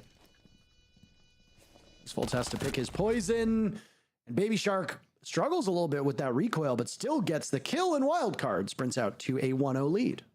Yeah, good to see Baby Shark showing up early. It took him a long time yesterday to really get going for a wild card. He had 0 kills for, I want to say, the first 5 or 6 rounds of their match yesterday on Chalet. Obviously, the French pickup coming in from Tier 2 of Europe. Rare to see somebody make that long of a journey, but Baby Shark, there's a reason he got picked up. You know, he is extremely talented. He was doing a good job this round of picking up kills scattered around the map, while Ashen was doing jump outs and tossing nitro cells. Baby Shark on the Dokkaebi was quietly picking players off, using those logic bombs to hunt down specific isolated roamers and then get his team that man advantage, able to convert it into a plant, and that's going to be a first attack from Wildcard. We just watched a match where the attacking team got the first round on Consulate. That was Dark Zero up against Orgless, almost called them LG. Now Wildcard have done the same. That ended pretty good for Dark Zero. Wildcard, they have to be happy with the first round. I mean, I would be. And that's more the speed of Baby Shark that we were expecting. Yesterday, he had a bit of a disappointing debut from a T1 perspective here in the NA League. And today, he's back to the Baby Shark that we saw do quite well at Reload. He's not the only player on the team who will thrive. Kansan and Bay are also offensive threats. Dash can be when needed. Spiker has had good games, but is in the role that will be less relied upon to get kills. Fultz is in that similar role over on the side of SSG, and if they are leading their team, then something is usually wrong about the way that the team is playing. Opening a bit of a gap here is Spiker. He can If he gets to the very top, very bottom of this wall, it will become soft. I don't believe it's soft at the moment. Yes, it is. Never mind. He got that fully cleared out, which means that Baby Shark can then pop it open with one of those Ash charges, which is pretty speedily done, I have to say. You're going up against a Kaid sometimes, and a Tuberao, I should mention. Sometimes it's tough to get those walls open quickly, but good utility work from Spiker and Baby Shark. There's not really much to talk about in terms of where the entry from Wildcard is coming at this particular moment. I mean, we can take a bit of a step back and talk about the prestige of these teams and what the expectations are. Space Station was victorious in their matchup yesterday, the very final match of the day. Oh my goodness. Against Team Cruelty, they dropped 3 rounds. They've already dropped 1 to Wildcard, though a good start for Space Station yet again. They got the opening pick in the previous round. They will do so this time. It's Newers with the Nitro Cell to blow things up, but Bay on the board. He was the one that was picked off early before. Bay can be quite good as a fragger. You just need to stay alive a little bit longer than he did in the previous round. Baby Shark solo entering with no information, punished by Ashen. Obviously, the plan was to walk in right after Dash, but Dash gets blown up, and there's nobody to help drone him out. That logic bomb from Bay would have been nice about 20 seconds ago, so a bit disconnected from Wildcard. One thing goes wrong. Seems like this round is starting to spiral. Never really know with Consulate. And you never really know with these teams either, but there goes Spiker to Ashen, who I guess got a little bit too close to the bomb site. Diffuser is now miles away from both Kansan and Bay, as Kansan will creep up ever so slowly. He's going to be playing off of Instinct. And his instinct is that somebody's playing top spiral. He's not wrong. Bay trying to keep his team in it desperately, and now the flank will come out from Benjamaster, who's actually out-dueled by Kansan. My goodness. You said this was spiraling out of control, but with 20 seconds left, it is much more winnable, especially if Kansan is hitting shots like that. It's all up to Fultz in an unpredictable round yet again. The last man standing 2 rounds in a row. It goes to the sheltered role he plays. Diffuser has been picked up, and Bay needs to haul it towards the server to get now to the A bomb site. He's done just that. Fultz has the cross and will look for an entry point to the back of the site. Diffuser going down in the hands of Bay. He outduels Kansan and now pulls out the shotgun and wins the fight. Fultz was beaten in round 1, not to be had the same way in round number 2, and SSG will equalize.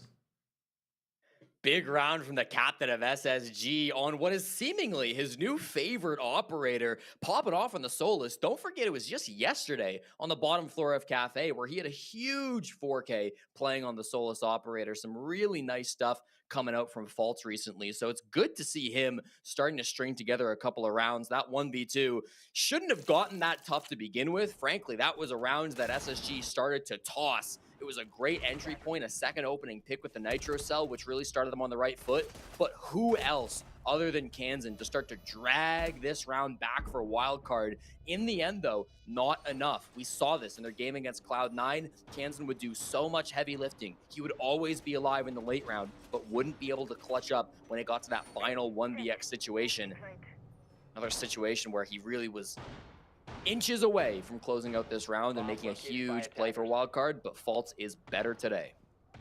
Fultz will immediately go on to the Clash after playing in those more sheltered roles, as we talk about. Sheltered roles, for those that are curious, are typically your anchored roles, or those that might not be anchoring the bomb site, but are playing in safe spots where they are not in harm's way. Roamers are almost never in sheltered roles by nature of what they do. They're going to be taking up map control. Their job is to waste time, kill drones, just get as much utility as humanly possible. There's a misconception about roamers that your sole focus is to get kills. That's not correct. I mean, obviously, if you're roaming, you're going to be in a fragging role. Getting kills is part of that role. But, I mean, if you die after eating 3 Candelas, an EMP, wasting a fire arrow, wasting an adrenal surge, and shooting 3 drones, you have made a tremendous amount of value for your team despite not getting a kill. Sometimes it's about wasting time and wasting utility so that the inevitable execute is weaker, which sets up your remaining teammates in a more favorable position. In these sheltered roles, you're just simply playing until the execute happens. And if the roamers do well and your flex players do well, sometimes you see very little action and it ends up being an important role, but ultimately a boring one. This will be the rush coming out. Candela's flying through it, as well as the plant from Dash. Immediately in on the Amaru. Shotgun doesn't find anybody, so he holds F. Hansen dies. Baby Shark trades it right back. Dash getting the diffuser down amidst the frenzy and the fury. It looks like Wildcard will be able to get out of this one with their lives still intact. Dash didn't need to be able to see anything from those Candelas. Bay had it covered. 3 players remain from SSG. Fultz, who had lived to the final moments of the previous 2 rounds, will not be successful in that endeavor this time. 30 seconds left on the clock, and SSG is just Benja and J90. Once again, they will scramble in the post plant. It's in stark contrast to the previous Consulate we saw. The attacking side are quite poised in this particular instance. And J90 is waiting for the player on upside down rappel. It's Bay, and he can just mag dump as much as he wants. Benjamaster with 1 second left isn't even going to make it to the diffuser in time. So the Dane will try his best, but his best will simply not be good enough. Spiker somehow team killing Bay. I don't really know what happened there, but I mean, hey, you still win the round. There's cause for celebration, and celebrate. Wildcard will do as they regain the lead. I liked what J90 did there. I thought he played it as perfect as he could have, using the Kiva barrier to block. Knew it wouldn't stay up the whole time, so goes for the frag. Doesn't quite get it. I don't really know where Benja was at in the 2v3. He kind of was not able to find any frags. Maybe was distracted elsewhere on the map. Not 100% sure, but it's a good rush to come out from Wildcard. I really enjoyed that from them. The meeting window in with the Amaru it's a classic play. Don't get me wrong. It's not reinventing the wheel, but it's one of my favorite pushes that we see on Consulate top floor. You so often see an Amaru where some other operator bring it in through the CEO window. So often when the defenders hear an Amaru hook, they assume it's CEO. You kind of saw that just there with a Nitrocell being tossed at CEO. When it goes in meeting, it can often catch players off guard. So really nice little strap by Wildcard.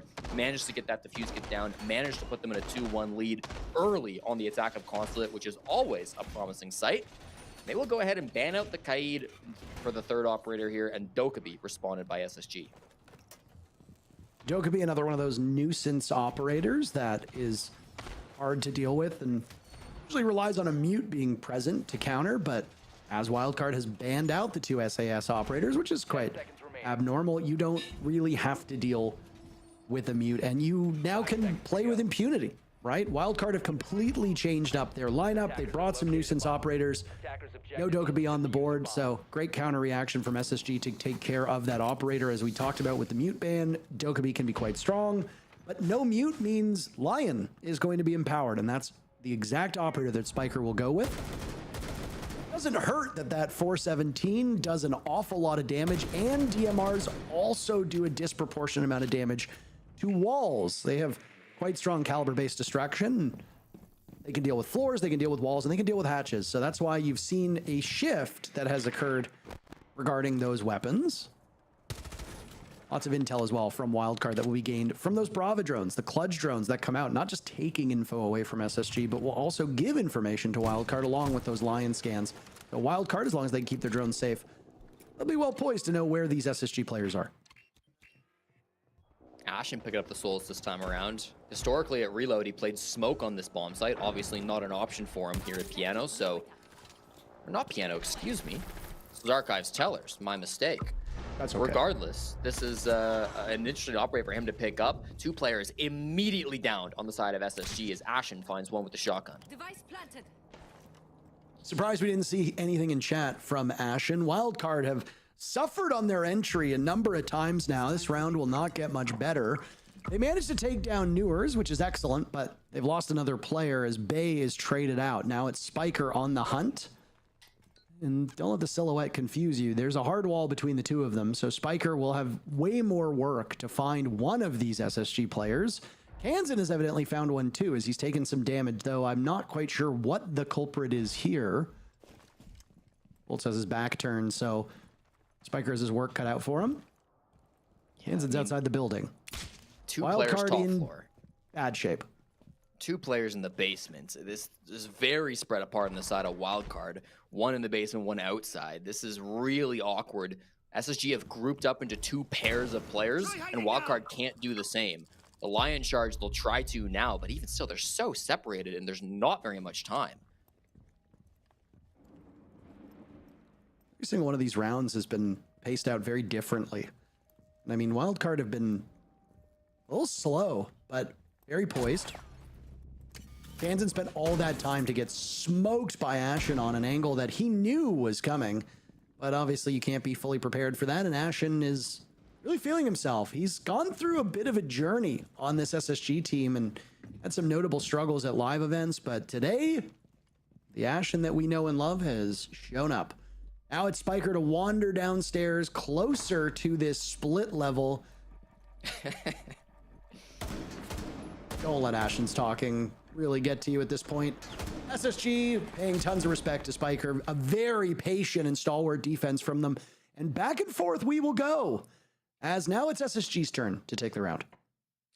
Yeah, I'm looking at Dash in a couple of these rounds. He's not really had much impact on the Blackbeard. It's an operator he played a lot of on Consulate back during the Reload tournament. So I was expecting to see him bring out more Blackbeard, and he has, as it's not gone banned. But currently yet to find the scoreboard 0 for, I think, 3 at the moment, 0 for something, as he's yet to find even a single kill and a lot of early deaths.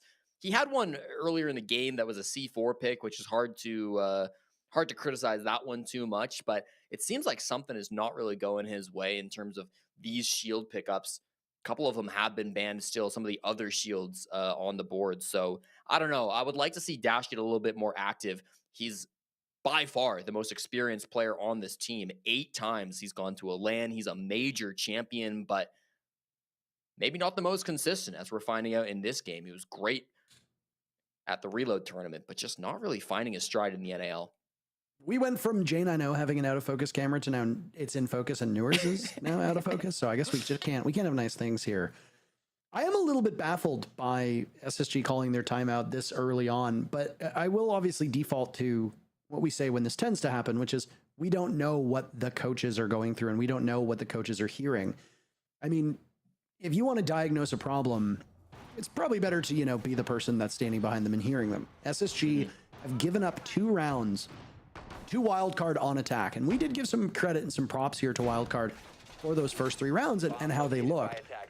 I assume Callout is not particularly happy about this and has assessed that there's an issue with Space Station, and he's going to call the timeout quite early on.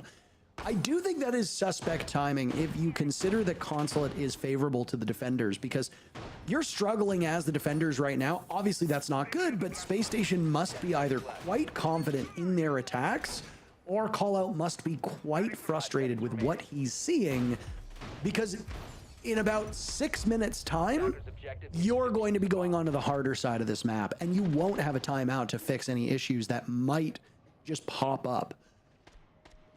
Again, I would love to be able to hear what Callout is saying, love to be able to hear what the coaches are saying, because if the pop-up is correct and this was a timeout called by SSG, I have to wonder what the thinking was behind it. Yeah, I mean, I think it makes sense. I think it makes sense here because you've got a 2-2 round count right now. You really need to be closing this out 4-2. You have to make sure you win these next couple of rounds just so you have a chance on that second half. If you go 3-3 into an attacking half of Consulate, I mean, it doesn't often end well for teams. We saw that just in the last game as Orgless were not able to win then a single attack on their second half. So for SSG, this is feels a bit do or die. Even though it's 2-2, they need to be ending this round in a positive situation. So especially if Callout is hearing something, I don't mind it one bit.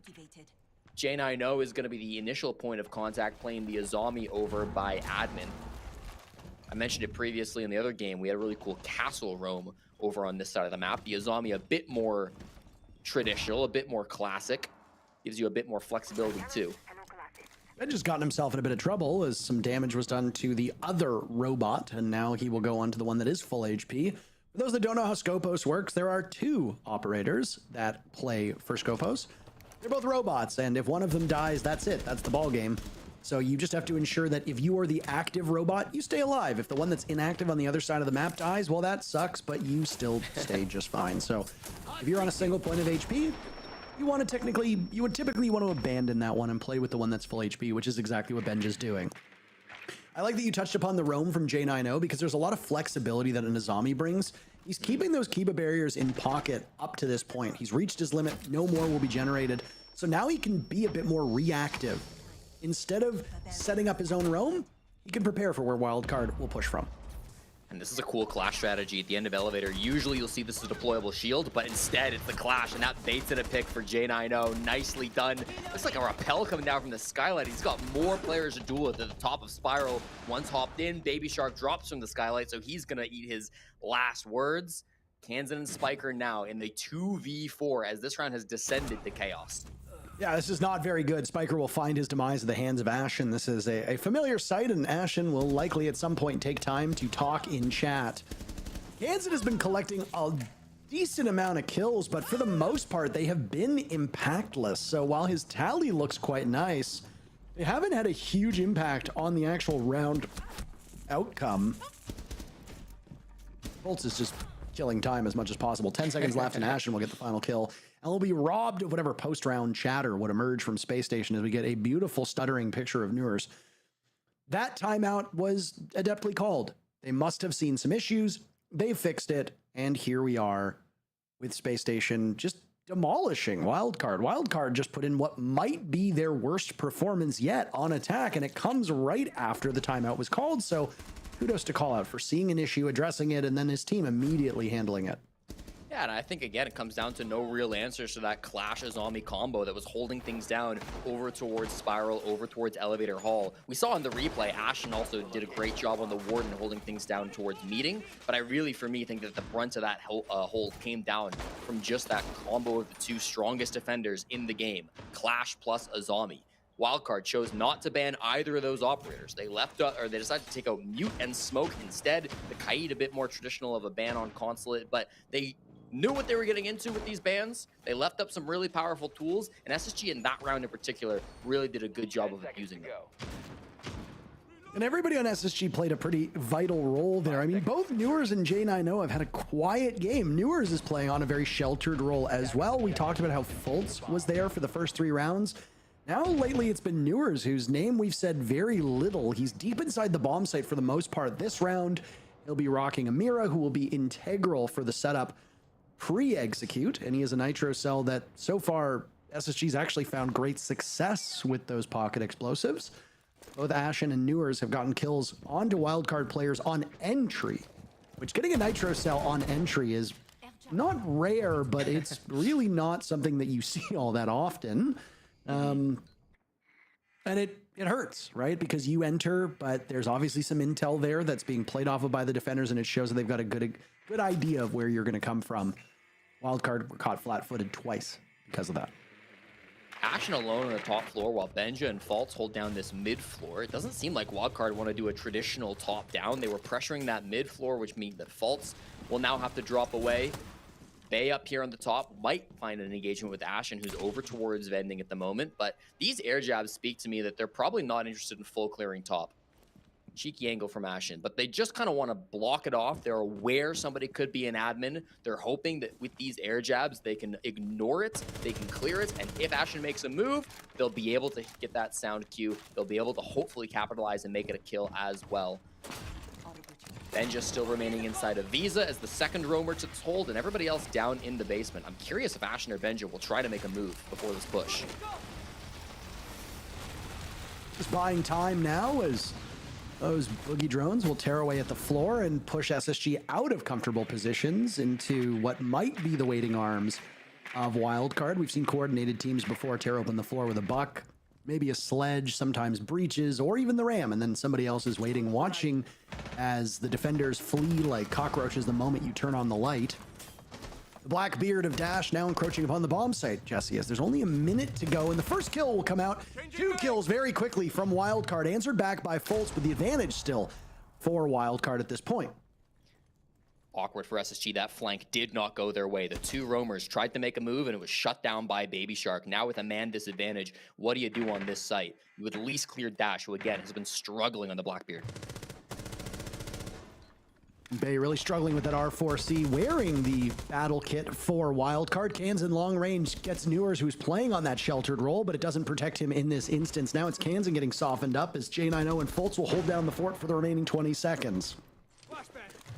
Waves coming in, the tide comes in, Bay finds yet another, and Wildcard looking to draw even through this first half. Spiker will get the final kill to exit that first half, and sure enough, yet again, as we've seen multiple times today, we've got a tie game at the tail end of the first half.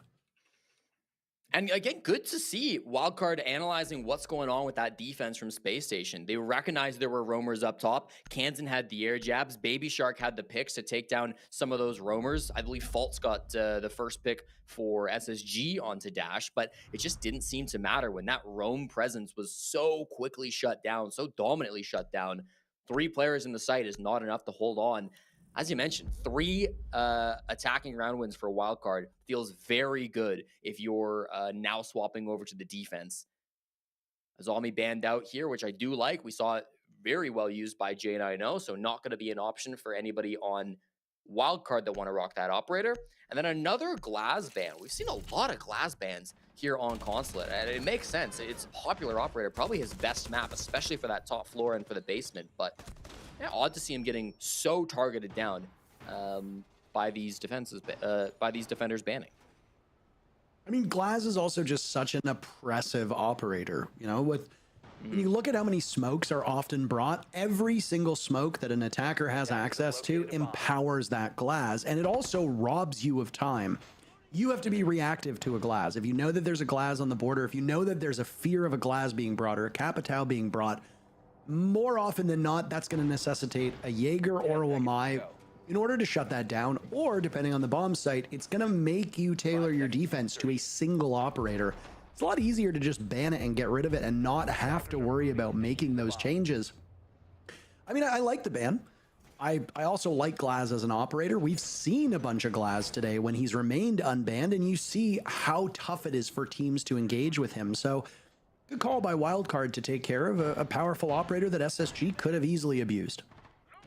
Baby Shark hops over to the Fenrir, probably the best Fenrir map in the game as well. We see that operator getting banned a lot on Consulate. Not what you wanted from the Nitro cell, as they were hoping to find Ashen. Second time, a little bit predictable, I think, Parker, as Ashen easily backs off. Here's the rush. And there's some Candelas in. Dash dies immediately to Ashen, who looks for more. The kill feed is disappearing about as fast as Wildcard is, but they've managed to keep numbers close enough until they all die. Wow, what a sweep through the bomb site for Space Station.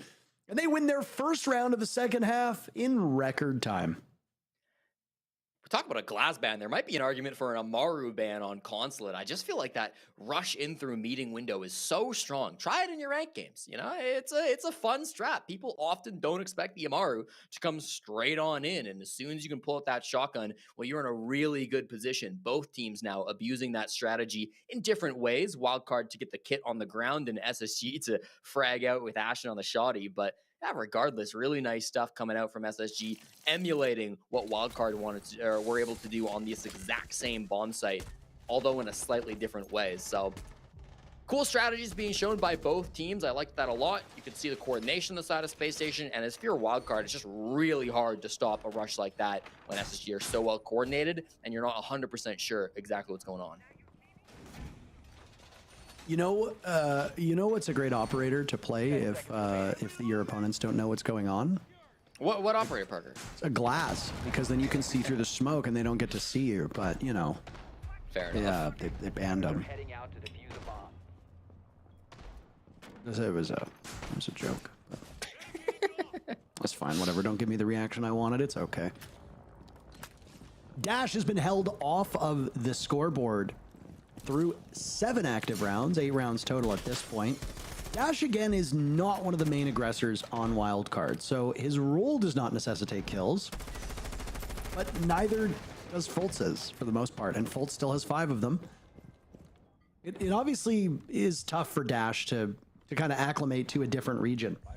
He looked good at reload, you hyped him up, and I honestly think Dash is a terrific player, and I think he's got quite the history, but Brazil and North America do not play the same, and sometimes they require different skill sets, and they require a different mindset.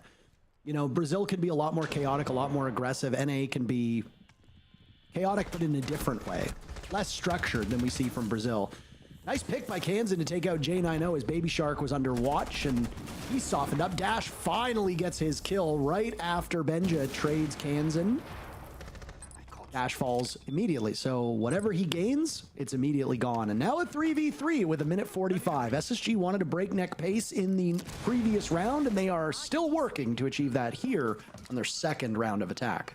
I think SSG have really done their homework onto Wildcard. Again, they played this map 3 times in Reload, and they brought a similar op lineup with Baby Shark constantly playing the Vigil, some of these more tricky roam operators like the Solus as well being brought by Bay. So what did they do for a roam clear op lineup? They brought in an IQ to track players and a Dokkaebi and a Jackal. Now, some of those are falling in the execute. They got a clutch back at a 2v3. But even still, it shows that they've been doing their homework. They had the right tools for this push. They've just got to make it happen in the late round now. And you still got 2 great players up for Wildcard to hold SSG at bay. They're spread out, though. Fultz is staring, waiting for the call to walk into the bomb site. Ashen will do coverage from above, but you have to force one of these Wildcard players into an unfavorable position for them or make them make a mistake. Ashen's coming up empty-handed at the moment, and he's desperately looking for one of the bodies down below. Wildcard tucked very snugly into this bomb site. Fultz has now joined Ashen from above, so the call to go through the garage has been halted for the time being. He'll go up, immediately help with some of that soft destruction, and then go back to assume that position as nades get dropped on the heads of unsuspecting Wildcard players with limited success. What a shot by Fultz, who makes his own luck happen. Now Ashen has a read, but Spiker has a great shot of his own. Nitro Cell goes out. Fultz wrestling against both the team, but also the time. One player tucked into the corner, the other inside of office, and he doesn't know which one to go for. Wildcard punish him, and they tie the game yet again. Spiker doesn't have a lot of kills in this game, but the kills he has had have been very impactful. 2 big ones at the end of that last round, killing Ashen up above was a massive one to stop Fultz from planting. As soon as his cover died, he knew he had no chance in that round. Really good anchor play from the youngest team captain in this league of Spiker. I like the play from SSG in the 2v3. It was a little bit weird that Benjamaster went down before that push. They really wanted the 3v3 execute. That could have been the difference maker, but just a weird death from Benja before the push got going, forced them to push without man advantage. And then Fultz doing a great job with that breaching charge. He was able to pop it right before he jumped in the garage window, or garage door, which might have been able to distract the player that he caught inside a cafeteria. Didn't exactly see what that player was looking at when Fultz was jumping in the breach, but regardless, it was a nice shot. Just couldn't beat Spiker, who was down in the basement, and hit that beautiful vertical hit, and then the last one too. That's what you want from a young player on the side of Wildcard. I can't remember if I said this on broadcast, but just simply looking at the teams that were playing, I suspected this would be the most back and forth and most thrilling of the matches today. I can't remember if I said that to you in private or if I said that to somebody else behind the scenes or if it was said earlier in the day. Looking at the actual games, I expected OXG Cruelty to be a tighter match. I didn't know if it would be quite so exciting, but SSG and Wildcard match up quite well. I am intrigued to see how Cloud9 and M80 will fare, as that's our final match of the day. It'll be coming up in, well, probably about half an hour or so. Cloud9 had some good looks yesterday against Wildcard, and I mean, Wildcard looked like a very different team than the one we're seeing today. M80 is M80. They are an incredibly dominant team. They are 4/5 of a major winning roster, so Cloud9 might have their hands full. Wildcard and M80 cut from a different cloth, at least up to this point. First kill comes in favor of Space Station. They start off the round strong, and with 2 minutes to go, they're looking for more, and they'll find it. Baby Shark punished by Newers.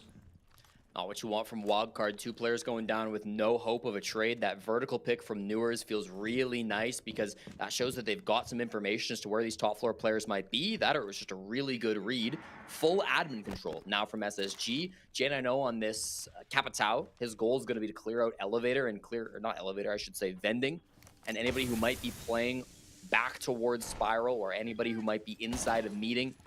This is often the toughest chokehold to clear on a map like Consulate, so being able to use those Capitao bolts could be vital. Dash is going to itch for a kill here on the lineup as Ashen is just waiting to come through that door frame, but Dash didn't have full intel. He doesn't necessarily know if somebody's over there. Now he's not going to have much intel at all as he's blinded by the Candela, rolled in by Fultz, so gingerly tossed through the door. A second will join. Kansan will now be harassed by that death mark. Lots of issues being presented to Wildcard, keeping them on their toes and keeping them on the run. Final minute, SSG impervious to damage through this round. Walking off the sight line, so now they can push past without worrying about any swings from Spiral, but they have to go before that dissipates. Finally, a member of SSG will fall. Benjamaster is the culprit at the hands of Spiker, and a blinded Dash is surviving because Fultz couldn't hit water if he fell out of a boat. Looking for a triumphant shot. Dash will find one. Kansan and Spiker on the board as well, and what was a huge advantage for SSG has completely evaporated. It's Newers to clutch up. Now in a spot where he has to take these engagements, and he gets the read on the left. He'll have to cross to the right. He knows where Kansan is, but Kansan wins the fight. How often do we hear this? Many pros across all regions have tried to engage Kansan in a 1v1, and very few come out on top. Kansan is mechanically quite gifted, and with it, Wildcard wins the round on a very poised defense. Yeah, I believe it was Foxay on the desk who called Kansan the greatest player of all time. No one in history comes close to him mechanically. That's a more or less direct quote. So, no, Kansan's been fantastic, and I think that's another one of those moments where SSG, I liked their early round. I liked the strategy. They had full admin control. I liked the Capitao bolts. I liked the Ying Candelas, but some whiff shots from Fultz for sure doesn't do them any favors. And then around the map too, not able to find much. This will prompt attack timeout out from Wildcard. Both of these teams then calling their attack timeouts after their opponents had won a round. Farhad is correct on who's calling this, which is a little bit odd to come through, but again, it's happening when both teams are on the defensive side, so winning those rounds are critically important. So yeah, it might just be that they want to lock things down on the side where things matter more than on the attack.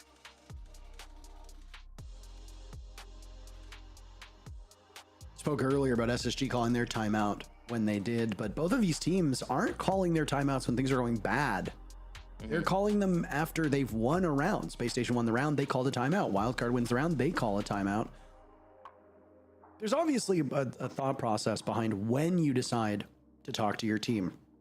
Coaches only have one opportunity to talk to their team, and that's during their timeout or during a timeout.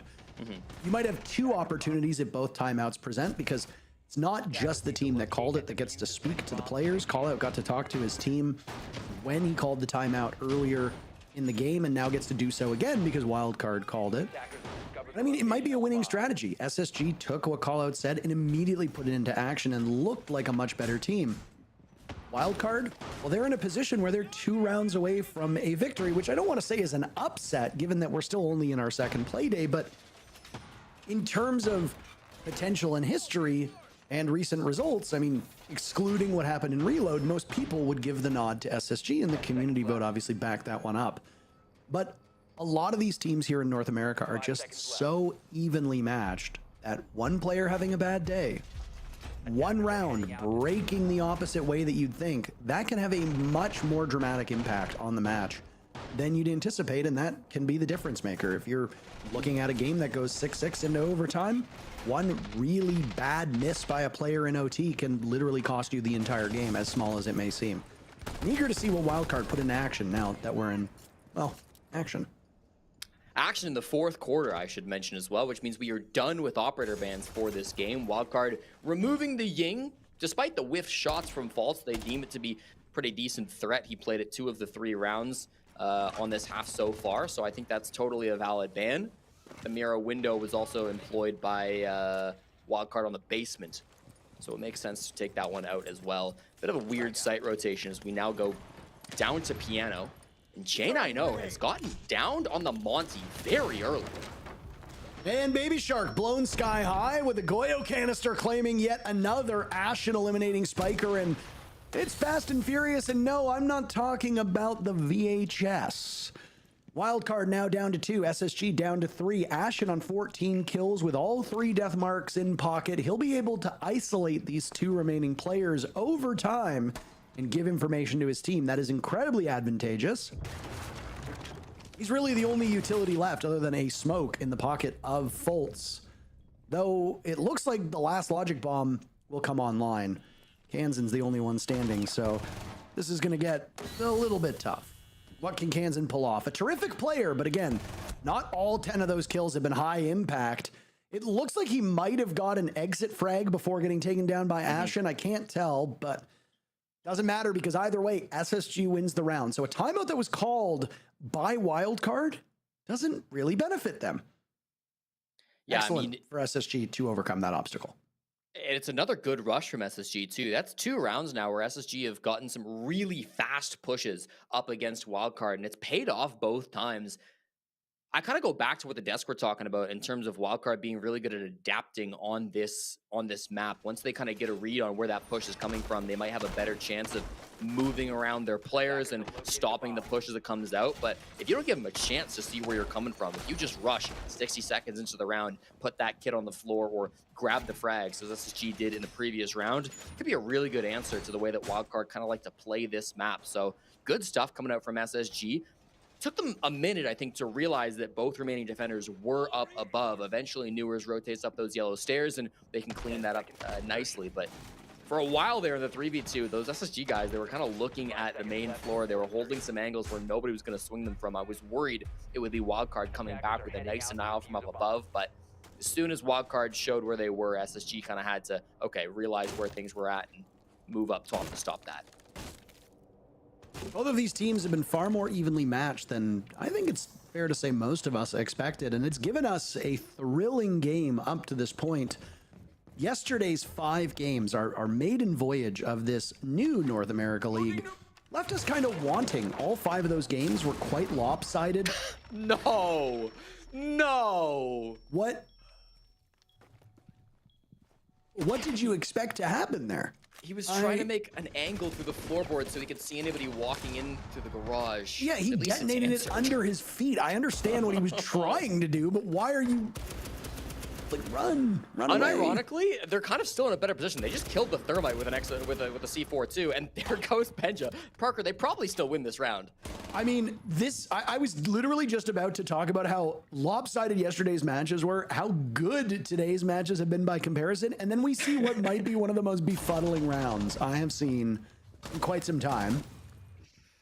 Saw a team kill earlier when I think it was Nafe got killed by Citizen or vice versa, and now it's, you know, Kansan tries to set up a line of sight on Pulse, a very valuable info operator, but Monty and Thermite down? I mean, I'll take that if I'm Wildcard. You somehow have fallen from a tree but landed on your feet.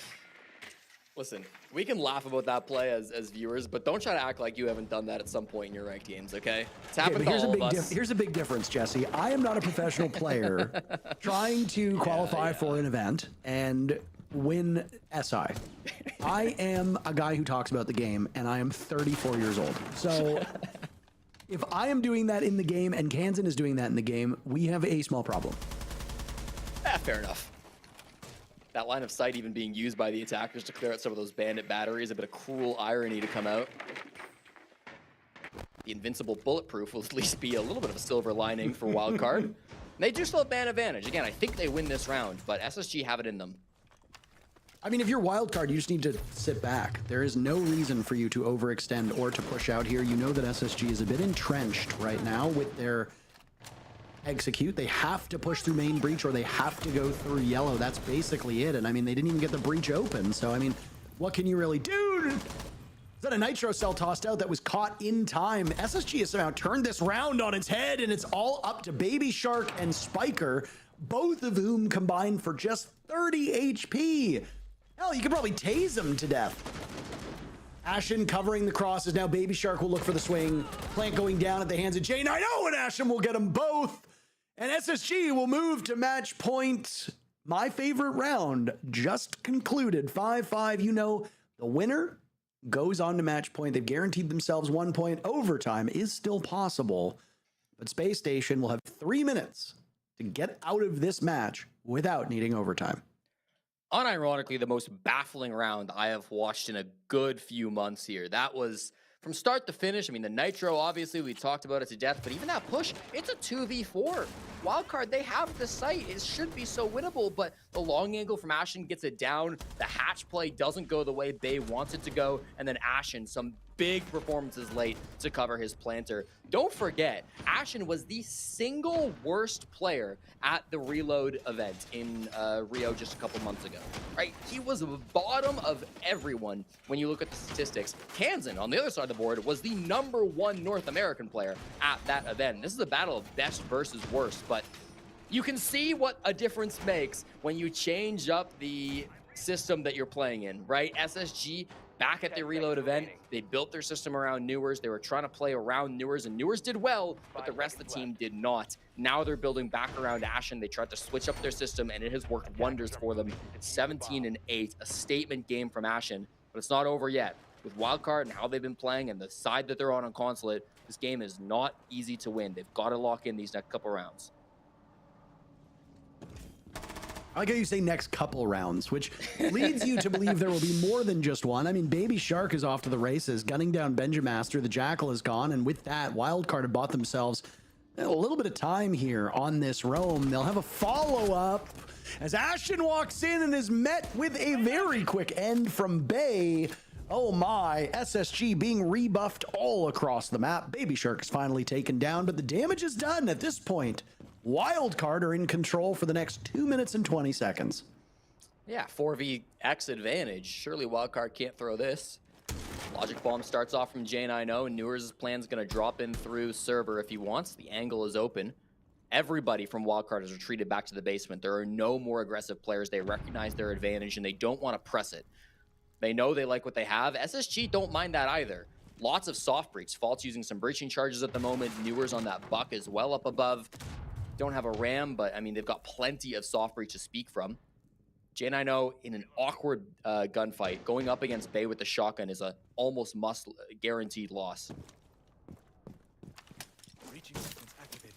Halfway point of the round, and one thing that was impossible previously was opening up that main breach. Fultz will get the job done there as the Selmas go off as J90 finds his 5th kill. He was 2-7, I think, at one point. He's having a bit of a renaissance here in these later rounds, and as he comes online, he's hopeful that his team won't need much more from him as, well, if they get the kills they need over the next minute or so, SSG will take all 3 points, and that will be the ball game. It will put us up to our final match of the day, which is Cloud9 versus M80. That's Spiker now, who'll be staring down the doorway where Newers is just seconds away from walking through. A drone scoots by and might have received both information on Kansan and Dash. Newers was unaware of that position. Spiker's patience wears off.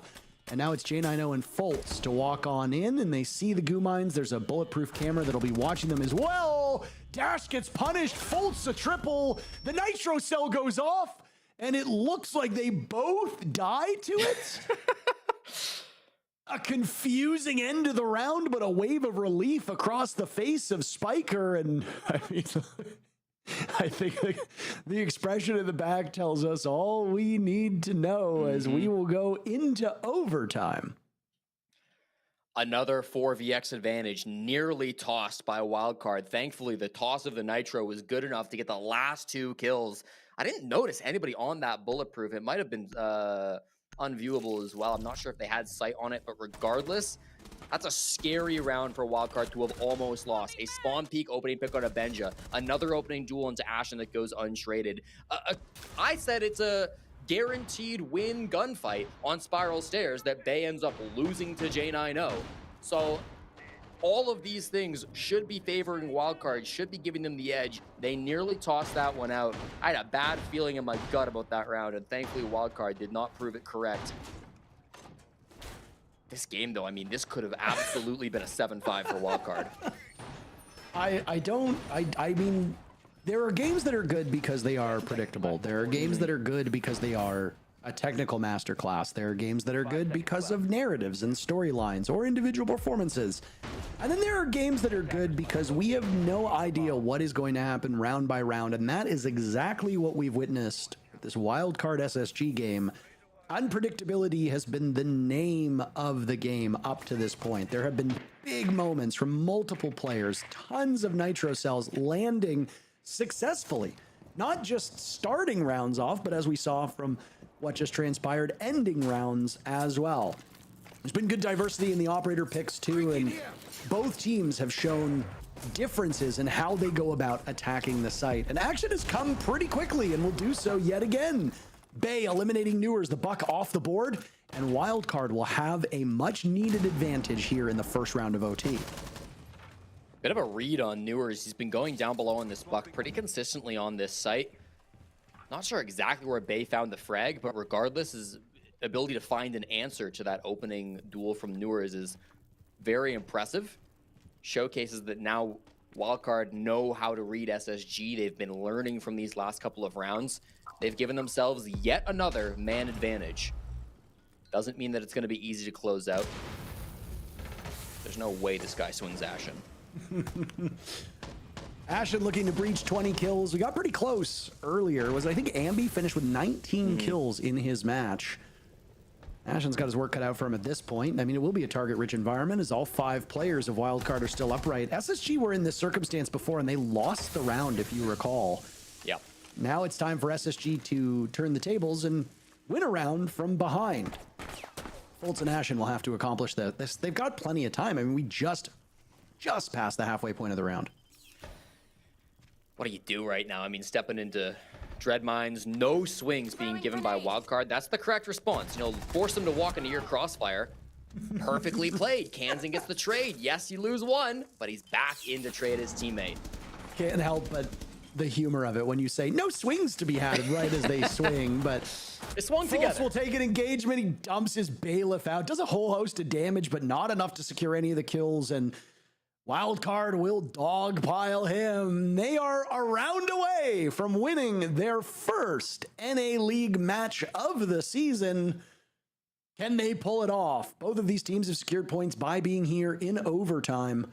Wildcard will want to walk out of this with 2 points to their name, especially with how tight the standings still appear to be. And if you take a look at the games that will be coming up next week, I don't know if there will be much upheaval in the standings. So you got to get your points now. It goes back to what I said yesterday, where can't afford to drop the early games in the stage thinking you'll make up time later on. It does not work that way.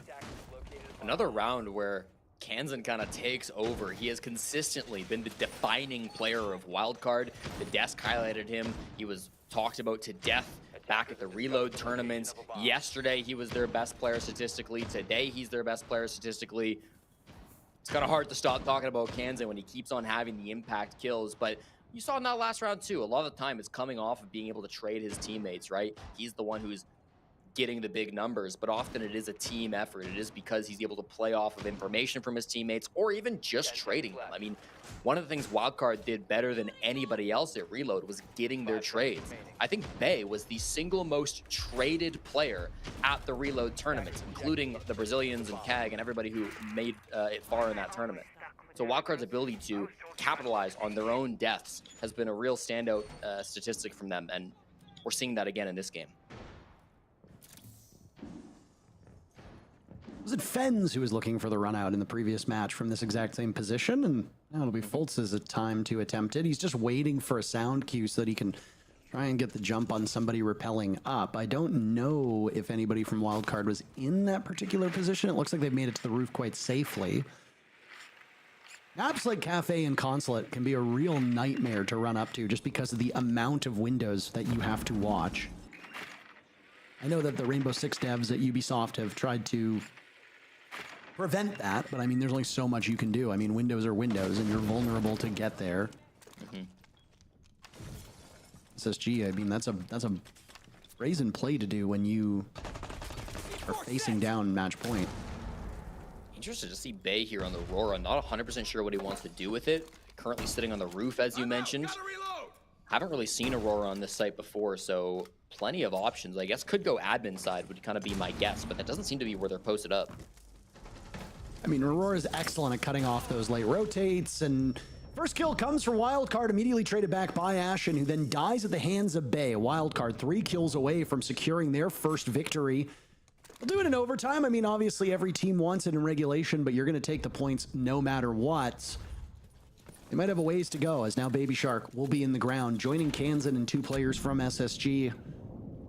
Now it's Dash being hit with that Ella mine, the Gishmat mine, just distracting him, stepping into a goo mine, and you can now begin to see all of the issues that you have. Spiker is still on Skylight, and J90 walks right into that one. Advantage goes back to Wildcard, but is then promptly traded before being gained back again. Just as we saw these rounds go back and forth, what might be the final round has resulted in players and teams trading kills. Newers will stand sentry downstairs by that A bomb site. Bay is low HP. This is very winnable. Bay on 13 kills, Spiker on 11. Spiker, I said earlier, is not exactly the player that you task with getting kills, and yet here he is racking them up. Wildcard actually having a lot of kills across the board. Ashen is like a heat sink on the side of SSG. Newers has a good read. Preemptively goes for the fire with that commando out. Now repositions. The bullets will whiz by him. He's holding it together for SSG to try and keep his team in this. One more attempt Newers can do. SSG will wait and watch with bated breath, but they have no choice but to breathe out as Bay gives Wildcard the win. And they squeeze SSG for all they're worth. 8-6 the scoreline as Wildcard get their first win. And I'm sure a sigh of relief from Wildcard. You know, yesterday they did not show what they're capable of. Today looked like a much more complete team. Was it a perfect game? Of course not. Kansas blew himself up with a nitro, but it didn't matter. They got there in the end. An 8-6 win over SSG is exactly what the doctor ordered. I don't know which doctor it is, but I mean, they've got a good hand in diagnosing the problem and prescribing some medication here. Wildcard throws a wrench in the plans for Space Station and upsets the apple cart when it comes to the ranking and standings of the North America League. We'll take you through what the landscape of the NAL looks like and prep you for our final match of the day when we come back from this break in just a few minutes.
Welcome back to the NAL, where the analysts are wrong when it comes to their predictions, because it is wildcard that comes out on top. So we do live in a world where it was possible, because that was an 8 and 6.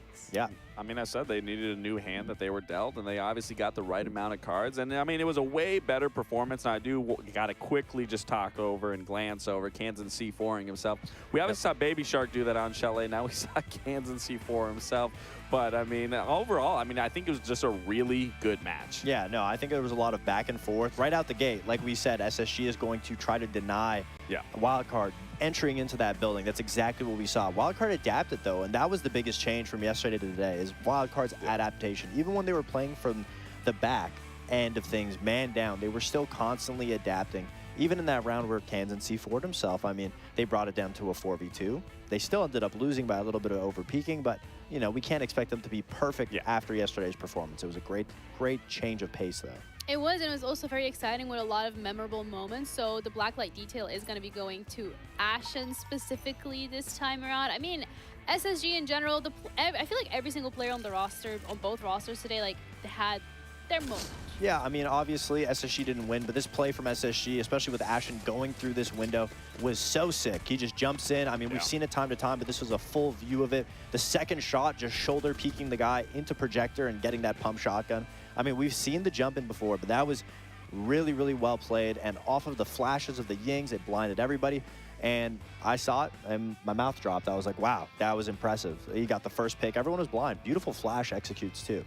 And we have the interview ready as well with Spiker from the side of Wildcard. This is their first win in the NAL. So I know it's a second play day, but, you know, congratulations, guys. You're going to get a couple of points there on the leaderboard. Spiker, how has it been for you here in the NAL? Because, you know, yesterday against Cloud9, maybe not necessarily the performance that you guys were looking for. So what's been the change from yesterday to today? To be honest, yesterday was the worst game that we played as a team. Like, I think it took us a bit to warm back up into games, because after Reload, we've only had like 5 or 6 days of practice because of like factors out of our control. As you can tell, Shark and Dash are not playing from where we are, so you probably guess what's happening. But yesterday, I mean, I wasn't calling well. It took us a while to warm back up, but I mean, a lot of it, I'll take responsibility for a lot of it, because especially in the attack half, we had a 1-5, and I just wasn't calling well.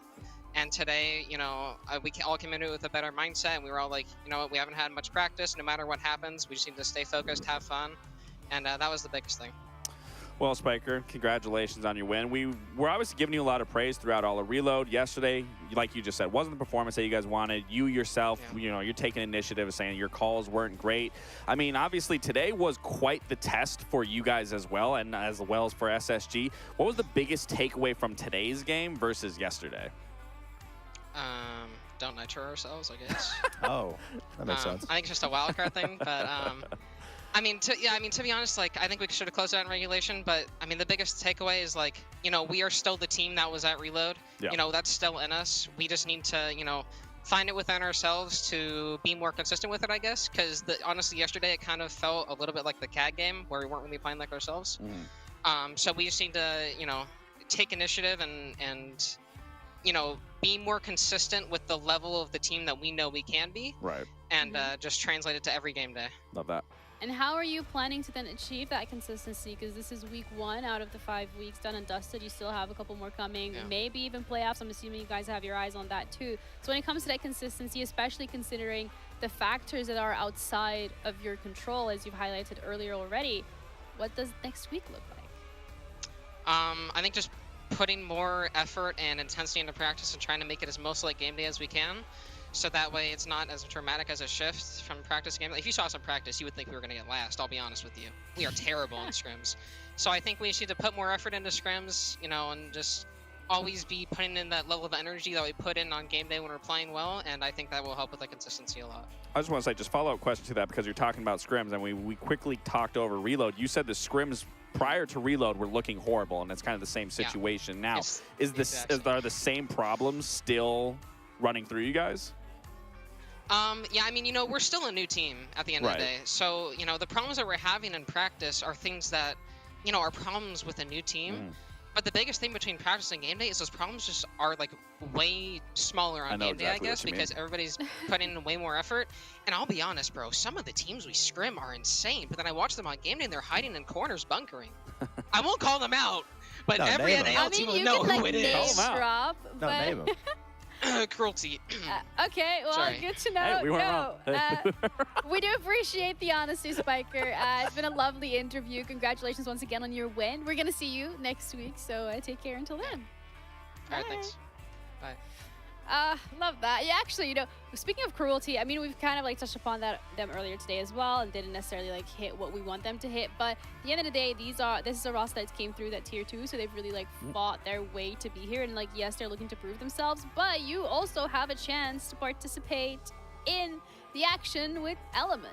Yeah, I mean, Element is a good testing ground for these T2 teams. So I think, again, if you want a taste for what that environment feels like, that pressure, Element is a great route for you to try to get your hands on. And JJ Blast on the screen right there. That's how he got into Pro League with Envy. He was into the NAL. He qualified through the T2 scene. It's very important for you to be able to develop as a professional player through the T2 scene. Also the best way to get noticed, because a lot of coaches be keeping their eyes on the stat sheet. I mean, some players worry about the stats more than others, but at the end of the day, that's the best way for you to get noticed, get that experience. Yeah, hear it here first from the 2 retired pro players. But we still have one more game coming up today. It's C9 against M80. And this is the game that we said that we really were looking forward to. Both of these rosters yesterday came out swinging, and we're going to see whether or not they're going to be able to keep up that consistency. So don't go anywhere.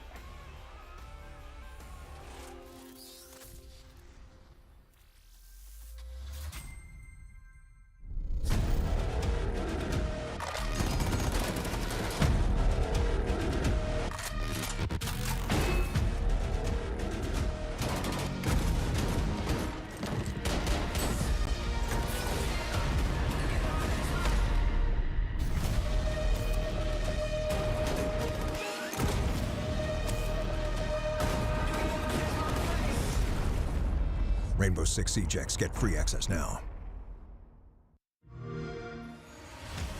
You know how they say it's not the destination, it's the journey? And the journey of 1,000 miles begins with a single step. And you know what? They're right.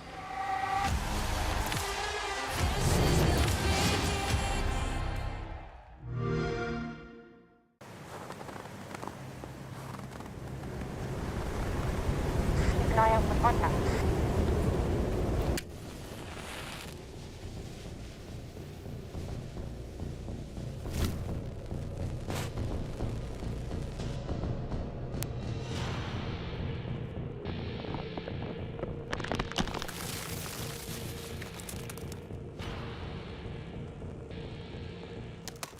Available now.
welcome back to the final game of this week here at the NEL. It's day 2 of the first week, and so far there have been a couple of upsets, there's been some overtime, but mainly the teams that are expected to win are the ones that are coming out on top. So quick reminder, I'm Jeannie, that's Lax, that's Foxe, and we're going to be discussing C9 M80, the game that you specifically said you were looking forward to. No, absolutely. I'm really excited for this game just because both teams are in a similar pool of M80 striving for that consistency. Cloud9 is striving for that respect.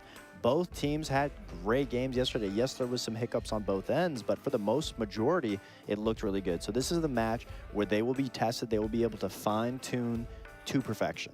Yeah, C9 specifically was a roster that yesterday going up against Wildcard, we were like, oh, what are we going to be expecting? What can we expect from them considering how, they've been performing before when it came to Reload? And, I mean, yeah. I think we can expect a lot going forward from what we saw yesterday. I mean, we already spoke upon, we needed to see Packer come alive in this match going forward from what we saw in Reload, and that's exactly what we saw. And not just Packer, all the players across the board, specifically Giddy right here. I mean, he had a wonderful performance yesterday. So on all fronts, Cloud9 is looking significantly better, and this is, again, what we want to see from these teams because, like we obviously highlighted on Packer yesterday, is he was getting into the map. He was getting in, creating space, doing so many things that we just weren't seeing from him in Reload, and if he can continue that trend, continue to find that, continue to make this work for this roster, they are going to look scary. I mean, right here, Packer jumping off the top ropes, getting a second kill. And obviously, the preparation for C9 coming into this game was phenomenal because,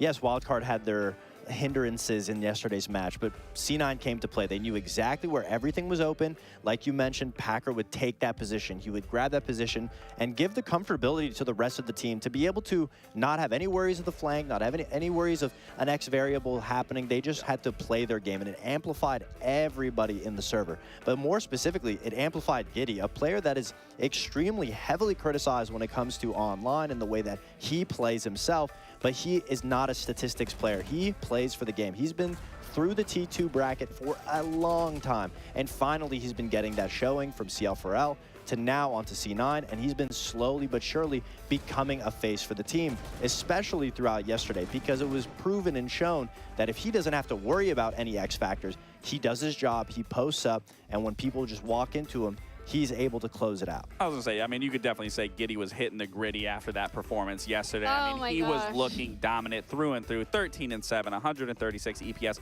5 multi-kills. I mean, the 3K specifically when he was up playing near K9 grabbing those 3 kills. I mean, that's the confidence that we want to see. But again, like Dream said in the interview, a lot of that confidence is instilled from Packer. And if your leader is going to be leading and having that intensity, that is a great trickling effect for everyone to snowball off of. 100%. But they are going to be going up against M80. And I think, like, as we heard as well earlier in the interview, like, Wildcard didn't necessarily show up the way that they wanted to. They have things outside of their control. But M80 looked really solid yesterday. And with the changes that they have in leadership, doubling down on those scrimming hours, I mean, we're expecting great things. Yeah, definitely. I mean, M80, really it was just another day in the office. There really wasn't too much to dissect from this game outside of M80 just playing the most default game of Siege. They were just playing everything down to a T. They were playing their positions properly. They were rotating properly. They were just playing into the basic fundamentals, and that's what you need from a really good team. And, we talked about in Reload, they look good, they just played the format wrong. Now we're actually seeing them come game day in the NAL. They are doing the exact same thing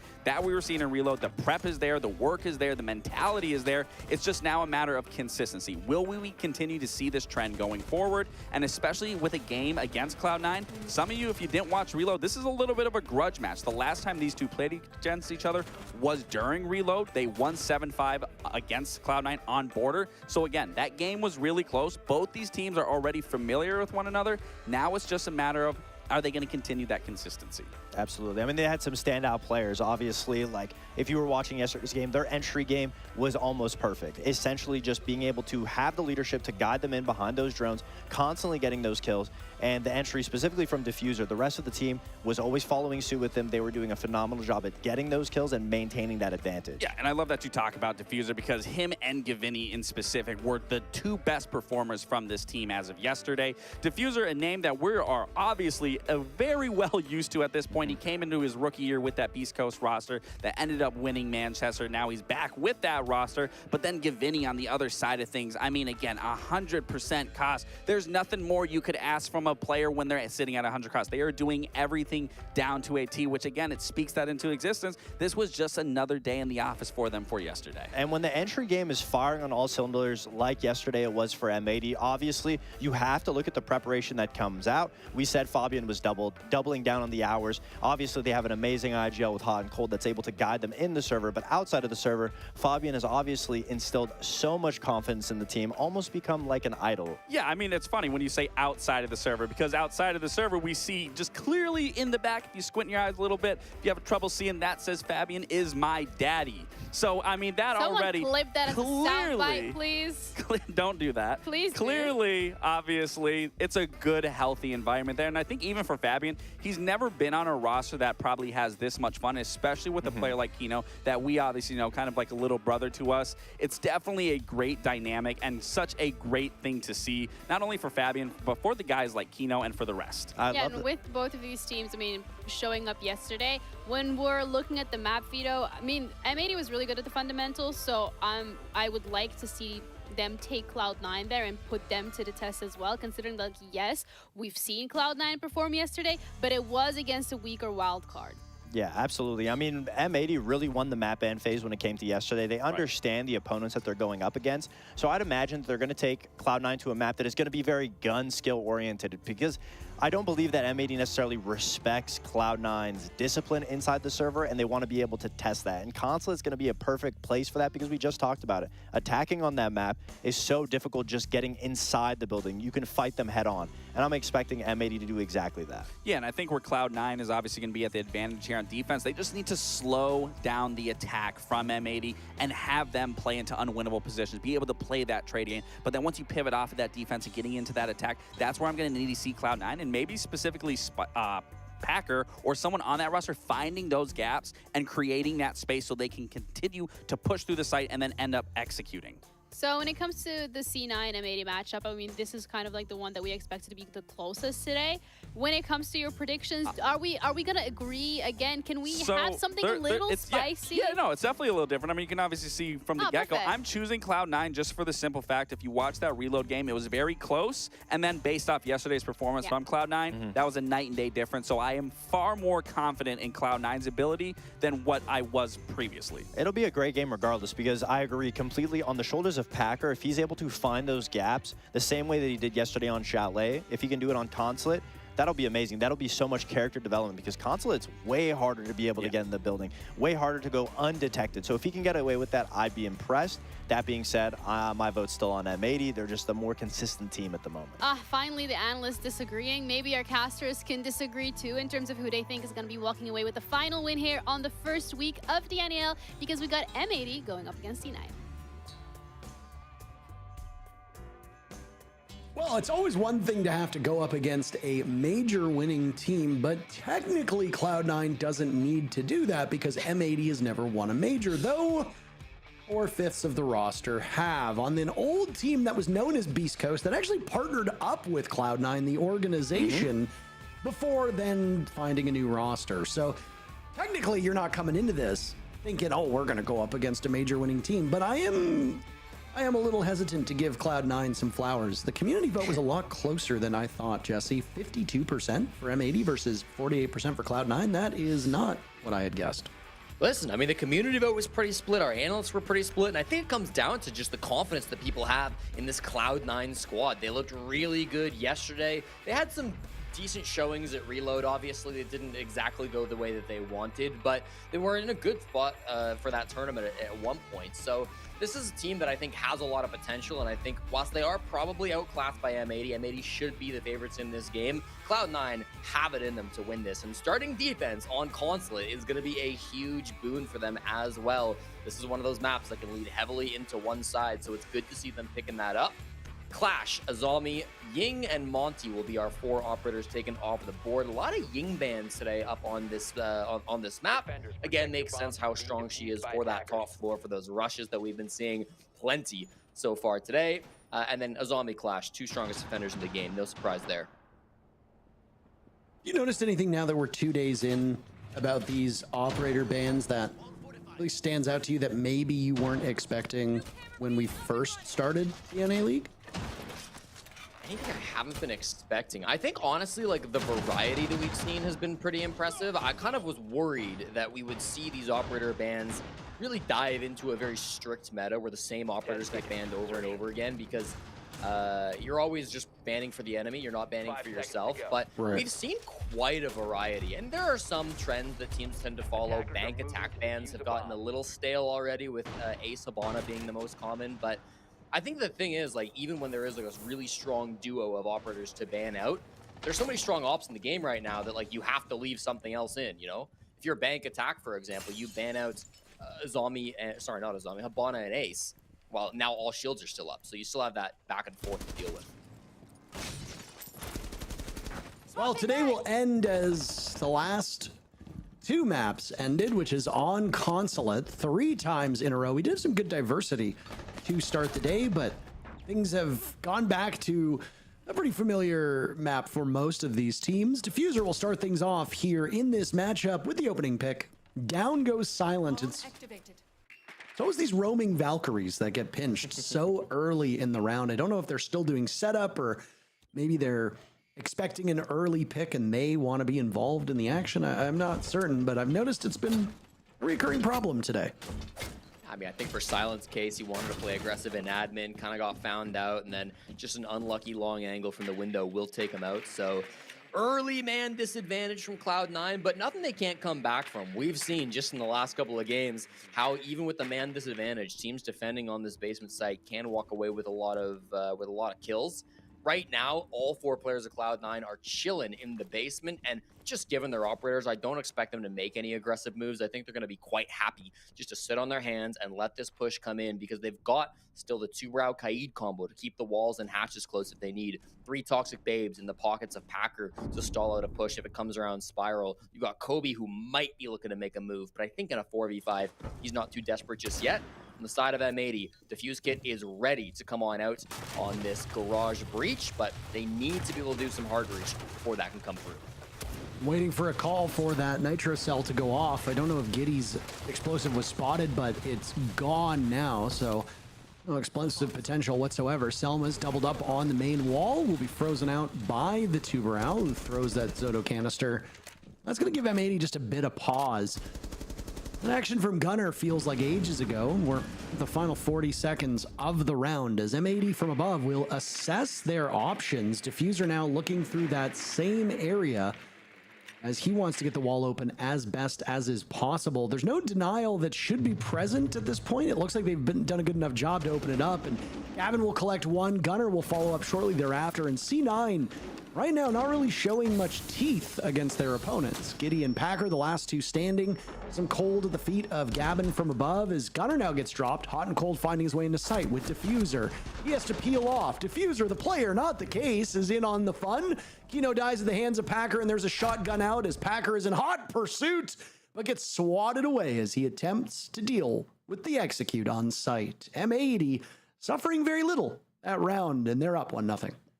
Great soft breaching coming out in that round. Obviously, they knew they had a lot of time to work with, and they had the full top 2 floors. I think they correctly read into Cloud9 that C9 didn't want to make any moves that would risk their man count going down even lower. So C9 were hunkering in the basement. M80 went fishing, and they came up with 2 big picks. 3, if you include this one from Diffuser.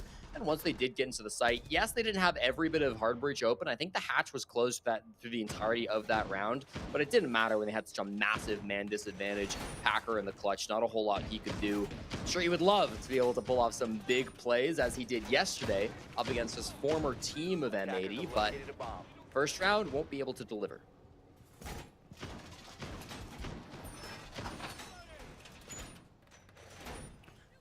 Waiting just intently to see what type of lineup they want to bring on the attacking side. It's been a bit more static here on Consulate, seeing lots of gridlock, lots of anti-flank. That means either gridlock or nomad or both. 5 seconds to go.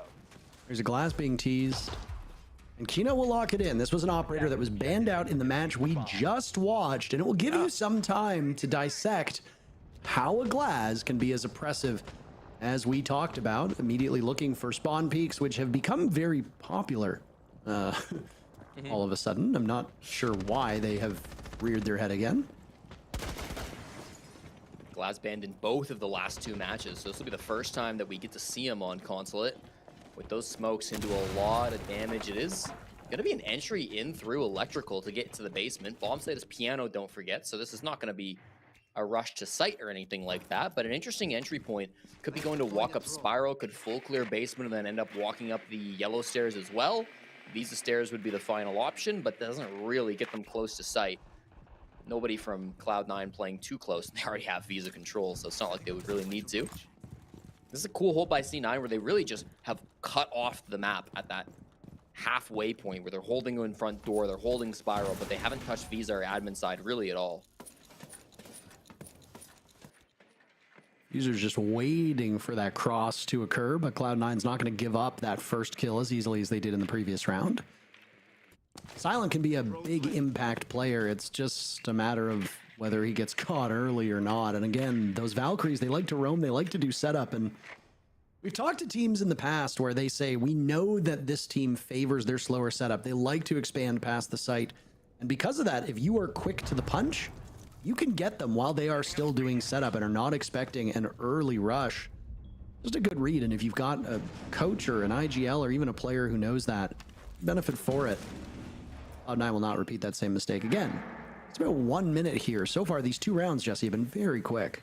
Yeah, they want to go for a horizontal push, I think with smoke and then planting with the shield, but they don't have a crazy amount of util to stop anybody from denying it from above. Usually a Capitao would be brought to stop that vertical angle through the outside window, but they're relying just on the smokes and for the shield of hot and cold to protect them as they go for this push.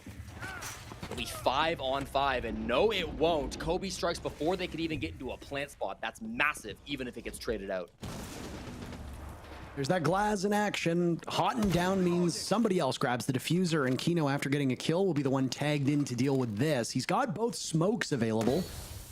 He'll throw one, and it perfectly cuts off the entry to the bomb site. Dream dies at the hands of diffuser, and they will continue to trade back and forth as Kino picks up his second kill. It leaves Giddy as the last one standing. He had an excellent day yesterday, and he's up top being watched quite intently by M80. Diffuser's the one credited with that kill, and M80 just as good in the second round as they are the first. And you got to see the Glaz show firsthand.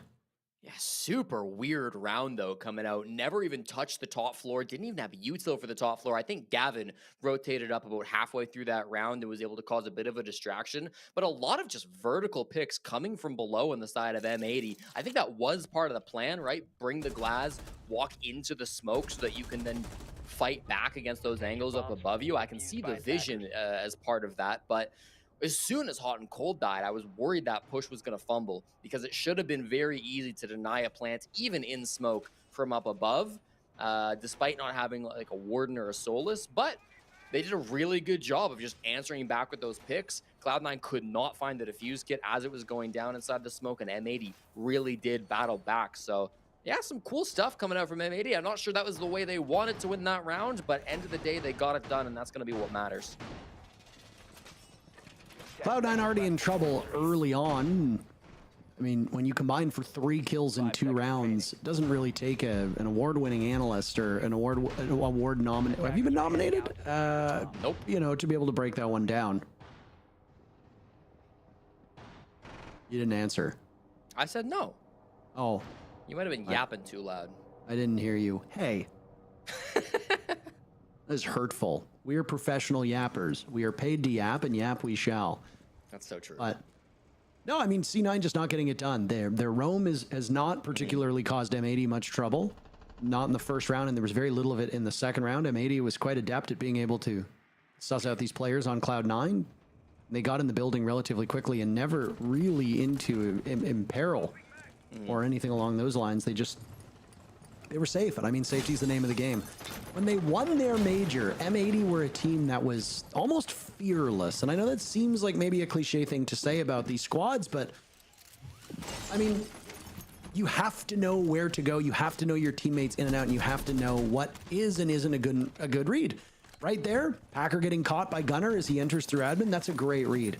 And again, you can be fearless. You drone that area out, you know you're safe, go on in, push them. Do not let these defenders get set up. M80 has already won 2 rounds on an attacking Consulate, when usually you finish your 6th round with just 2 victories. M80's already there, that's quite good. Nice little Flores usage, caught sight of a Echo drone as well over by top spiral. That's Giddy piloting that around. We've got the return of Sens on this bomb site too. We talked about this last game, but can be really effective pushing through admin to kind of cut off the angle from top spiral. We'll probably see that from Kino later on as this push starts to get underway. Hot and Cold not even close to the building as we're at that minute 20 mark. So really the goal still is to kind of control the admin side of the map. They've got a lot of pressure down below. They've actually entered in through Visa with a lot of their players and are now walking up spiral. So this is a bit of a different look. They might be trying to isolate off meeting and then full push everybody in towards this top spiral position. Frag grenade out. Curious what they just took out with that Twitch drone. They were hunting those yokai drones earlier. The Rotero drone was just a little bit too slow for it. M80 striking first, 3 rounds in a row. Jesse, and Hunter has some protection as he's swatted away on the flank by Kobe. M80 now at a numbers disadvantage, but Diffuser very quickly finds 2 kills. Diffuser is 8-0, by the way. Kino will blow up Dream, and Silent will head on over, taking down Kino, and now Diffuser to boot. It's Hotton and Silent in a 1v1, and look at what happens when he's able to exist for longer than just a couple seconds. Silent is on a single point of HP, and he knows relatively well where Hotton is. He'll approach, Hotton hears him, but immediately dives out the window, and Silent will go on for the counter disable. Hotton may not know this. Under repel he goes, and it's enough to scare Silent off of this position. He'll now need to figure out what the next steps are. Looking for an exit onto the balcony, but the breach is still intact, so he is tucked into the corner and has to hope that Hotton doesn't see him. Off the wire he goes, plenty of time. If he wins this engagement, he can easily counter disable. He'll try for a 3rd attempt, but Hot and Cold is just too good, and it's 3 in a row for M80, well ahead of where they should be as attackers on a defender-sided map. Feels bad for Silent, man. I feel like if he had just jumped out the window, probably could have killed Houghton. May have had time to get back. I think he would have to get the disable in time. He was also convinced Houghton was going to be on repel above him, which is where most people go, but Houghton was playing it quite down below. Also, just think if Silent stuck it, he might have had a chance, but it's really tough, especially when you're on just 1 HP. Silent was negative in every single match that Cloud9 played at the Reload event until the final game that they played, which of course was against M80, where he went +5. He was the #1 player on his team in that matchup. So Silent, the last time these two teams met up, was the real MVP for Cloud9. It wasn't enough to get them the win. Not that I think they cared so much. That was primarily an irrelevant game for both teams. I think the stakes of that match were M80 needed to win 7-0, and they lost 3rd or 4th rounds, and from there it kind of devolved. But even still, sometimes familiarity with your opponent, sometimes there's specific players that you're just particularly good at gunning down, and so if that exists on M80 for Silent, then that could be huge. Got to find something, though, and that'll be the goal of this TAC timeout. Anything to get this game going, because if you do not at least tie, and you'd like to win the defensive half, it's going to be really rough for you in that second half. Did not know that stat about Silent being negative in all of the matches. That's not, obviously not great, but I mean, you... All right, negative or even. I think he went even for 1 game. I should say that. I mean, you look at the players on C9, and I mean, Silent is the type of guy who, in his role, he should not be going negative. I mean, you've got a big supporting cast, right? Dream and Packer play support a lot. Packer flexes onto positions where he is engaged in fights, but I mean, like, you're looking at Kobe and Silent with sometimes Packer or Giddy as the next in line for most frags on the team. There is an awful lot of support players on this Cloud9 team, or players who are more skilled in playing flex support, which in theory should be good. I mean, you would have a more flexible team that can swap off and juggle roles. The problem is that if you do not have a dedicated top tier fragger, you're going to struggle to get those kills in the big moments. Giddy was the man to do that yesterday. So far, he is tied with Silent and Kobe Lax with 2 kills and 3 deaths. That's not really going to cut it through 3 rounds. You'll have to look for a bounce back. That's why you call a timeout. Try to settle the team. That'll do. I think that'll do it. Silent somehow gets a two-piece, and both Gunner and Diffuser are dead, and we are 10 seconds into this round. That is incredible. I assume it must have been a spawn peak that was so early in the round. I was, frankly, looking at my statistics, so I wasn't 100% eye on the ball for this, but big play by Silent. Currently positive, as he was negative before that round, so trying to keep that stat line up into the right direction up against M80. Without two of their players, Parker, they're just going to full send to the site. Gavin with 1 kill. M80 looking for more. I love the Uzi charms being run by all of these players. Such great respect to them. Or to Uzi, rather. Yeah, these support players still left. Packer and Dream, who'll be calling from far enough back. Kobilax throwing down those goo mines just to halt the advances of M80 as they get ever closer. Silent might be retrievable. I'm unsure if they'll dispatch somebody to get him up off the ground. It would be a boon for Cloud9. Instead, Gavin dies at the hands of Packer, and now he sweeps over to secure the downed player. Hot and Cold is the last one standing. That was Kino that was bleeding out over by the car. Otten won the previous round in a clutch. I don't know if he's going to be able to do it here. He's got to suss out where Packer and Kobe are. He knows that Packer's down in the corner, and Packer is prepared and waiting for it. Cloud9 get on the board. It's not a pretty round, but it's a round win nonetheless. Mm-hmm. Yeah, I mean, they were put in a really rough spot at the start, right? I mean, M80, you lose 2 players immediately. One of those was your Buck. The other was, I believe, the striker. So you lose 2 important operators, especially when it comes to the top-down destruction, right? A lot of those vertical picks. That's what was so good for M80 in the first round when they won that bomb site, was the vertical presence. You lose 2 operators that have a lot of soft destruction, and I assume it was Hot and Cold, the captain of this team, who said, screw it, we're already down 3v5. We know there's a guy top floor in admin. Let's just go hit the site. So Kino ran on in with the blitz, but just didn't find anybody. You know, I thought Cloud9 and the site did a good job of recognizing what had happened in through yellow, so they all reined things in, they pulled things back, lost a couple of players there, got down to a 3v3, but by the time M80 were really able to establish themselves inside Garage, Cloud9 had primarily fallen back. And Hot and Cold, if he was the one to call that, was also kind of disconnected from the rest of that push. He had to take a little bit of time to kind of rotate over to yellow where his team was well after they'd kind of made their entry into the site. So, you know, obviously a tough situation. Wasn't the game plan going into that round. They did their best to adapt, but wasn't quite enough. And a good round from Cloud9. Maybe a bit of an easier round thanks to Silent, but a round nonetheless. Yeah. I'm very curious what would have happened if Silent hadn't gotten that 2-piece right off at the beginning. But I mean, it obviously doesn't bode well for a team as they look to go deeper into this when on the preferable side, they still have such big struggles. I mean, your only round victory comes from a rather Herculean effort from Silent in the beginning moments, then followed up with a real scrappy and ugly execute that came from over on yellow side. Cloud9 need to be a bit more confident, and they also just need to be a bit more coordinated with one another, because if that previous round is to happen again, I don't necessarily think Cloud9 will come out on the right side of it. Who knows? Lightning does strike the same spot twice, entirely possible. Dream still searching for his first kill. He's going to go with Tachanka. He'll be one of the main support players, and I don't know if that was Packer actually taking some damage from his own teammate or not, but the very default plant spot was lit up by the Tachanka, and nobody's there to take any damage on the side of M80. A response to the smoke ban, of course. That's the operator Dream played in round 3 when they were last on this bomb site. So very common to see a player flex over to Tachanka after the smoke gets banned out. And this is probably Tachanka's best site in Siege anyways. So you're not feeling too bad if you're Dream.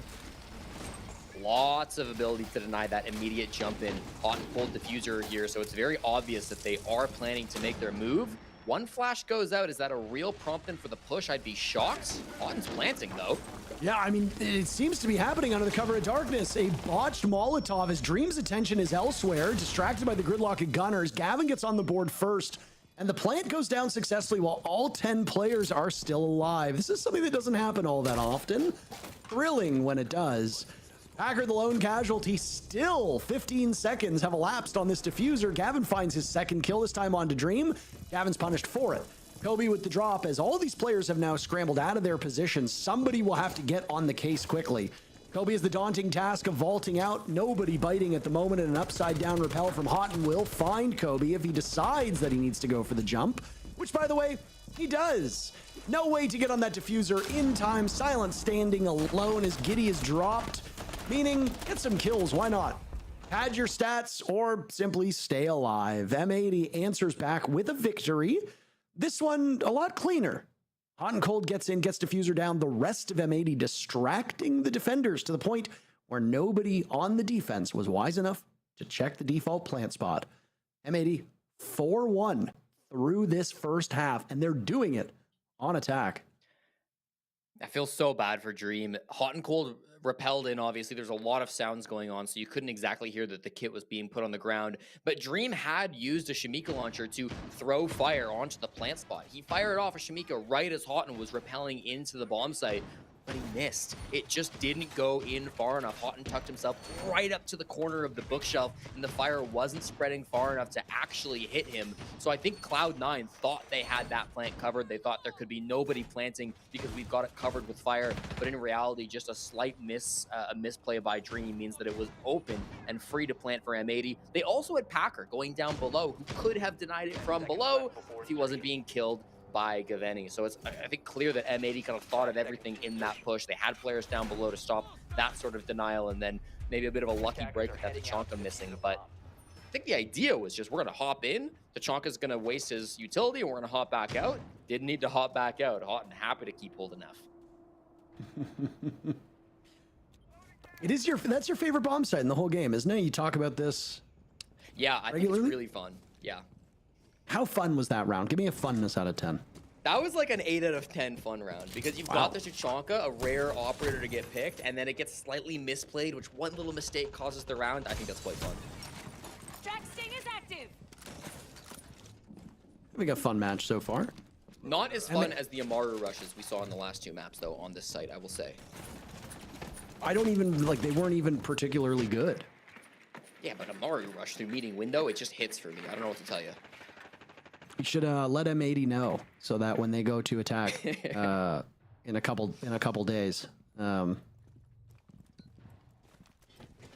Gavin was a little confused for a second there as to what Hotman was doing, and I was like, you think he's an intruder? Like, oh, he's going up the stairs. Look at them completely distracting to try and think that the plant is going down, and now there will be some quiet as they go up top. Silent with the very first kill. C9 has not struck first all that much. When it has happened, it's been Silent to do it, and he will continue with that trend. He pays for it dearly as Diffuser punishes him. That was, I believe, inside a bathroom. Now Kobilax has been shaken off of his position also upstairs. M80 was very brisk with their pace, and they have cleared out the top floor of this map as best as they can. All three remaining players on Cloud9 are now in the main floor of Consulate. They're meeting up, synchronizing their watches around the bomb site. Just a little over a minute to go. And not exactly where you'd like to be honest. Top floor is kind of key when it comes to this bomb site, but you can get good denial vertically or horizontally, especially if you're rocking with that C4 like Packer is. Kino up above, probably going to drop the hatch to go for the plant. Could also walk down yellow if he wants. Hear that nade go out. You can't pin it for very long. Oh my goodness. What a massacre as Packer is ready for that, but Gunner hops on in. Dream finds his first kill of the round and of the match, and it's a highly impactful one. If he loses that 50-50, it's a 5-1 scoreline, and M80 have all but run away with this match. M80 are still in a great spot, make no mistake about it, and they will go on to the stronger side with a lead, which is bad news for Cloud9. But crazy things have happened in the past, and we will take a brief pause as operator bans come in. Ying and Azami, the first one's removed. More operator bans to come. Any predictions here? Let's go for a clash and blitz. How does he do it? How does he do it? My goodness. Take a bow. Thank you. I was not confident on the blitz, but sometimes you get lucky. Did you take a bow? I did. Did you not see it? No. Oh. Sorry. The audience probably saw it. It's fine. We are not on camera. We are on camera for roughly 3 seconds, 5 times a day. It's okay. Listen, that's probably the most amount that anybody is allowed to look at your face, Parker. This is probably for the You best. really know safety how of you really everyone know else. your way to a little boy's heart here. Hey, I'm swooning at your nice words. Thanks so much. You really know how to compliment me. Anytime, buddy. Anytime. Thanks. Just as an aside, Jesse was messaging me about something unrelated a couple days ago, and he was being infuriating by deliberately misunderstanding the things I was saying, and I called him an idiot, and he said, I just want to let you know how much I enjoy talking to you, and I said, I don't. It's so much fun, you and I, when we have these conversations. I'm always enjoying it, Parker. I'm not. So, I thought I was free of you earlier when I had to solo cast the one round, but well, alas, Diffuser's having a good time, Parker. He's 9-3 at the moment. Just like Palpatine, somehow you returned. There are a whole host of Star Wars fans that are going to be super mad about what I just said because they're reminded of that awful movie. So, talk about Diffuser. Talk about Diffuser being 9-3. I think he was 8-0, was he, before he was shut down? Yeah, he had a really good start to this game. Good start to his career, as he was the Rookie of the Year in 2024 in the last year 9 of Siege. So a big player that you expect big things from, and he's not letting down the fans of M80 in this matchup. Top floor roam is going to be mostly just him and Gavin. So those two really need to step up big. With Packer being on the Blackbeard, it's not going to be an easy task. They're just going to mostly give him some space. I think Diffuser, Gavin's already fallen off. Diffuser falls off next. Sometimes you hear a Blackbeard and you just say, nah, nah, I won't. I was gonna say, like, you hear any shield and you think, I shouldn't be here, I'm in danger. So, yeah. Ram and Operator, very popular on this map, as most of the floors overlooking the bomb sites are made of wood and therefore are destructible, and Kino gets spotted by Packer. Where was Kino looking? I think he was on cams. And now Packer is just inside the bomb site with the Diffuser. What a flick to defang the push from Hot and Cold.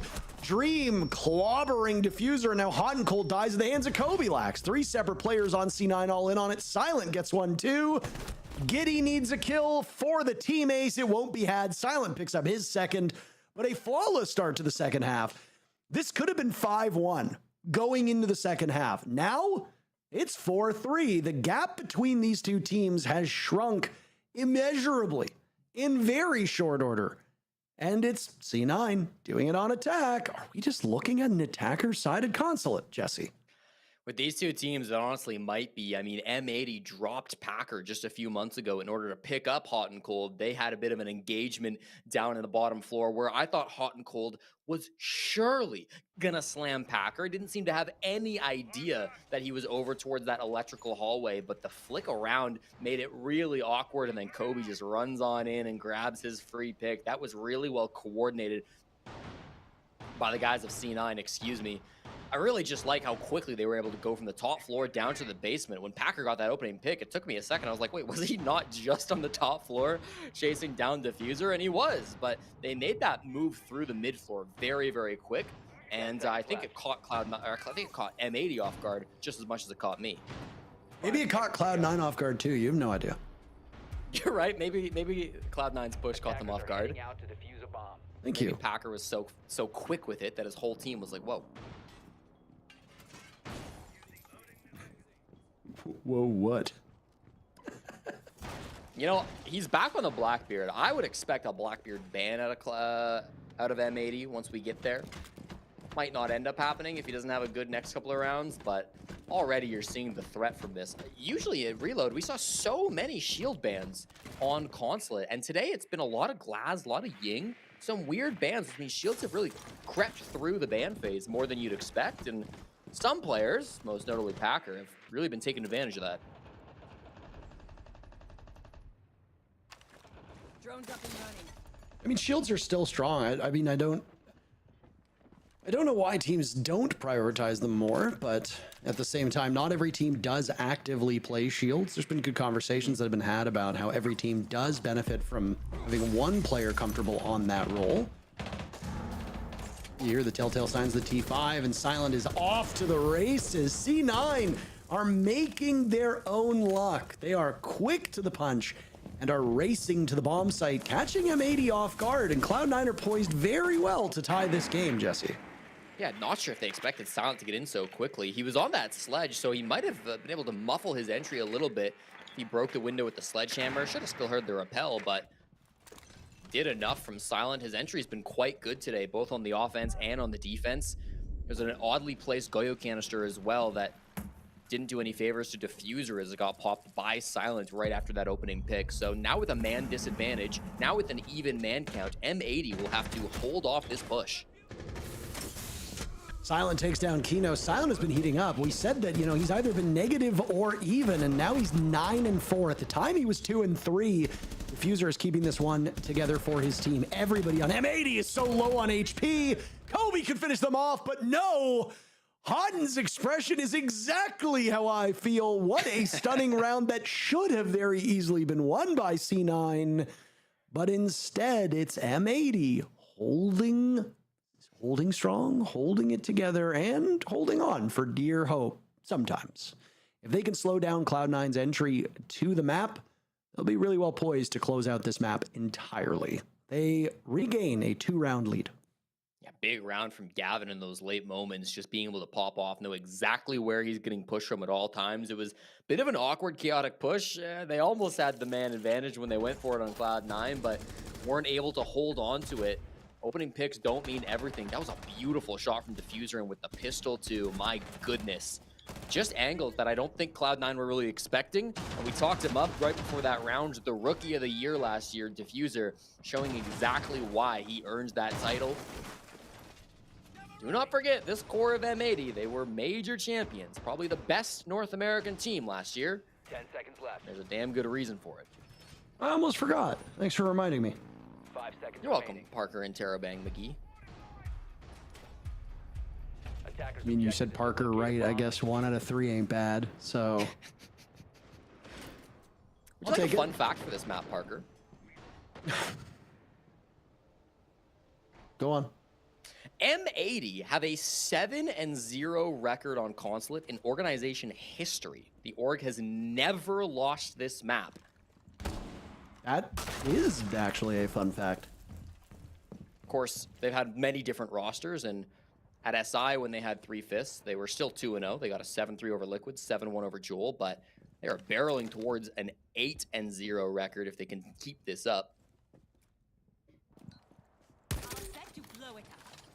That breakneck pace that was established by Cloud9 just a couple rounds ago is absent at the moment, but there's still plenty of time for them to go for the drop over from that server's hatch that's now been opened up in Visa. Logic bombs go off. Good news for M80. There are, once again, new jammers to protect you from Lion scans, Dokkaebi calls, whatever other annoyances want to come your way. Lion is not on the board at the moment, so you just have to deal with those logic bombs, one of which has already been used. Kobe is about 20 seconds away, 10, 15 seconds away from getting the second logic bomb. Attackers have located Cloud9's fearlessness, something that we complimented M80 about. Did them well those 2 rounds. Did not net them the round victory in the previous round, though they seem to have the building blocks there. They just couldn't put it all together. This one, a little bit slower. Will they have better success? A really cool Electro Claw. Might be I a like little that bit very better. much. Might like dodge impact EMPs a little bit better, you know. Already quite difficult to hit an Electro Claw on a hatch like that with no soft floors, but there you go. They're just hunting now, looking for a pick. As Silent is dropped, Kobe will join. M80 desperately want to get out of this matchup in the right direction, especially after the heat that Cloud9 has brought to them. Packer on very low HP. Kobe Lax is retrievable. Just depends on whether C9 sends a player over in that direction. They will. And Giddy bringing him back to life puts M80 and Cloud9 on the same footing in a 3v3. Time in a good spot for both of these teams. 40 seconds left. Yeah, a bunch of flashes on Cloud9, no smokes to try to make this plant happen, and Hot and Cold just burns Kobe, who was on a drone standing in a Goyo canister. Not ideal. Now it'll be a man disadvantage push as Packer and Giddy try to group up over towards the server side of this map.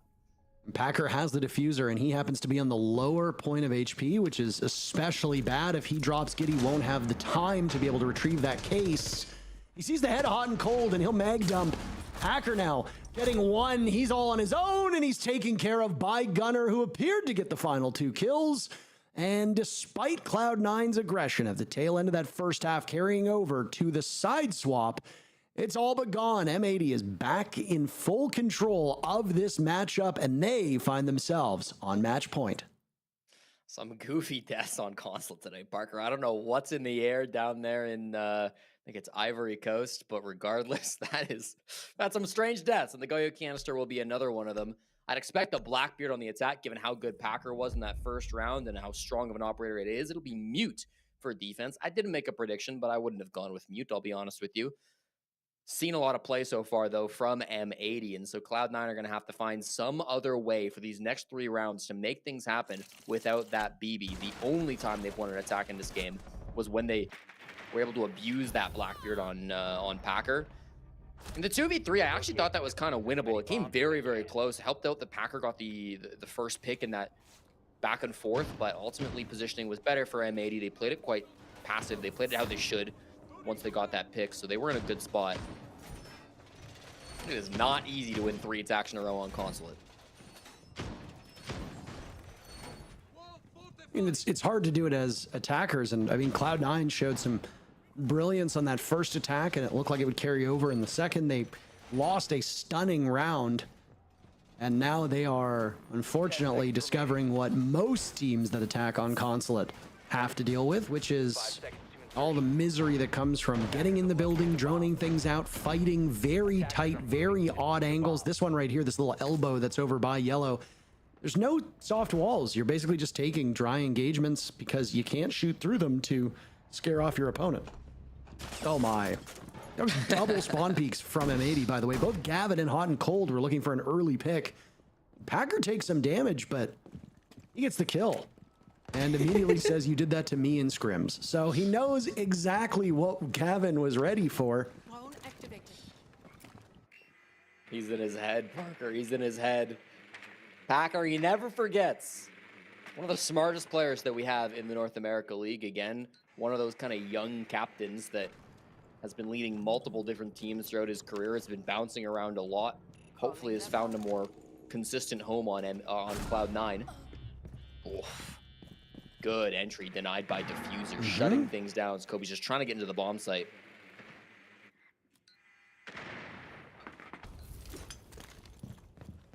This is where things are going to slow down for both of these teams.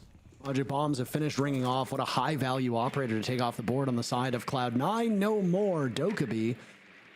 Main nuisance op, though Deimos is still very much in play, and with no Mute on the board, there is no escape whatsoever from those death marks.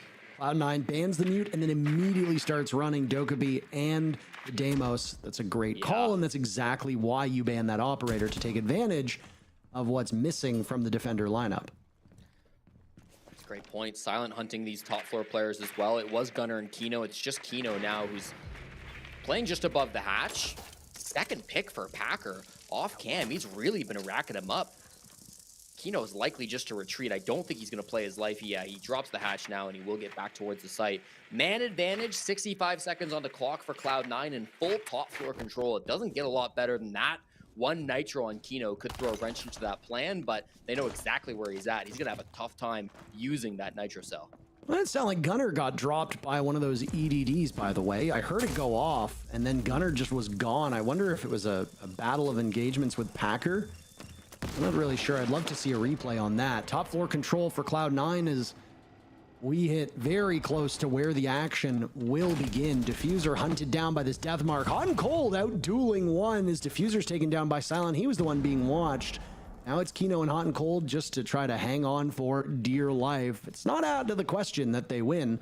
It's a 2v3 that favors Cloud9. It's the end of the match if M80 prevails. Nice kill by Hot and Cold. Now he'll be pinged by the Deimos, firing away, but he needs to keep himself on the move to positions where that Deimos cannot easily target you.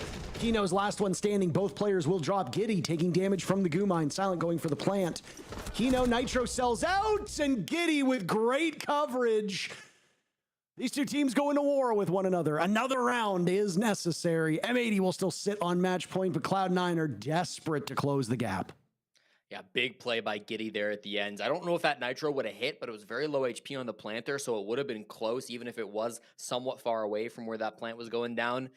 Giddy was a huge player, a difference maker for Cloud9 yesterday. Went 13-6 in their opening matchup.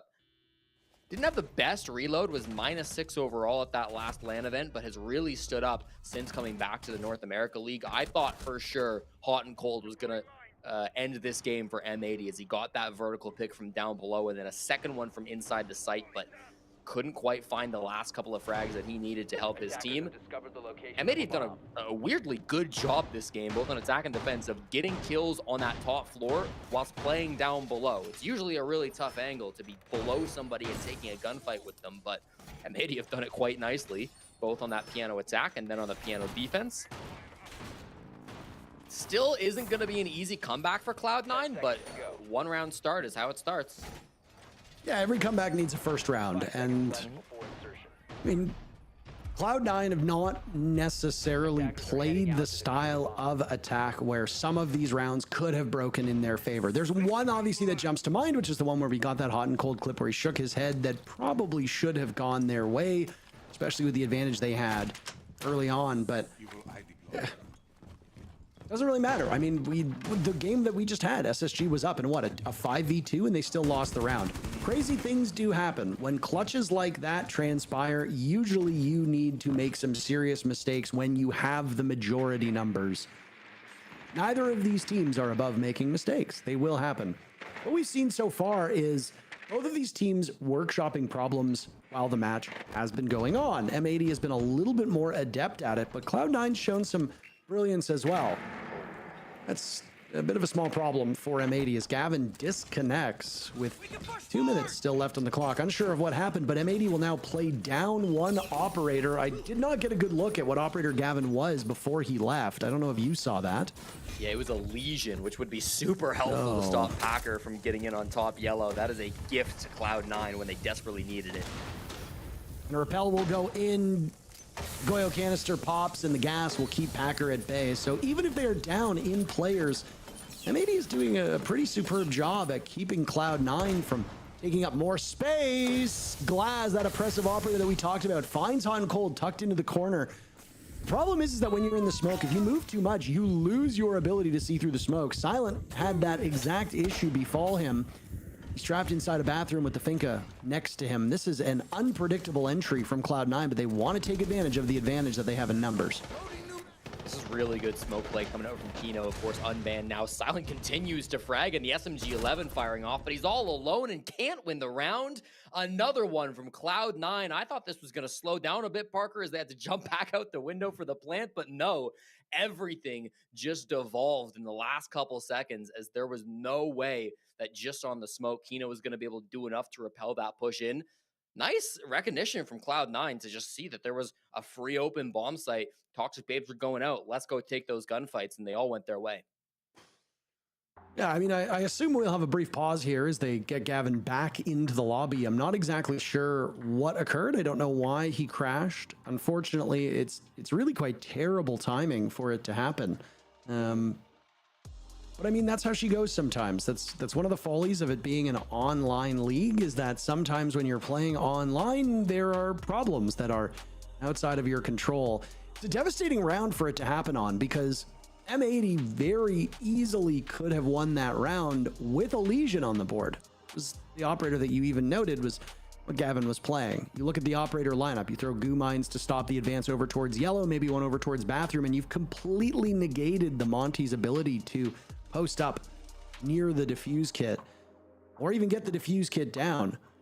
Smoke was doing quite well, which was Kino's role, but I mean, you've only got those 3 canisters. Once they're gone, and Cloud9, to their credit, immediately picked up the pace when Gavin was disconnected from the lobby, and that's the right call to make. You can get mad about it as much as you want, but Cloud9 said, hey, that guy's gone, let's push on in.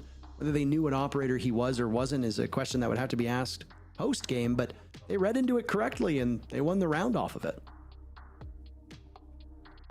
I'm sure a very tense technical pause. Of course, they cannot discuss the game at this point, but they can sit in their thoughts, and usually the admins are fine if they talk about things unrelated to the game, especially about getting Gavin back into things. Looks like we do have his cam now. I don't believe we had that initially, so this is good signs of progress.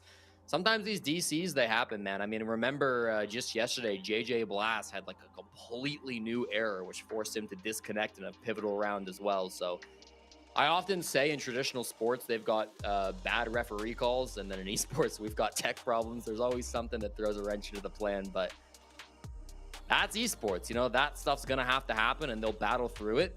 I will say we've had back-to-back attacking round wins from Cloud9, which means that now every single bomb site will be unlocked for this 12th and final round of regulation.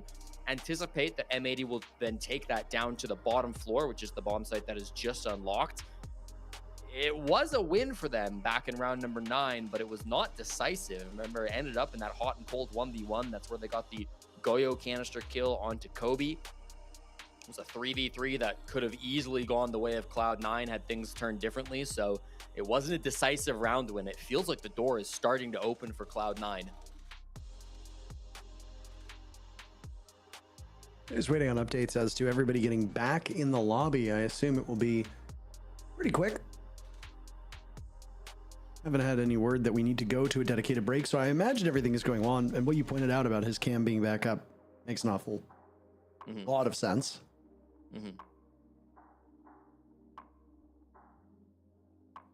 While we're waiting here, let's talk a little bit about the standings. There will be a recap at the end of the show, but spoilers, obviously, as we have to talk about today's results. So if you don't want previous matches that you may not have tuned into spoiled, then cover your ears for, I don't know, probably until we're back in the action, just to be safe.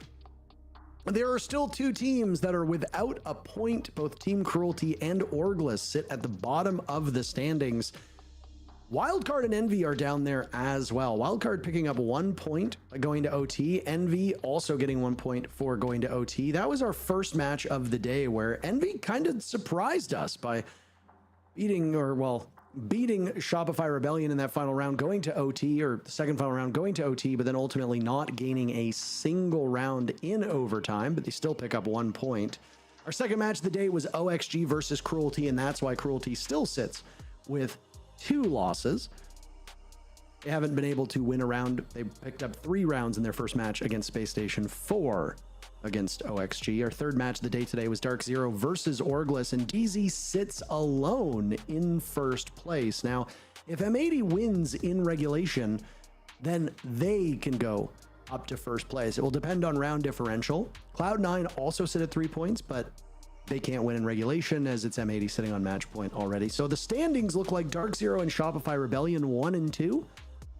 Space Station 3rd, M80, Cloud9, and OXG are the top 6 teams at the moment. And despite their victory in overtime today over Space Station Gaming, Wildcard still sits outside of the playoff picture in 7th place. We're out of action until next Thursday, when we come back and start off the show with Envy versus OXG.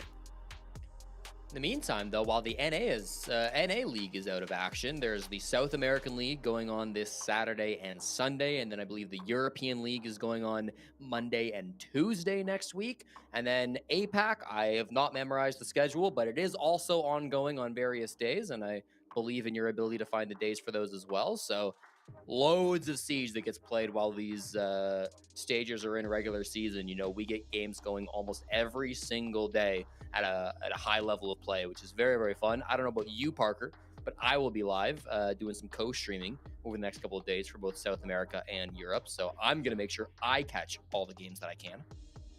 I mean, I would like to co-stream. It just depends on my own availability. I know that I will be working some South American League dates that I'm reasonably certain you will be working as well.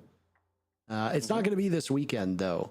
My South American League tour of duty begins on June 28th and then runs through the latter weeks of July.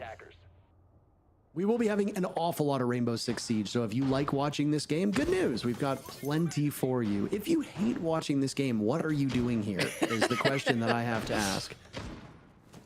Either way, how does this final round play out? Gavin is back in.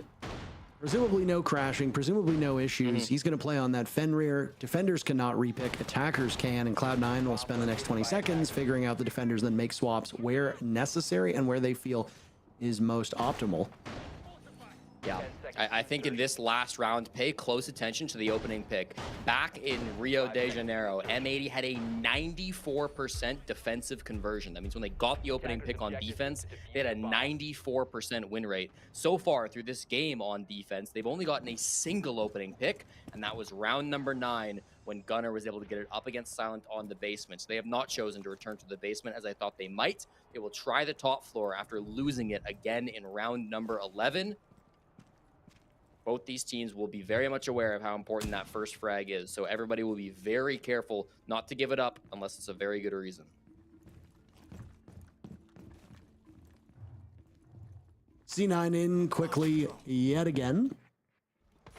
Kobe will immediately go on to drone as he had figured out that Visa was relatively clear, and now just above that, Packer will take up space inside of admin. As he goes to drone and finds that though there are reinforcements, there's nobody actively holding this, so he should be able to swing on in, but he has to be wary of those kill holes. First line of defense appears to be Gavin. But after getting droned out, he's done the smart thing, and he's completely backed away. They've thrown around the Legion hot and cold so that he'll be able to generate those goo mines as the time goes on and do maximum damage, trying to slow down these C9 players. Yeah, they're going for this kind of bottom floor up spiral and then also in through admin push that we've seen a couple of times throughout the day today on various teams. It's going to be really powerful. It means you don't have a lot of bodies to pressure the other side of the map over towards CEO, but that's okay. If you get some good crossfires up towards spiral, it can make the life of that player really difficult. Gavin currently holding up top spiral, and I think he's got hot and cold not too far away as well. Dream actually opened the balcony breach too, so another dimension to this push if they want it. Packer on the shield will kind of be the guy to watch to open things up and then eventually go for a plant once they get past all these toxic fades and Goyo canisters. Kobe hasn't used his first death mark yet. It's time with 1 minute to go, and he will track the smoke of Kino, who's now on the move. A lot of teams waiting until the final moments of the round to use those death marks, but if you gamble on it being done in a post plant, the problem is that if you don't make it there, well, it doesn't end up being particularly beneficial. Speaking of a post plant, you get him. Oh! Gunnar, you cannot lose those. He completely bottles it as Packer gets the diffuser down. A big blunder from M80. Giddy dies, and so too does Silent before he trades one out. A 3v3. Now Dream falls. Packer and Kobe the last two remaining. 3 still alive for M80, and they're looking to get on that case, but they don't have information as these last two players. The Monty is completely repositioned. 2 death marks remain for Kobe. He could use one right now, but isn't because, smartly, he gives himself away. What a post plant from M80, and they have time to hop on the kits. They sweep through Cloud9, and after a small delay, it's M80 to collect all 3 points with a regulation victory. Even without the opening pick, and even with letting the Blanco down 5v5, somehow they win that post plant. Kobe from below should have been a free win, but Diffuser out-duels him, gets him on a really weird timing, and Kobe can't make it happen. Kino salutes to end out the game, and that's just a beautiful play coming out from M80 when the pressure would have been the highest. Especially from Kino, man. You were a little worried after that plant didn't get denied, the Toxic Babe didn't come out, but it didn't matter. That's it for our matches today, and what a day it was of unpredictable games. We'll take you through the post-match in just a few moments. Sit tight.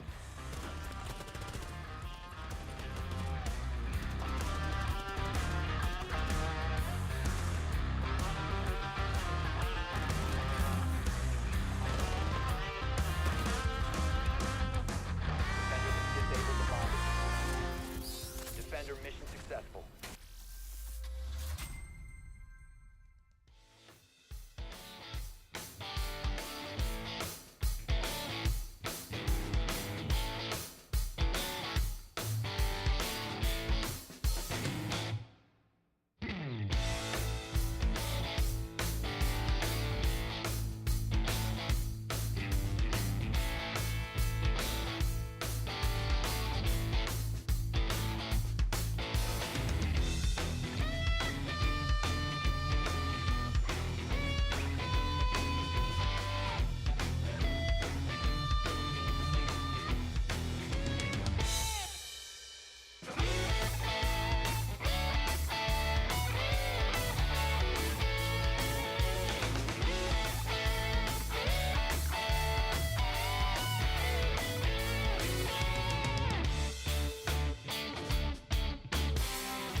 Yeah, it's gonna be below. Can you fight below soon? Yeah, can you guys ready? Hey, You start ready? On ping, unextended. I got him. Fucking go! Oh, my ears, bro. My ears, Merchant. No, fuck these guys! Wait. I got something for us. Dude, I literally lit up that on ping so much. If I don't have that 312 in any other gun, he's dead. Okay, the vibes are vibing. Great song to be played. But M80, I mean, coming into this, right, we said it, a bit of a grudge match coming through, and I mean, Gunner really proving it. M80 still owns them. I mean, that's crystal clear. I mean, that last moment that we just saw in that winning round, I mean, just Kobilax, you had the angle. You could have pushed it to a match point. You just got so overzealous there. But, I mean, it was a good slugfest, to say the least. Yeah, of course. I mean, if you're Cloud9, you have to be happy about that. I mean, if we look at the run from Reload into this week, obviously, a loss is a loss, but at the end of the day, there was a lot of improvement. Very impressed, especially with how well M80 has been playing. For Cloud9 to say that they were able to go toe-to-toe with them and pick up a win yesterday, obviously, you're in a good sitting going into week 2. There's a lot of improvement that still needs to be done, but at the end of the day, their preparation was still pretty good. Little small hiccups here and there. Both teams had hiccups. Of course, but M80 came out on top. And you're talking about that final round, which then specifically also qualifies for the black light detail, because that was game defining. Yeah, this definitely has to be the detail in this last round. I mean, again, pressure's super high for everyone here. Either on one side you want to close it out, then on the other you want to push it to one more round. And I mean, you have it here, Kobilax. It's in your grasp. You get that kill, you hold that angle, you have the below pressure to just apply for the person defusing here, and you just get too overzealous. I mean, he's a newer player. He's a rookie. I can understand being in that situation. There's a lot of emotions. There's a lot of intensity going on. You mess up, that's it, and that's kind of just what unfolded. Yeah, and we have the interview ready as well with Gunner from M80. Congratulations. A win on the board, a solid performance once again from you guys. What's it like behind the scenes when it comes to staying more consistent, being able to bring these wins back to back for the M80 roster? I mean, just I guess the amount of work we put in. Everyone's pretty dedicated to what we have going on here. We just want to win, so we're doing everything we can to win. Honestly, with Reload and so far, like, it's been good. Like, obviously, we went out of Reload. Should have gambled or should have did bullets better. But I mean, I'm happy with where we're at as a team, and I think everyone else is too. Right. I mean, you guys are on a good track, and obviously we talked about it at the start of the game that, you know, we saw the Fabian as daddy thing, and we were talking about how maybe you guys were the most enjoyable team Fabian has been able to coach. And now that you guys are running double scrims from what he was saying, how has that experience as you as a player seen? Because I'm assuming you have watched Fabian throughout his career. So now that he's your coach, you get to see him in a new light. How has that impacted you personally, and that you feel that he joins in the team as a community? I mean, I love Fabian to death. Definitely one of the best coaches I've ever had. I do want to put on the record, though. We did double scrim before Fabian. I was never a single scrim warrior. But what Fabian brought to this team was VOD reviews, theory sessions, all the boring outside stuff that no one wants to really do. We do a ton of it. And it takes a long time. But we were double scrimming. I just want everyone to know we were putting some work. Yeah, putting in the but work. He definitely brought in a ton more.